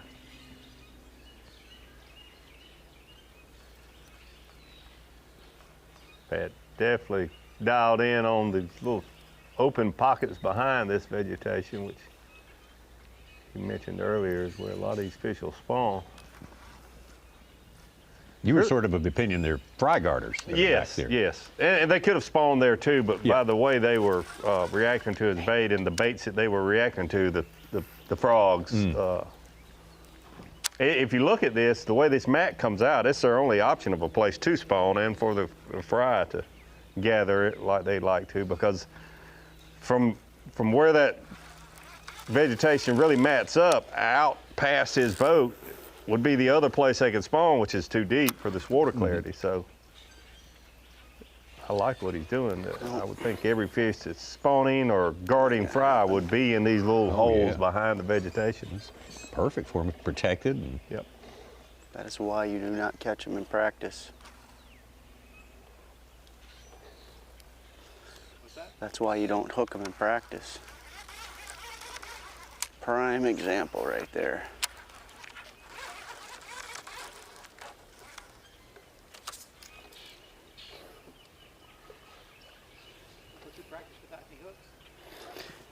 I do a lot, sometimes, yeah. A lot of times with like a jig, you can just get it out of their mouth.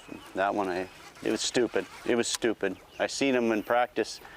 I popped my bait over that little clump and he came up over it and I tried reeling it away and he got it and just, it was dumb. And it was a nice one. It was one of the bigger ones I caught.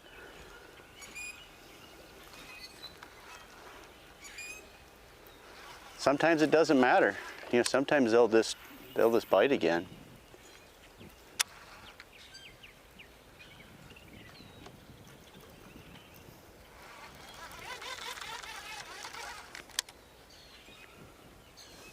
I'm just surprised I haven't caught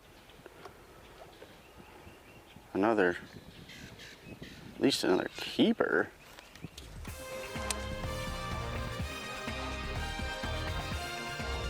a lot of beautiful fishy looking places here on the Tennessee-Tombigbee Waterway. We've seen some good fish and some biting fish out there today. It's been a good day one so far. Steve Kennedy been hanging in that top spot for a good long time right now. The rest of our anglers there, and Justin Atkins, one of the favorites, definitely one of the favorites coming in here, probably more local knowledge than anyone in our 101 angler field, and he's right up there in second. I'm Dylan Nutt, and I'm a Bassmaster Classic champion. 20 pounds, 13 ounces! It's just such a grassroots organization. It's such an easy thing to get into. Heck, I paid a $200 entry fee, and then I got to fish the nation championship for free, and here I am at the Bassmaster Classic. How about that one? Right now, this moment, feels like all my hard work and everything I've done leading up to this point all just paid off.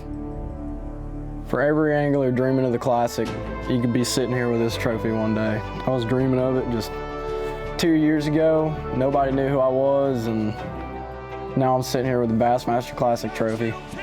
For anyone thinking about joining the Bass Nation Series, it puts you on a huge platform, and you can step your way right up to this championship and then maybe even qualify for the elites.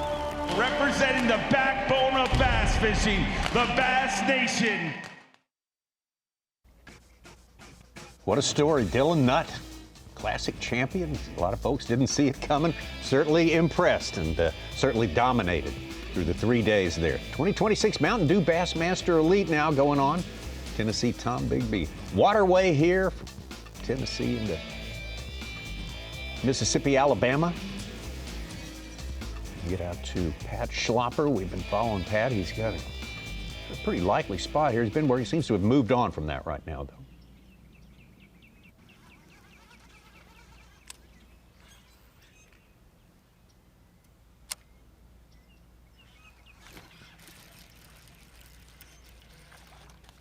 There we go. We got 5. Caught him in practice too, I think. I mean, it ain't much, but I'm happy to have that little guy.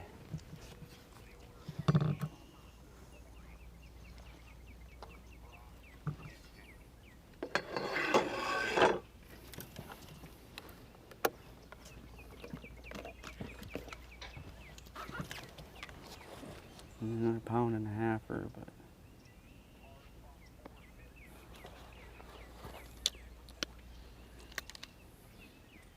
there we go. That's the 5th keeper for Pat Schlopper.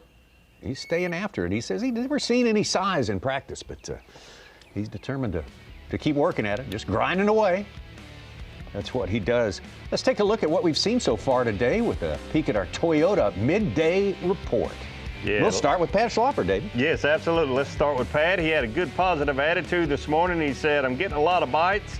not a lot of big ones, but a lot of bites. And actually, the bites have been a little slower for him than I think he expected, but been steady. He's been steady. He missed a few fish, got kind of hung up on a fish or two that was, I think, fry guarding and did not eat his bait. Good, solid, a lot of 2-pounders, though, and I think at the end of the day, most anglers will not think they had a bad day if they've got 10-plus pounds, and I think Pat Slopper is definitely going to be there. A lot of people picking him because of his river experience, and now Corey Johnson, we picked him because he's the leader in Progressive Bassmaster Angler of the Year points. Like Pat, Corey decided to lock north. Only about a third of our field or less. I guess it was less than that, though. Only about a dozen boats. Really. A tenth of our field or so decided to lock north in that with that first group. Corey Johnson, one of them. Just like Pat, the bites have been a little slower for him. Unofficially, we got him at 9 pounds. He's been mixing it up, flipping some. You see here, he started out this morning with a swim jig and a vibrating jig, a chatterbait. So unofficially, 23rd place for Corey Johnson. Currently leading our Angler of the Year at the start of today. He needs a 3-plus pounder to keep him in that position, in my opinion. Said he's not quite seeing the size he saw in practice or the numbers, for that matter, but it could turn on for him at any moment. The guy who started in 3rd place today in Toyota Bassmaster, in Progressive Bassmaster Angler of the Year points is Brock Mosley. Also, we're with Brock because one of the favorites from here in the state of Mississippi. Yeah, one of the few anglers got a decent amount of experience here. He has fished here a lot. He set a pool, actually 2 pools below where we're taking off from. Brock chose to lock south, 1 pool to start this morning. And really, if you consider his lock time, the amount of time it took him to get a nice solid limit, not really what he wanted, but a good limit of keepers was only about an hour and 20 minutes. But then he upgraded with this one. Definitely a good one here. And then a little later, another good one. He slowed down and started fishing some soft plastics. I think these fish may be spawning. He was certainly fishing really slow when he caught his 2 best fish here in the last hour. Another local favorite, maybe the local favorite, that's the man who started us fish catching today, and that is Justin Atkins. He started and has kept at it to great effect. Yeah, and it is great to watch him and what he's been able to do this morning. I said coming in that I thought it would take a variety of game plans, different techniques to have a chance to win here this week. I didn't think one person could lock just a bait or a pattern in their hands and win. And man, has he been mixing it up. He started, he set a gravel bar out in the current. The next fish you see right there, he was fishing some riprap, and then he started swimming a jig. Along with punching some mats. We've seen him do all those this morning, and he's caught fish doing all 4 of those things. So Justin Atkins definitely getting it done in a variety of ways here today so far. And that is your Toyota midday report, and we will wrap it up by sticking around for a bit with Justin. Got a big move. Bill Lowen with a 5-pounder. Gets in our top 5. How about that? With 12.5 pounds.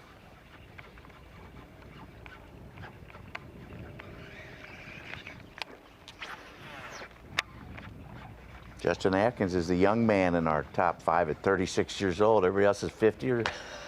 Are you serious? 62, yeah. In the top 5, 36 is the youngest. The classic, yeah. It is just bizarre how much this conforms to the whole narrative about the these are real the live sonar guys versus the not. I mean, they're all old when we go there, and when we go to this other kind of situation, too small a sample size. 20 years old. Yeah, too small a sample size over on. I mean, That was the only thing about that bank. It actually, where the boat was sitting, it was about 3 foot deep. The fish were up there super shallow. They're just close to a little water, you know. I am looking forward to the end of the year when we can really look at those numbers, and I think we have enough data to. Pretty definitive already. Well, Davey. It's too small a sample size, Ronnie. I mean, Suits. We had our second youngest Classic winner. There were a record 23 anglers under 30 in the Classic this year. 2 22-year-olds have won the past 2 Classics. The 25 before that averaged 37.75 years old. Wow. That's changed now. Yeah. And that's including Jordan Lee, who was 25 and 26. 25, yeah. Yeah. So I was younger than average when I won back in the day. That makes me feel good. Now I would be like a really old guy to win a classic if I won it at the same age. And that 2000 Classic was our oldest. Woo Dave's. Yes. 54. He's the oldest Classic winner.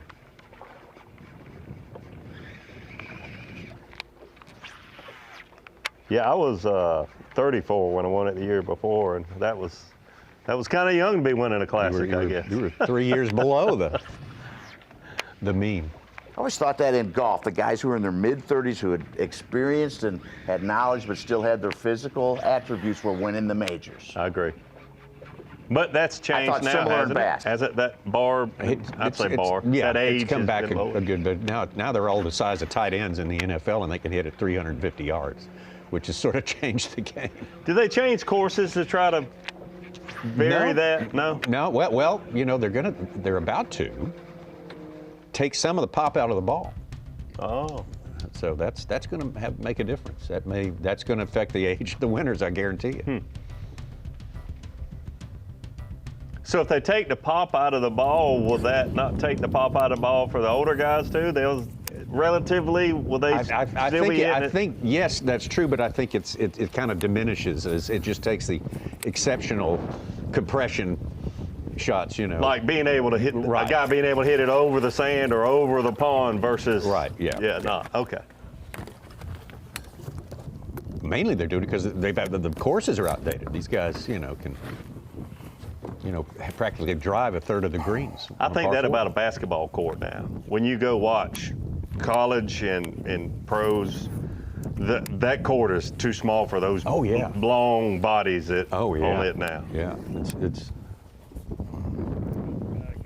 And people complain about the young guys. Look at like you said, NBA, NFL. There's 18, 19-year-olds getting in there and 20-year-olds excelling.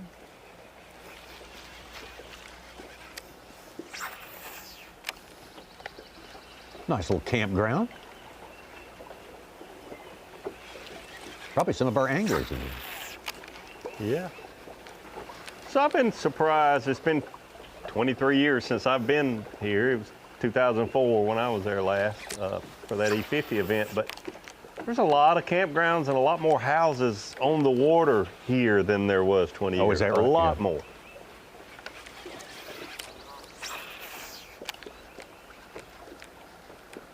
In those events, did you have the similar boundaries where you could go way down and way up? We were fishing out of canoes, though. I mean, no way you could. Oh, yeah. It was, With cane poles. Yeah. But you were restricted to a whole course on the last Yes, the on last the final. day. Yeah.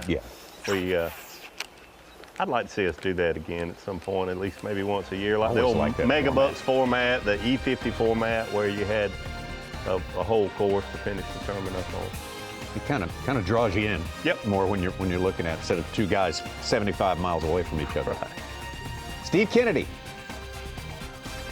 hanging in there on top, the man from Alabama. 3 wins with the Bassmaster Elite Series. Justin Atkins still looking for his first Elite Series win. Greg DePalma, big move by the man from New Jersey. Just caught a 310 to go with his 311. Oh my gosh.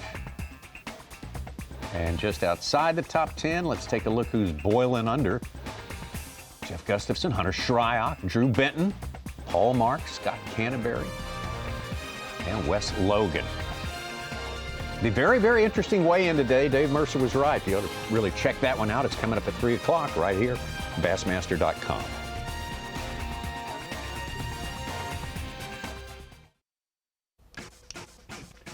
Progressive Bassmaster Elite Series. This is the Mountain Dew Elites. We are at the Tennessee-Tombigbee Waterway, Columbus, Mississippi. A fantastic host city. We appreciate that. We appreciate Rapala sponsoring our live coverage today as we get these beautiful views of all the cutoff lakes and backwaters of this long 234-mile waterway. Going from Pickwick Lake all the way down to its running into the Black Warrior River down in Alabama.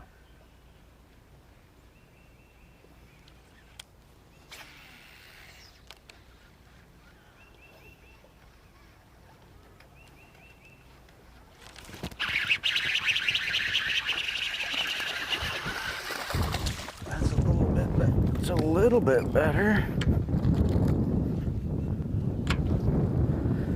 Surprised me. It's a fat one.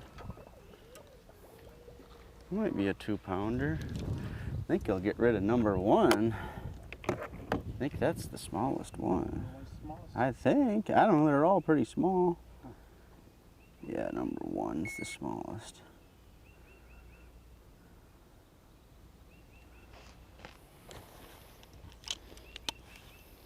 Probably a 2-pounder. Oh yeah. Say 2? Yep.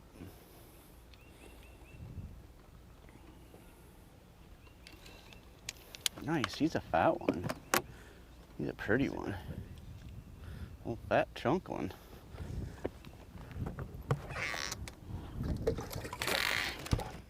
Oh, Slopper catching a lot of fish today. Good deal that he made the fan cam. Hey, got the baby pattern working for Dakota Eberry. Just sandwiched 2 3.9s. He's got a couple 1.5 pounders in the middle. He's in our top 10 now. He had a baby a couple days after the class. His wife had a baby a couple days after the classic. He said it was funny, 7'4", the same weight of this big fish. Oh, wow, really? That's what he posted. Take it for what it's worth. Yeah. It's a post. Choked it. Like I thought he was, if he would have came off, I'd have said I lost a 5-pounder.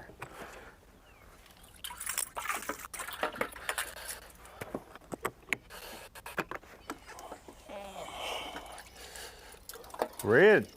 Oh, he's already called it. Yeah, that's right. Red was going to be the Or first is that call. number 5? Okay, that's number 5. That's number 5. Well, we got 5. It ain't going like I thought it was going to go. I thought that would, I thought I could catch a limit of those right there pretty easy, but how many times in fishing does it work out like you think it does? All the tournaments I've won, never thought I was going to win. All the tournaments I thought I was going to win, I don't catch. Beep. I didn't say I thought I was going to win this one, but I thought it'd be a lot easier to catch some fish.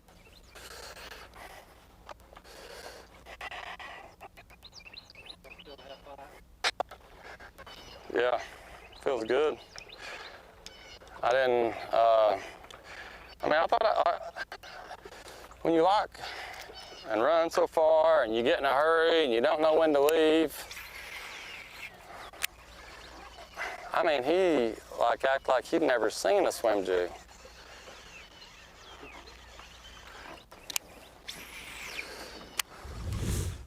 Wasn't it about 2 hours, his travel time this morning? So he's about he's 40 minutes, 45 minutes left for his fishing day. Yep. 2 hours since his last fish, too. Oh, well. Now wait, he's got a 4:30 check-in. He does, but he'll have fishing time, but he'll have to lock. catch that lock. Yeah, he'll fish some more after that. That's Right. what it is, yeah.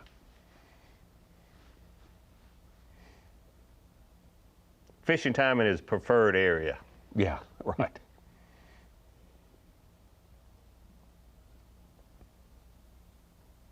Well, Randy Howell just caught a 3-pounder. He's up over 14 pounds on the day and atop our leaderboard with 14 1/4. Caught that 4.9 earlier. He's got 2 3.0s. He's been in our top 5 most of the day. I'm curious if he's sight fishing or not. I know he loves to sight fish, and this is the kind of place where find you an area with some clear water and go all in on it, because he's just kind of about every hour you hear, oh, there's another nice one for Randy Howell. You know why he needed a good tournament? He was 100th in AOI points. Wow. You're right. Good for him. 99th at Gunnersville and 90th at Martin. Not over yet.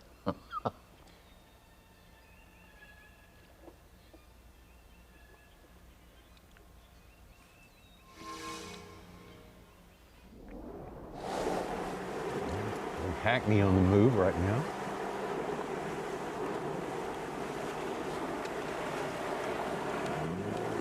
Two fish, surprising. Very surprising.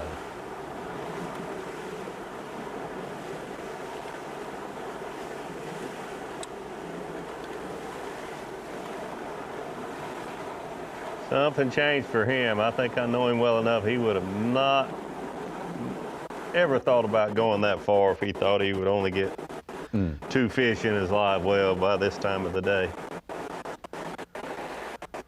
Hopefully he's got a plan B here that he can scratch out 3 more. Be like a hole and then a shallow spot. A hole and a shallow spot. Some of it's 5 foot deep, and some of it's a foot deep.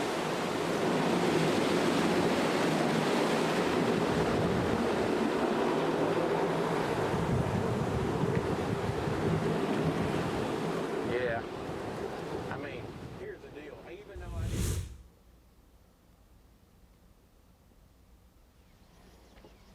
Probably swamping a bunch of snakes sunning themselves out there, Davey. Somebody said it was real snaky. Oh, I bet. I'm thinking that we're going to have to catch a big one around the ramp somewhere. Better pull off some miracle stuff right here at the end, because it's about time for us to, we can't miss that first lock, because then it puts us in a bind for the next lock. But, I mean, at least we got 5. I think that it's going to be like that. Like you're going to have some, it's not going to be easy every day. So we're going to have to either catch us a big one or 2 and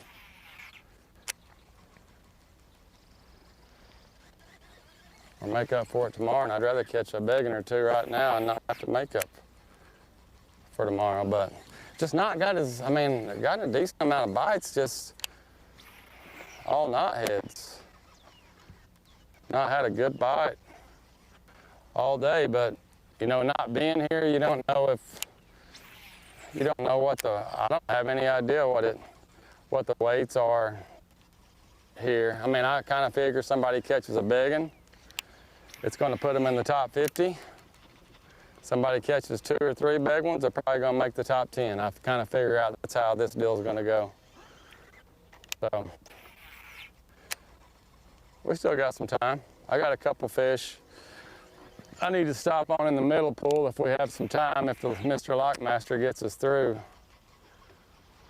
nice and quickly. But we're going to actually rock out of here pretty soon, because it's going to take us a while to get to the channel.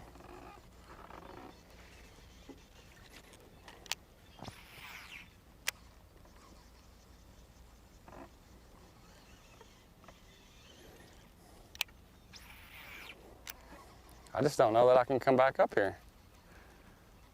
Like I've caught 5 keepers all day and lost 1.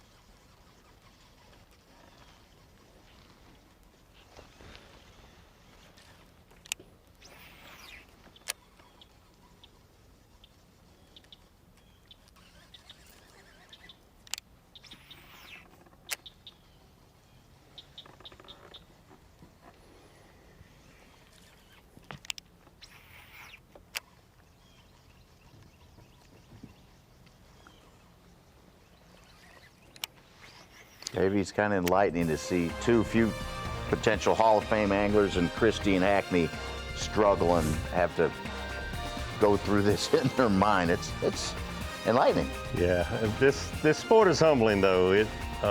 They still got a lot of fish to be weighed in, but it can be humbling at times. Speaking of that, Randy Howell's got the lead now, and the start of his 2026 Elite season, not what he ever expected it to be. No, not at all, not at all. Bill Lowen, who started out last year with a win. A lot of people were figuring this would be a great place for Bill Lowen. That's pretty fair bet. That's this kind of stuff he likes to do.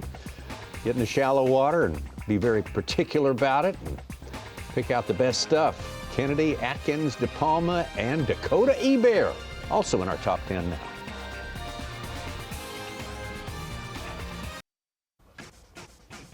Pretty much a brand new location in the rotation for 2026 for the Bassmaster Elite Series. The place is not new, but it's new to our anglers. Most of them. 2026 Mountain Dew Bassmaster Elite from the Tennessee-Tombigbee Waterway. Headquarters in Columbus, Mississippi. Got a lot of catching going on this day. Some folks were a little bit, questioning about what the fishing would be and how many they'd catch and how big they'd catch them. It's going to be a smaller size than a lot of the places we go to. That's a given. We have that as a baseline to work from. Let's get out to our points leader, Progressive Bassmaster Angler of the Year, Corey Johnston. Been more fish catching than I expected. Update is I'm sucking right now. Haven't had a bite in a little while. I think I got in a bad rotation. Everywhere I go, there's someone kind of in front of me. Just haven't had a big bite yet. We still got lots of time, but it's I'm gonna make a decision here in a minute and probably gonna go run something a little bit different the rest of the day because this hasn't been working. We need to change things up here. So I'm probably gonna go fish docks, some hard cover and seawalls, stuff like that. Hopefully we can get a couple good ones. But it's been tough. A lot tougher than I thought it was gonna be.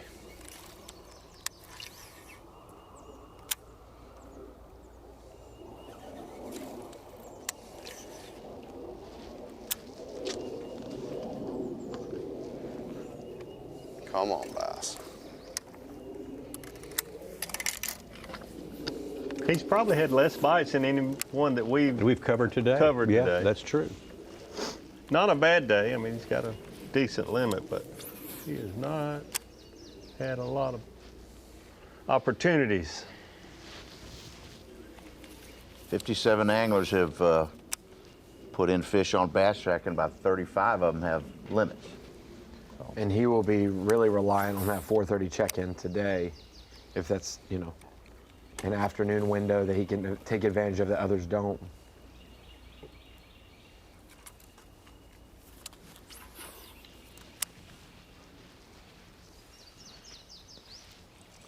Such, when's the last time we had 4 out of our top 6 who've been with the Elite Series since the start?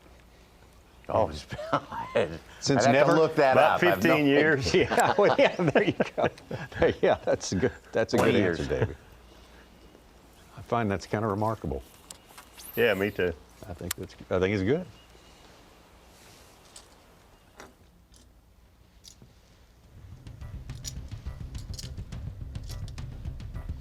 Let's get back to Pat Schlopper.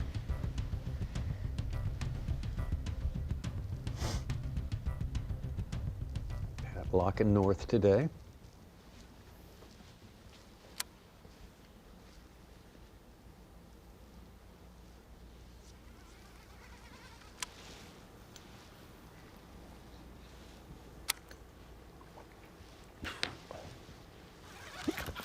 There we go. Oh, little guy. Thought he was nice for a second.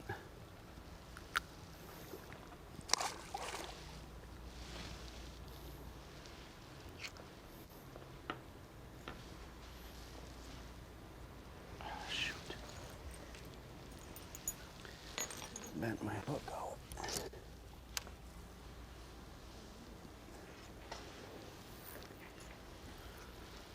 Tell me, last year after Rick Clun retired, the year before, I did a story on John Cruz being our Iron Man and only Lowen and Kennedy fishing all the elites. Yeah.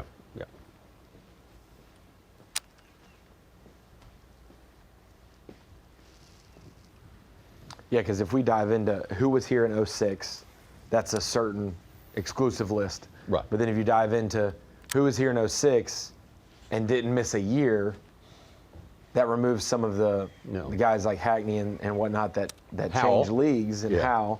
Menendez because of illness. Different medical hardships and family deals and stuff. Yeah, and it narrows it down even more. In 04, they were E50s, even if you were in what was the equivalent to the the elites now, you only had the top half of that field here. Right, So, small field series, yeah.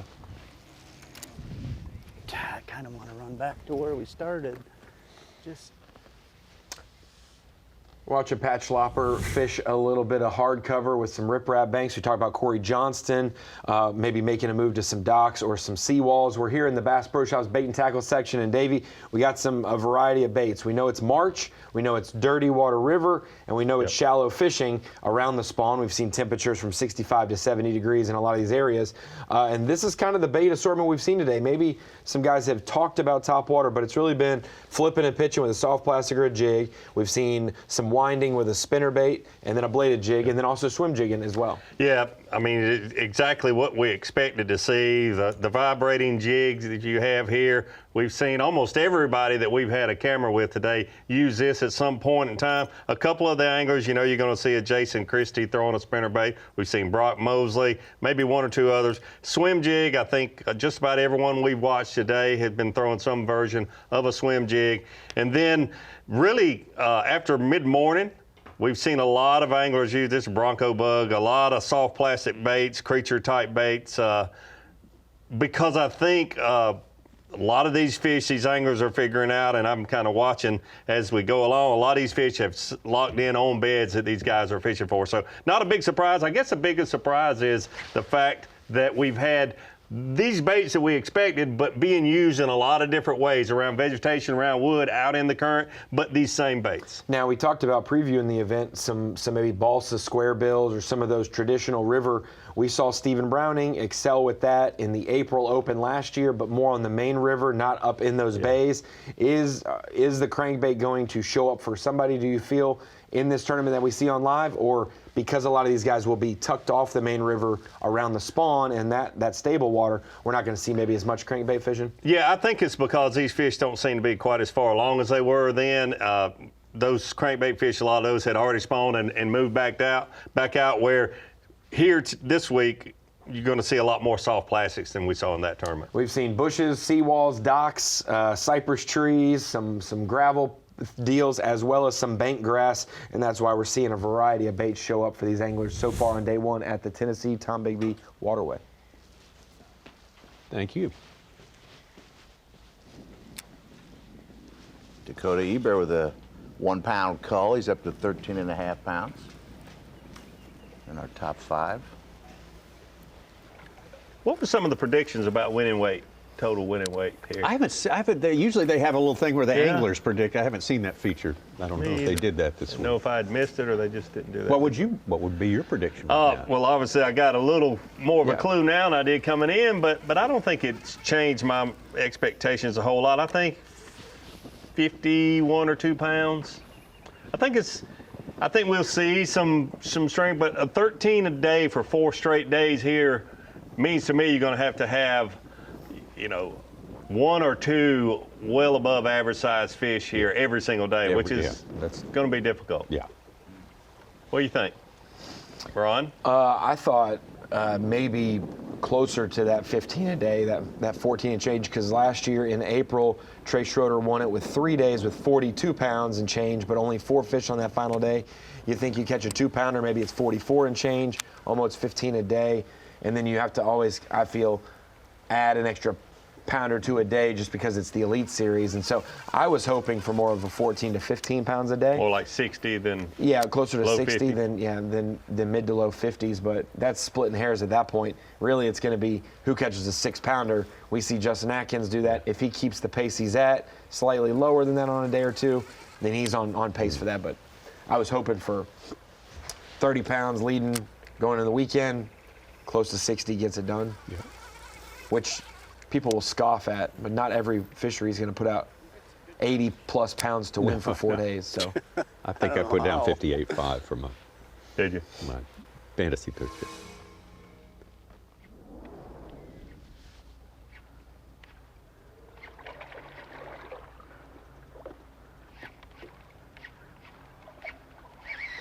I'll add a popping frog to our Bass Pro Shops segment if we can get one. Get one to catch him. He might deliver for you right here.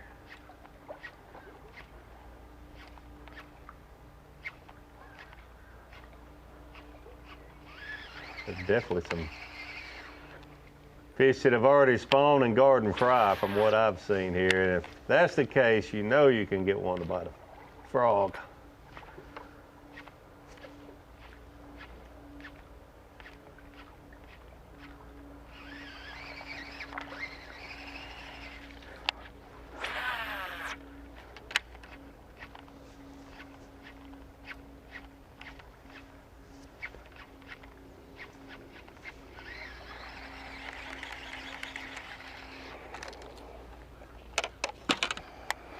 He's gonna catch one here, Davey. He did that earlier. He put the swim jig down, picked up the bladed jig, caught that 6-pounder.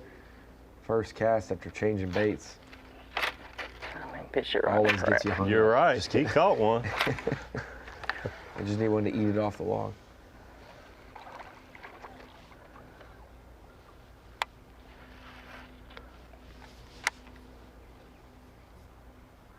It's been about an hour since his last keeper.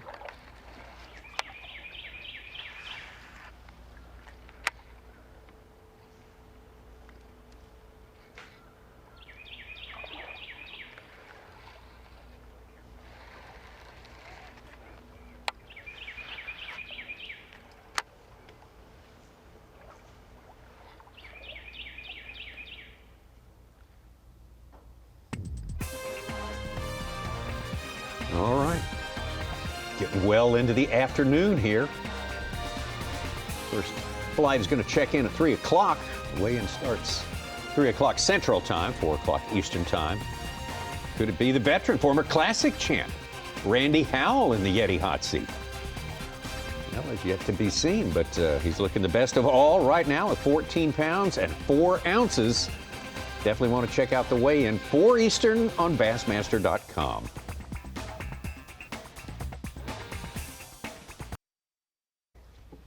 The Mountain Dew Bassmaster Elite from the Tennessee-Tombigbee Waterway is sponsored by Toyota, by Nitro Boats,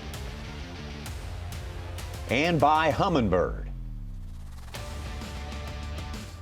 Great shot from above. Beautiful spring. Everything is leafed out and green and looking great. We really have the temperatures to go with it and then some. I think it's a little warm. Unseasonably warm here, even for this part of the country.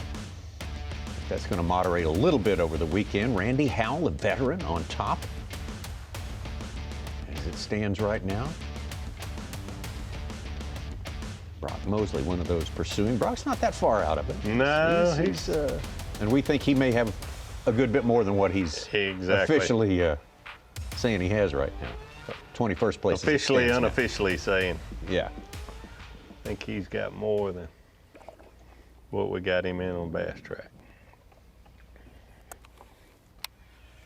Well, I done hit in another big fish hole and had a big fish bite and just missed the bait. She chased it about halfway back to the boat before she hit. But all we can do is keep chunking and winding. They have bit weird all day. And I honestly don't know how many bites. I've had probably 25, 30.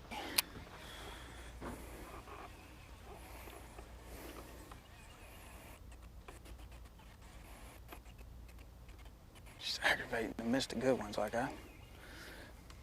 I'm 1 or 2 bites away to be where I want to be, like great fish. If I can get rid of 2 small ones.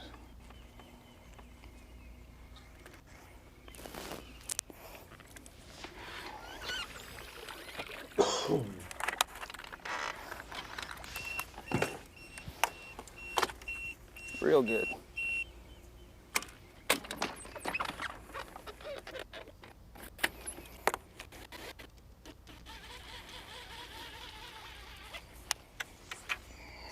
We got a little bit of time left.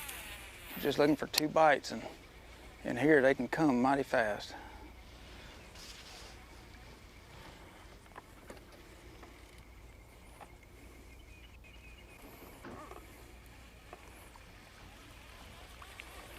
And they can be the right ones.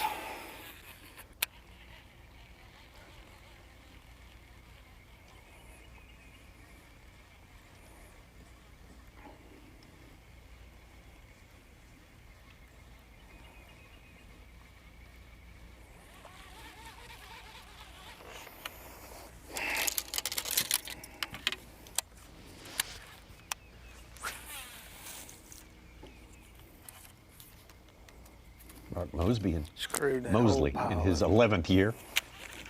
Bassmaster League 11 Series. years. That doesn't seem like that long, does it?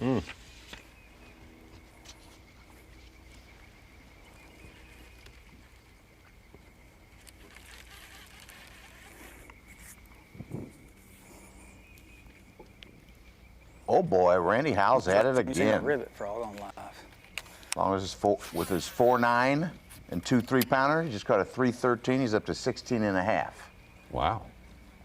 In Yeah. our lead. I want to bump my winning total up. No. We gave you 4 hours of intel.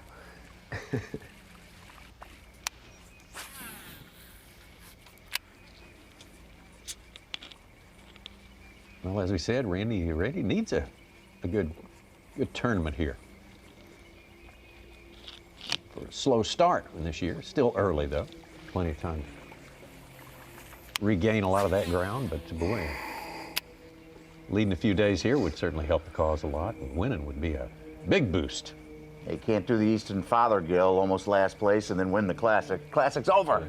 Yeah. I always felt like you could have 2 bad tournaments and make the Classic, but you couldn't have 3, and you certainly hate for your first 2 tournaments to be those be here by 2 bad one, ones. and, But like you mentioned, Sue, there's only 2 of us Easton that went Fothergill this proved you far can do it. north.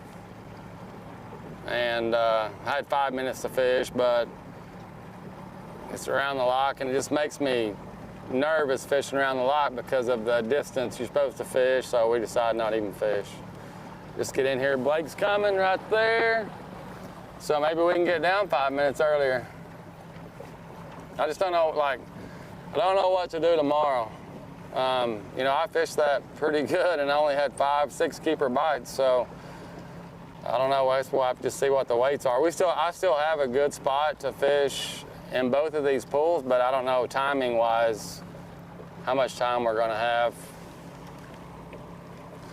That's the double-edged sword of making a long run. You get to fish by yourself, but you also get to drive your boat a long ways by yourself.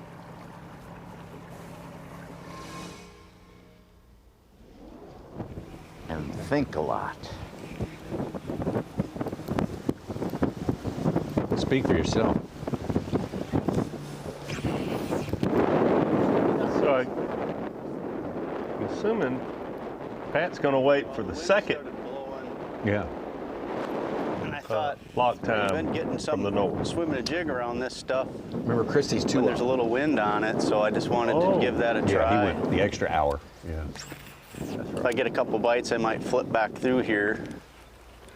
I just have a hard time believing all the fish that were in here are gone. I know there's nice ones in here. I don't know, I wanted to give it a try. The thing with a swim jig, it don't take long to cover water. And I just caught a pretty nice one on it in another spot, so. Get a few more to eat it.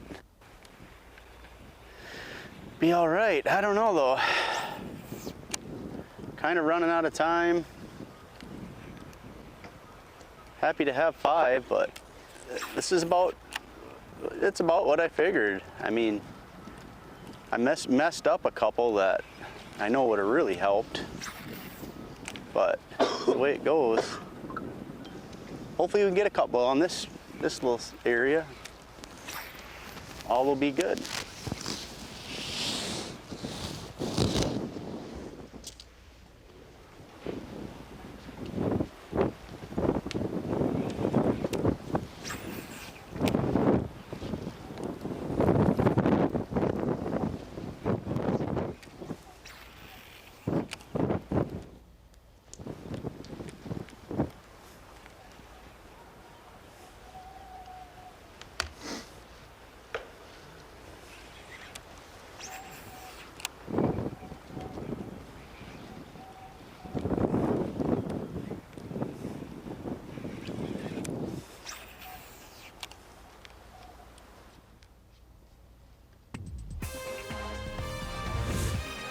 About what he expected, says Pat Schlopper.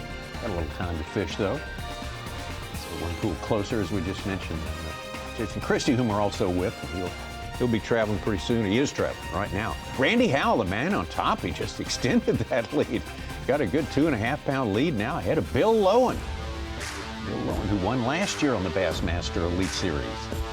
Now let's look, and I guess he's going to be the man, Davey. He's going to be a Mercury move of the day. Certainly the Mercury move of the day, because he started the day off right with a 4.9 and just kept catching those bigger size fish, bigger than average size. You see fish number 3, only a 2.2, but you see that 4.9, but then a 3-pounder, number 2, and then the 4th and 5th fish being 3 and 3.13. Mercury move of the day, Randy Howell catching a above average size fish.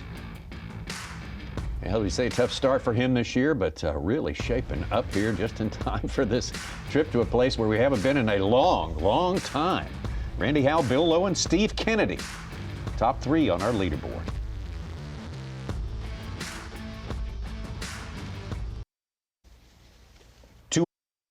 Time for the first flighters in the Mountain Dew Bassmaster Elite at the Tennessee-Tombigbee Waterway. The Storybook South, our local host, Columbus. Storybook South is their slogan now, and I guess that's nice. I've never seen that before, but I'd like to investigate that. We certainly appreciate people here in Columbus and everyone in the area for making this very easy to put on an event here. It's been a while since they've hosted something like the Elite Series, but did a great job on the Opens that they've had here in recent years. And we appreciate everything that the people do. They have to work all year long to get ready for something like this, and they've obviously done a great job. I hope to show you some more of Columbus before our 4 days in town are up. It's really hard. We will. It's really hard to host an elite event, like with all the factors and things you have to do, whatever. And so them crushing it last year in the Open with twice as many boats and logistics was big. But it's my fault. All right, we're getting some gathering. There's your 4 that went extreme south.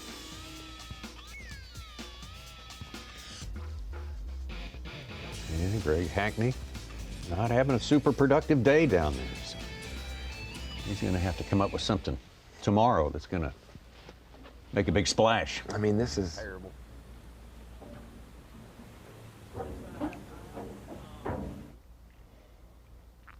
When you think about the Arkansas rivers and Little Rock, and Aaron Martin says, I know it's tough and it's better in another pool. I'm going to stay close just in case, and guys are late. Like, just so many factors in leaving the takeoff pool. Big fish for Austin Felix, a 4.5-pounder, gets him up to 12 pounds, 10 ounces, 7th place.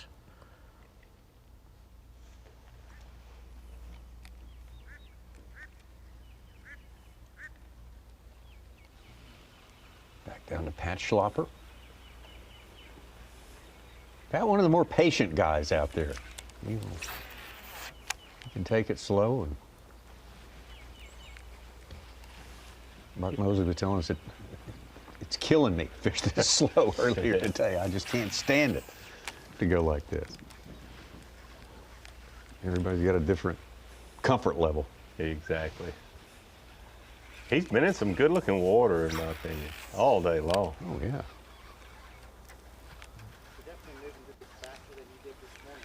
Yeah, I'm just trying to get one to come up on this jig.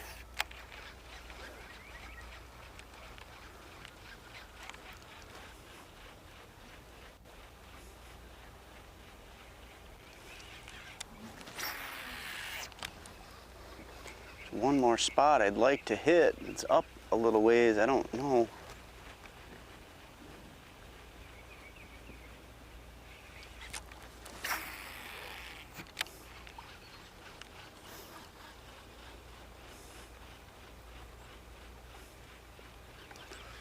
I'm not going, I'm gonna go over there.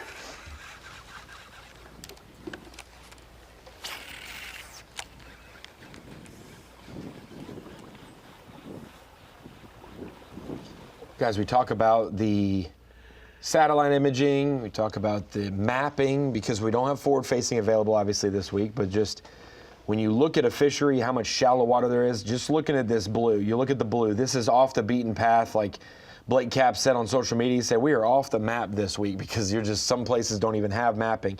But you can tell, and you're going to get hints that it's very shallow. You can see this main channel that runs up, the light blue that runs up the middle of one of the pools here at the Tennessee-Tombigbee, and you start to see these short little channels, the ones that jut off the main drag, but they don't connect to anything. Those are just guides now. As you make it all the way back, you can see it twisting and turning all the way to the backwaters. And what you don't see, unless you look at satellite imaging compared to it as well, is this is littered. This whole section is littered with cypress trees, stumps, shallow water. So once you get off the main drag here off of the Tombigbee Waterway, you've got to be very careful. It takes a lot of time. So you think, man, I'm going to go to the best looking places, the shallowest places.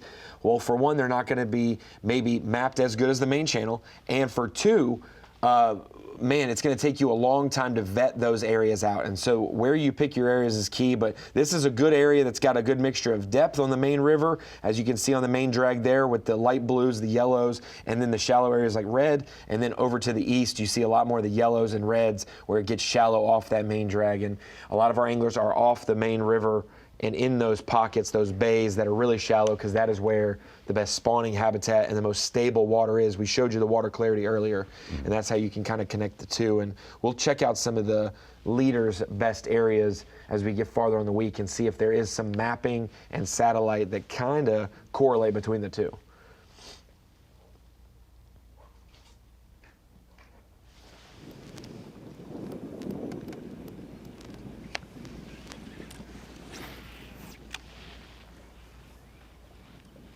How much does water fluctuate in this body of water run? A lot? A little? I don't think it goes up and down daily like tidal, if that's what you're asking. Well, no, in terms of just the they don't generate that any of these. No, I think all the flood control issues, so many locks help that. I've actually been surprised. I mentioned how many houses, but if you look, you can tell where the water level typically is, and those houses aren't 5 or 6 feet above that. So I don't think you have a lot of fluctuation because you've got those locking dams. Yeah, that's what I was asking. It looks like it's pretty, must be stable. It's just like the Arkansas River, where you see, you'll have extreme flow, and the pool below it is actually low because they suck down, at least here, they suck down the Little Rock pool to make way for the next pool above it, because Dardanelle's holding water that they got to let out, and so they kind of if they didn't have all those locking dams, so I bet this would be. You'd see no houses anywhere near that close to the water. I think we've had that where we had not a full-fledged barge, but like one of the barge trailers, or whatever it's the front part of it. So much current, they hit the dam, capsize, and now they're under the water.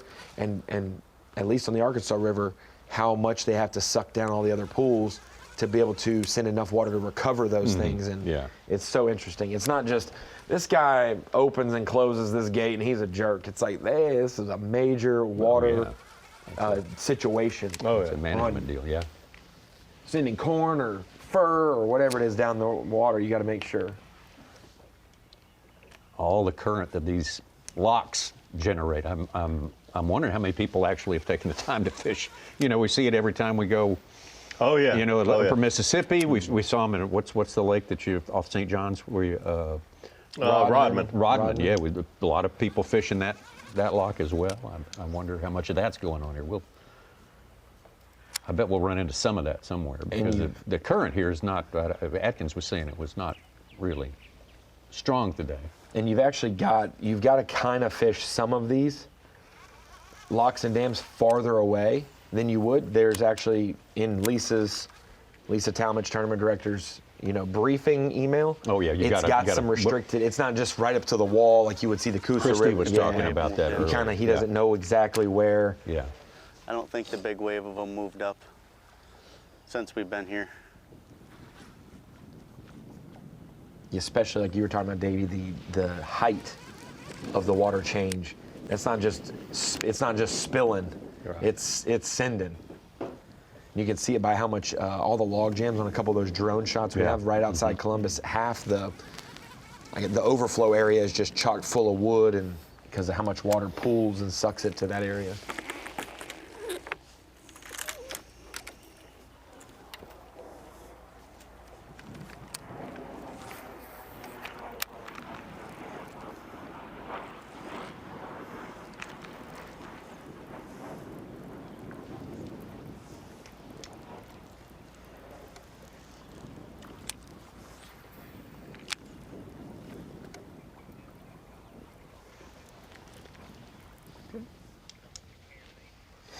Corey mentioned that he was going to switch it up, get away from the vegetation and fish some docks and seawalls, and he's done just that. Let's see if it pays off for him. He just hasn't, I don't think he's satisfied with his day at all. He said, I mainly didn't get a big bite today. Yep. I think anyone who wants to position themselves on day number one feels lacking when they don't have a big bite right now.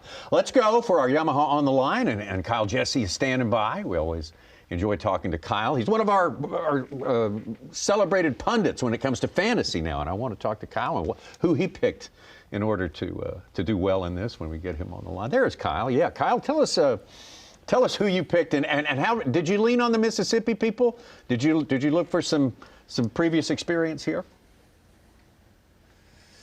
Probably not as much as I should have.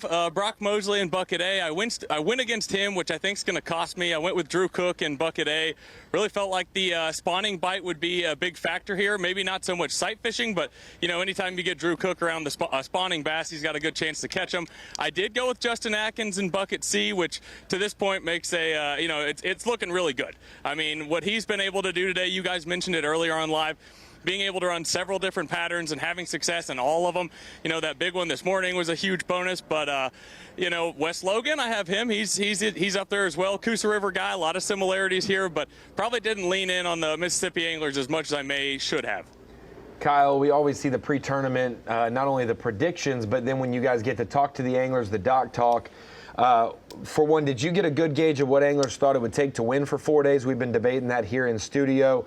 And if so, how is day one playing out in terms of those predictions where we know that Atkins has a good bag and may even have 1.5 pounds or 2 pounds more because of his big one? Yeah, it seems like everybody was kind of predicting somewhere, in the mid 50s, upper 50s. So far, it seems to be pretty good. Obviously, we see Randy Howell, what he's doing, 16.5 pounds. There's so many guys down there, obviously, that we're not seeing report on Bass Track at this moment. So I think this is going to be a weigh-in you want to watch. I mean, we've seen those weights continuously go up. These springtime tournaments, especially in the afternoons, you can count on those big ones biting. We saw Bill Lowen obviously catch a big one, just a little bit ago. Randy Howell keeps upgrading. I think the guys feel pretty good about it right now, but, they might be even a little bit higher than we thought.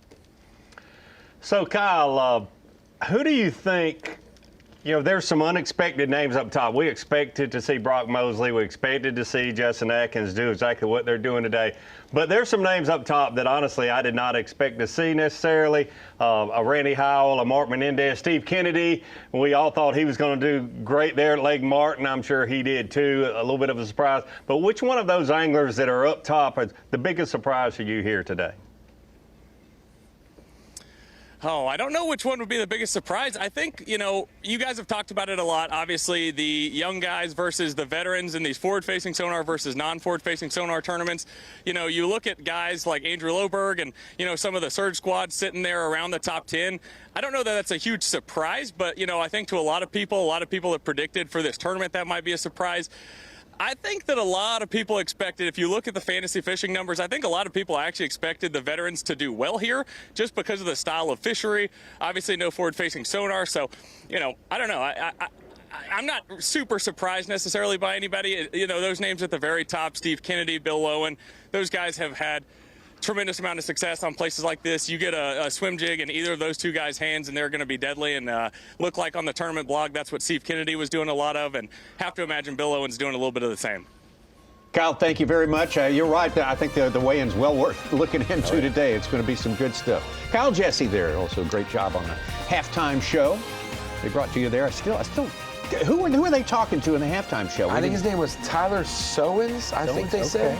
We didn't get to see anybody. I guess they have a little Something about. They didn't not put about getting makeup on this morning. Oh, they so didn't get their makeup they were lady off to camera show today. up. I think Kyle Patrick used all the makeup this morning. Oh, he did.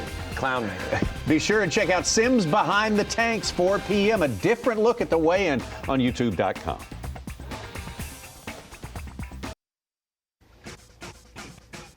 Yeah, getting closer to weigh-in time. Weigh-in coming up, as we say, 4 Eastern, 3 o'clock here on Bassmaster.com. Progressive Bassmaster Elite Series Mountain Dew Elite event on the Tennessee-Tombigbee Waterway. A beautiful shot right there with the egrets and beautiful spring greenery. The leafiness there. Just a great scene. Some strong fishing today. It's kind of got a Mountain Dew hue to the trees there, Tommy. They're kind of the official color of Mountain Dew. Randy Howell, who, as we mentioned many times today, was there at the very start of the Bassmaster Elite Series 2 decades ago. And for many years before that, he fished Bassmasters and other circuits as well, originally from North Carolina now. Many years living in Alabama, and he is your leader right now, former Classic champ. Speaking of leaders, I think those egrets need to find a leader there. I don't know if they're running from the drone or just nobody wants to take charge and take the lead, but they're flying all over the place. Gosh, so many drones around here. They're probably used to drones by now, I would think. Fighter jets coming out of the Air Force Base. Oh, that's right, Columbus. As of right now, Brock Mosley is 1 point ahead of him and Dakota Ebear in the updated Angler of the Year standings. Wow. Ebear's in 4th right now. The tournament. When I talk to people who watch the Classic, the 2 names that come up the most are, of course, Dylan Nutt and Dakota Ebear. Yeah. For that incredible one fish catch. I mean, he had a good tournament, but that one catch was. Oh, my gosh, yeah, that was a killer. I'm sure we'll see that sometime during the week, especially if he's on camera. So did you get to see that fish in the Bass Pro hog trough out in the I didn't get to see him in the captured. He was very impressive. She was very impressive in the tank. They brought her in, had her in the tank. I looked at her on Sunday. It was really interesting. Massive fish. We should know the official DNA report and everything within the next week or so of that, hopefully. Gene Gilliland said it takes 2 to 3 weeks normally. That was 2 weeks ago on Saturday when it was caught. And so hopefully by the next Elite, we'll know exactly what it, a whole deal about that fish. They just take a fin clip, Ronnie, or what do they use? I think so.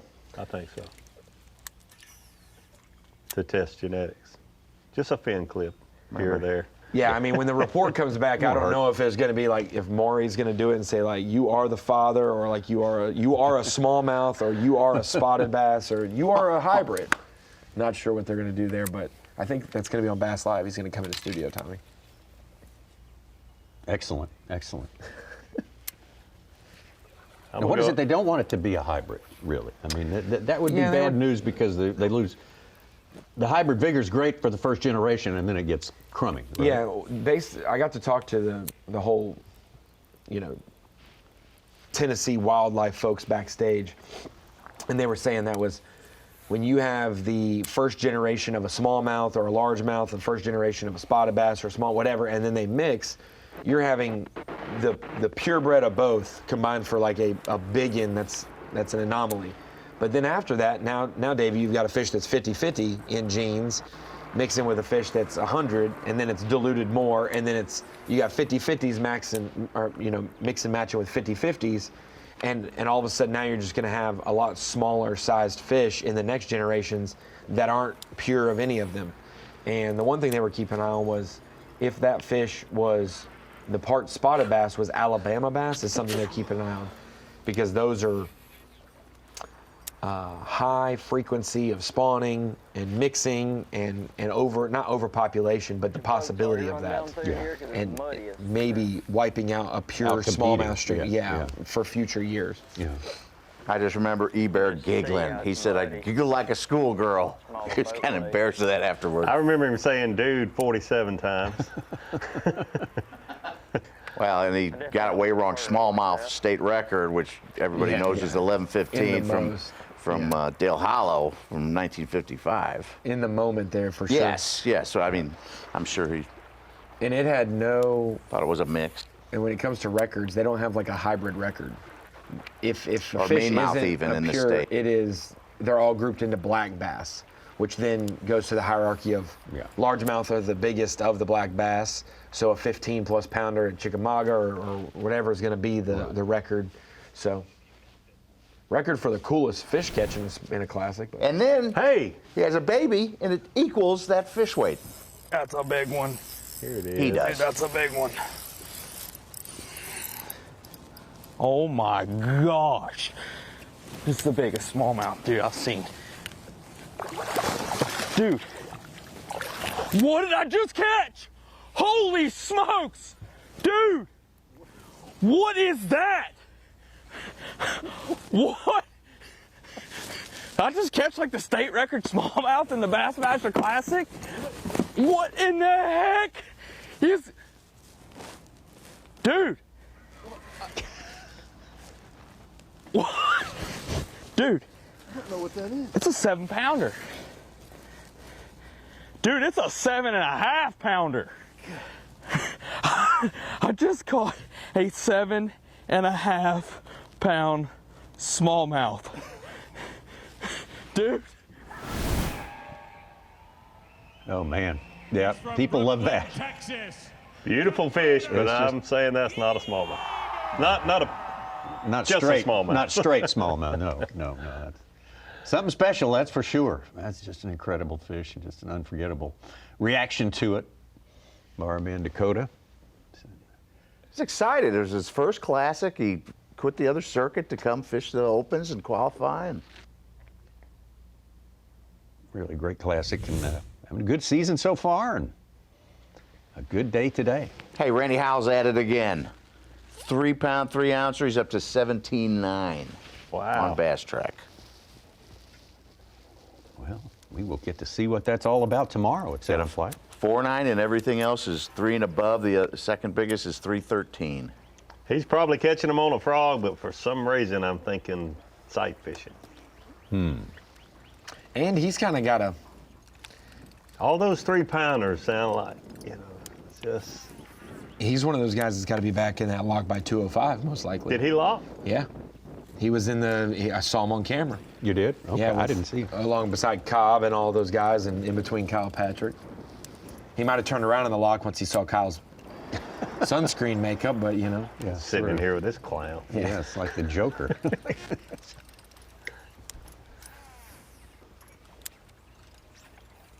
Hake South up to 5th place. Just called with a 3 1/4. He's over 13 pounds today.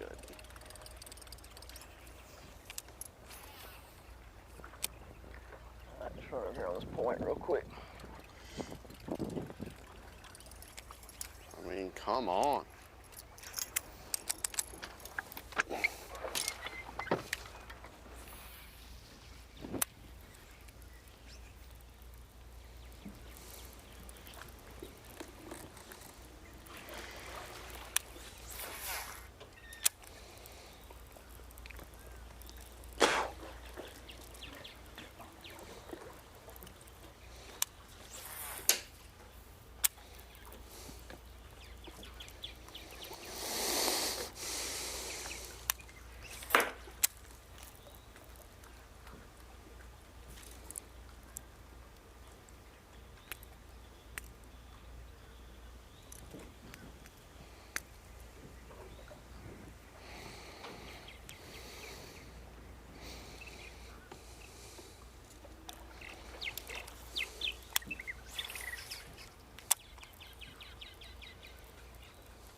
Yeah, we hear you guys. I was about to say, I thought it was some fake birds and some nature sounds in here. Purple Martin. Real Martins. The Martin House. Ronnie, that's what they do. Mosquito eaters. I know the Martins. They're big-time winners in Bassmaster history, right? Oh, wait a minute. different Martins. Different Martins. I got you. Oh, good one there, Ronnie.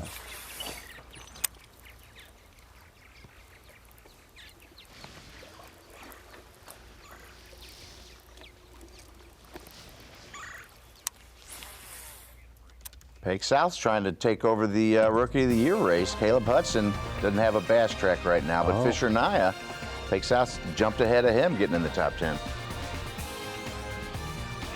Well, Corey Johnston desperately looking for a big one or two to sort of salvage his day here, to keep himself in this thing, not have a bad day one. You don't want to start with a bad day one. It's possible to overcome.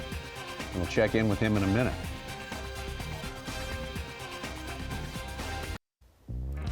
We'll be doing the best we can do to try to put the pieces of the puzzle together. What's going to succeed here? The 2026 Mountain Dew Bassmaster Elite at Tennessee-Tombigbee Waterway. And I think we'll probably learn a lot at the weigh-in about, you know, some ideas of what trends out there today, what sort of has taken the guys up in the top 20 or 30 where they are. It's going to be quite interesting. But Randy Howell, just a phenomenal day, absolutely. I don't know if anybody was expecting an 18-pound bag, but he certainly looks capable of that, and he may have more than that. Yep. Although Randy, I don't remember him being one of those big sandbaggers. Yeah, sandbaggers. No. That Pake South in the last 10 minutes got a 3.4 and a 3.12. He's jumped up to 15 pounds even on Bass track. We've had a small sample out there today. We haven't seen a lot of 3-pounders, that's for sure. Now look, Corey Johnson, look out. It's about time. I was literally just about to say there has to be one in every single one of those. Big help for him. Yeah, he needed that. A little better.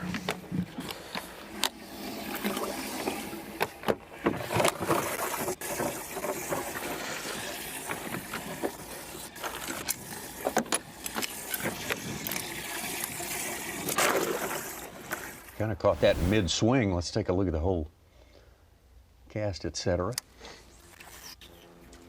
Little hyacinth clumps up against the wall. There we go. It's about time. I was literally just about to say there has to be one in every single one of those. In 3 hours, his last keeper. Wow. Big upgrade for him, too. Red's bigger.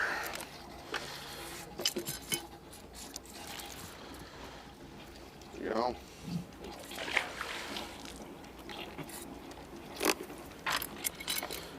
It's a little better. What we got in there? Hmm? What was that last one? 2 1/4.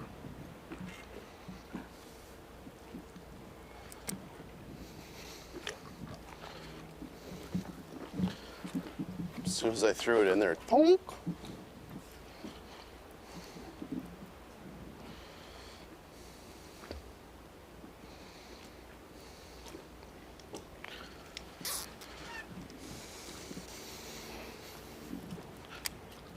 Cole Sands, our latest reporting angler to jump into the top 10. He's got almost 13 pounds.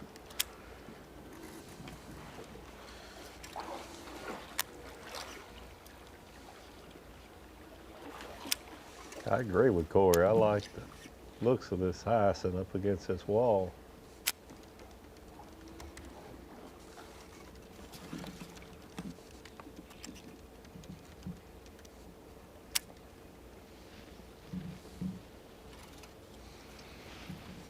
A lot of targets. Everyone we've been with. Yeah. You look, you see those stumps out, boat docks, scattered vegetation. A lot of targets.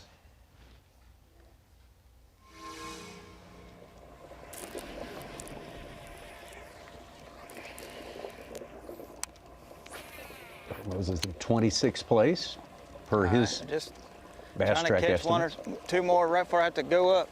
Not far from the lock, but I ain't got just a minute.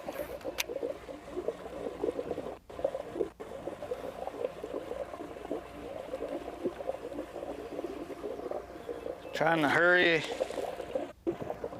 fish in a hurry, and that's never a good thing.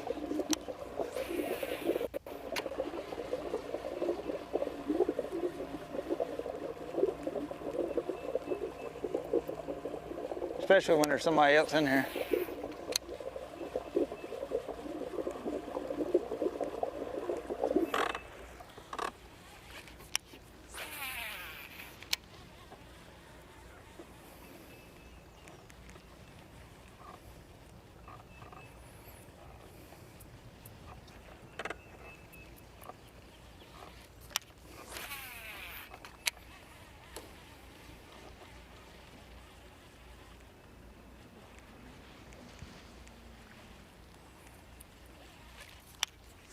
Ooh, there's another guy who's caught a couple decent ones today, Such.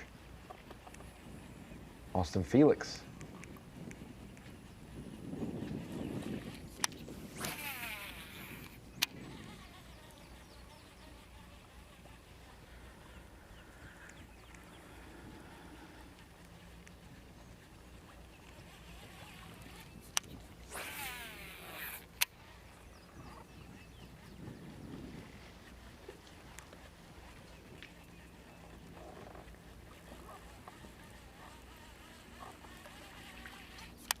Two o'clock was the second lock time here for the one lock closest. From the south. 2:05 and 3:05 were when the gates were closing.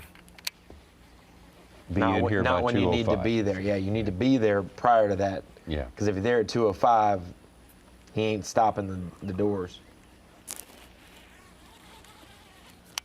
And this little arm is where Justin Atkins started his morning. Pretty close to it.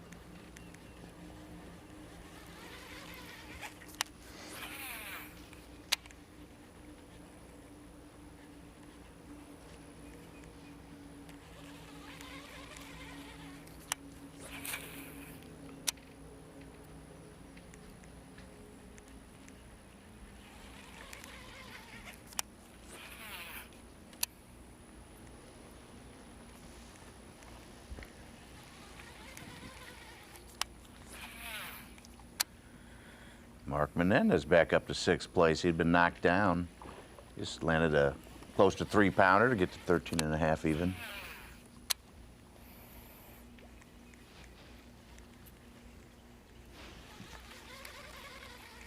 Yeah, it's definitely going to take more than what I was thinking. Well, I mean, it can always, because if you think about it, even the guys who were in the Columbus pool that maybe stayed close today, naturally, I'd say at least a quarter, if not half, the people who locked down or up today won't have success and may play it closer tomorrow and stay close. So naturally, a lot of those closer areas are going to have a lot more people in them tomorrow. And, you know, the conversation will be had, where do you want me to go? Like, I wasn't here yesterday, but I'm trying to figure it out. And so I'm here today. And then you're going to have these areas that get pounded multiple days. And it may slowly come down weight-wise. Yeah, but as usual, Tommy is probably right on target with a 58-ish, 58 to 60. Yeah, 58.5. I don't know. You were thinking 60, Ronnie? Yeah. Yeah, I think it'll be right there where you guys are saying. Pretty wide ramp to be out in the middle of nowhere. That's nice. If we remember this, well, I know I will, because you guys weren't a part of the last year's Open. Gray Buck locked Right down and caught some fish right here. Yeah. Be dang. What you mean in the middle of nowhere? That's a happening place on Saturday afternoon. Yeah, I guess it is. I'm sure the Ritz-Carlton's just around the corner there, probably. Tommy, we're not far from the Mississippi University for Women, which features a men's basketball team that did pretty good this year, Tommy. Just make that make sense. Columbus, Mississippi is the University of Mississippi for Women. They got a men's basketball team. They actually play a couple Arkansas schools like Hendricks and Lyon. Yeah, they're in do that. they really? Yeah, they're in there. I know those schools play Mississippi College, the Choctaws, a lot. How did you find that out? The Mississippi Girls College has a men's basketball You know, team. when you're on Twitter, you see things, you know. But I saw it, and then when I was looking at the map, I saw that was actually located there in Columbus. And then when I clicked, I saw their schedule. Thought they might be looking for a coach. Well, yeah, could be. I don't Could be. They might put out feelers here before too long. They had a winning record, so I highly doubt it.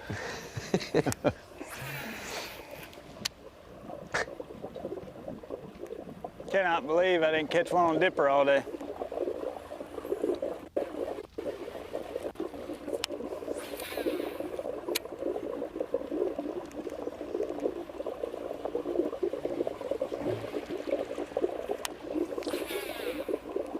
A dipper.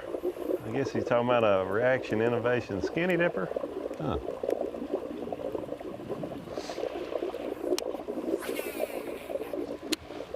That would be a first that we've seen in a while is a belly-weighted single swim bait up shallow. We see a swim jig and a spinner bait and a bladed jig more so now. And that's still the juice for some people.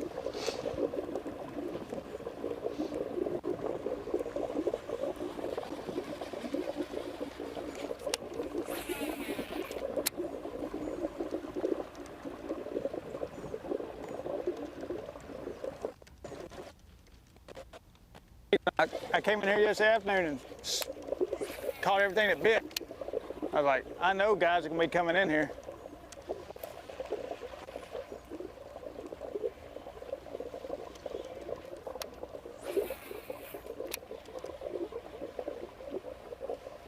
We gotta go. Like when I get us out of here, I'm sitting down and we're running. Got about 20 minutes to be in the lock. Yeah. Randy Howell still on top, Pake South, moving up into second place. Big move for the rookie, showing out here. His 26th season. Bill Lowen, the veteran. Steve Kennedy, the veteran. Dakota Ebert, the big fish guy from the Classic. Mark Menendez, Justin Atkins, Greg DePalma moving up here. Cole Sands and Austin Felix. Just saw Austin Felix back in that same area with Brock Mosley. We'll be back. We got a little more fishing for you.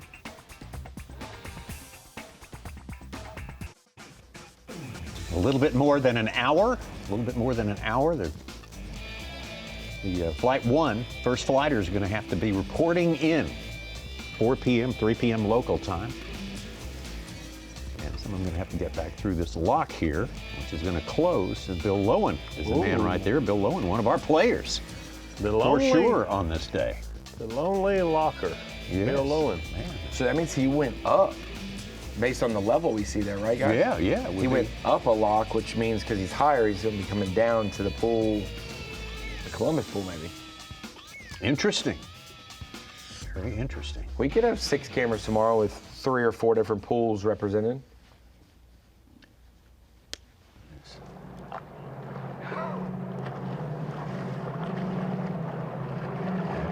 Jordan Lee. Huh? Yeah. Got to be in by 2:05.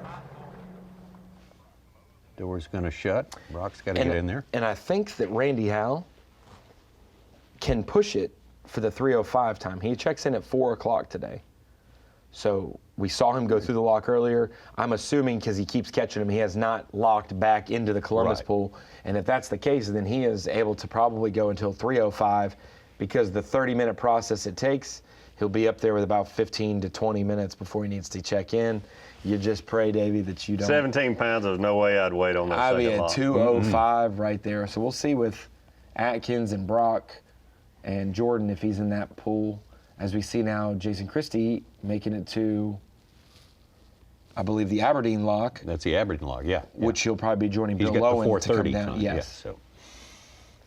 The others are the Stennis lock, the ones trying to get in from the first pool down.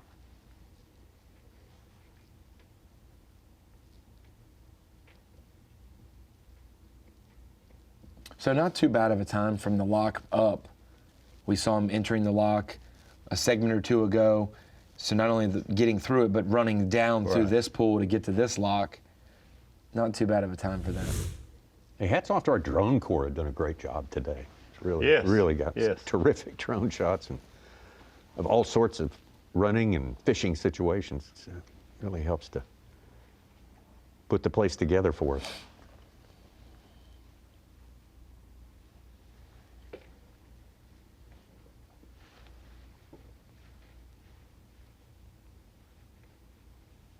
Corey Johnson having put a pretty decent one in the live well a few minutes ago. Thought it was bigger than what he said it was. But yeah.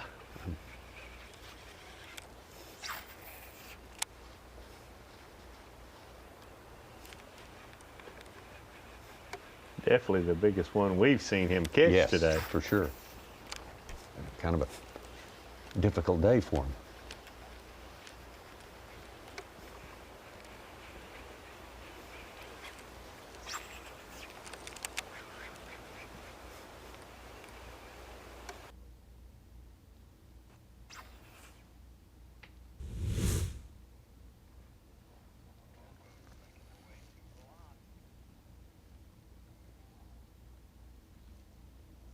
be some traffic there. Yeah, there's a couple about to head into the Stennis Lock and Dam. Oh, yeah. Quite a few in there already. The further down the wall you are, the farther south you are. The closer you are to the top of the wall, the farther north you are. You see how much, how close Bill Lowe and Jason Christie and them are compared to, man, you feel like an ant on a beach here. Is that Dave Mercer's yacht? Yeah, well, that's his accommodations that's this week, his right? boat B&B that he's staying in this week. Yeah. That's B&B going in style, yeah. John Cruz just filled his limit. He started with the 4.5. He's got 11 pounds. He's up to a tie for 18th. But he went for the longest time with just the one big one, right? Yes, 4 hours from, 5 hours from 7:25 to 12:25.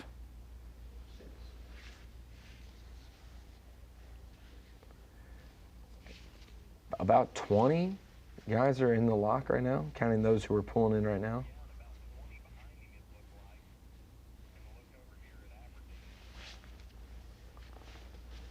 Aberdeen, not so many went farther. Adding north. 2 or 3 more to it.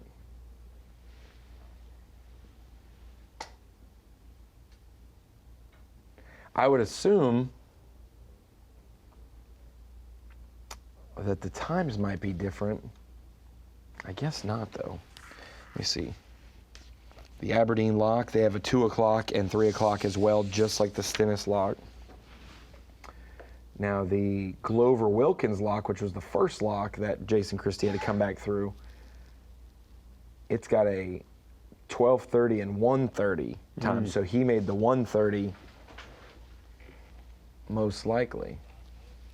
De Palma's up north, Aberdeen as well with Lowen. I think Christie said something about Caps, and so maybe Caps also went up 2 locks earlier. So he should be in this group as well. He looked like he had a good start with 2 3-pounders. I'm glad to see Mercer's up at the front of the lock. He's definitely going to make it back for weigh-in. He's got to be there first. They need him there. I mean, he's got to take priority. Yeah, 1, 2, 3, 4, 5, 6, 7, 8, 9 boats back there, making their way in to meet about 15 already in the lock. Oh, we got that line. Don't get sideways.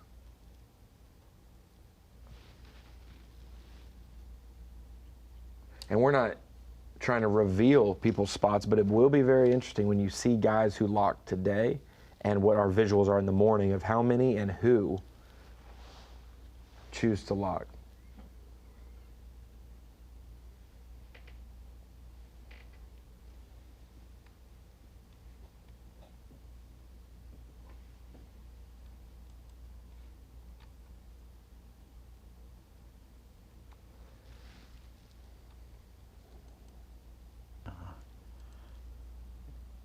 Curious what our cut weight is going to be after tomorrow. Right now, 50th has about 6 pounds. Well, of course, we don't have 40 guys reporting, so 9 to 10. Yeah, I was kind of estimating that too.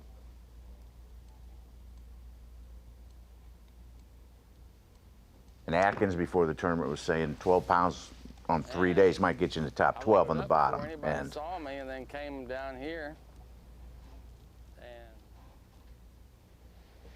Oh, we got 3 more joining. That's the good thing about having the 2:05 time, Davey, but if you were early, it don't speed up for you. No. They still got to wait till 2:05.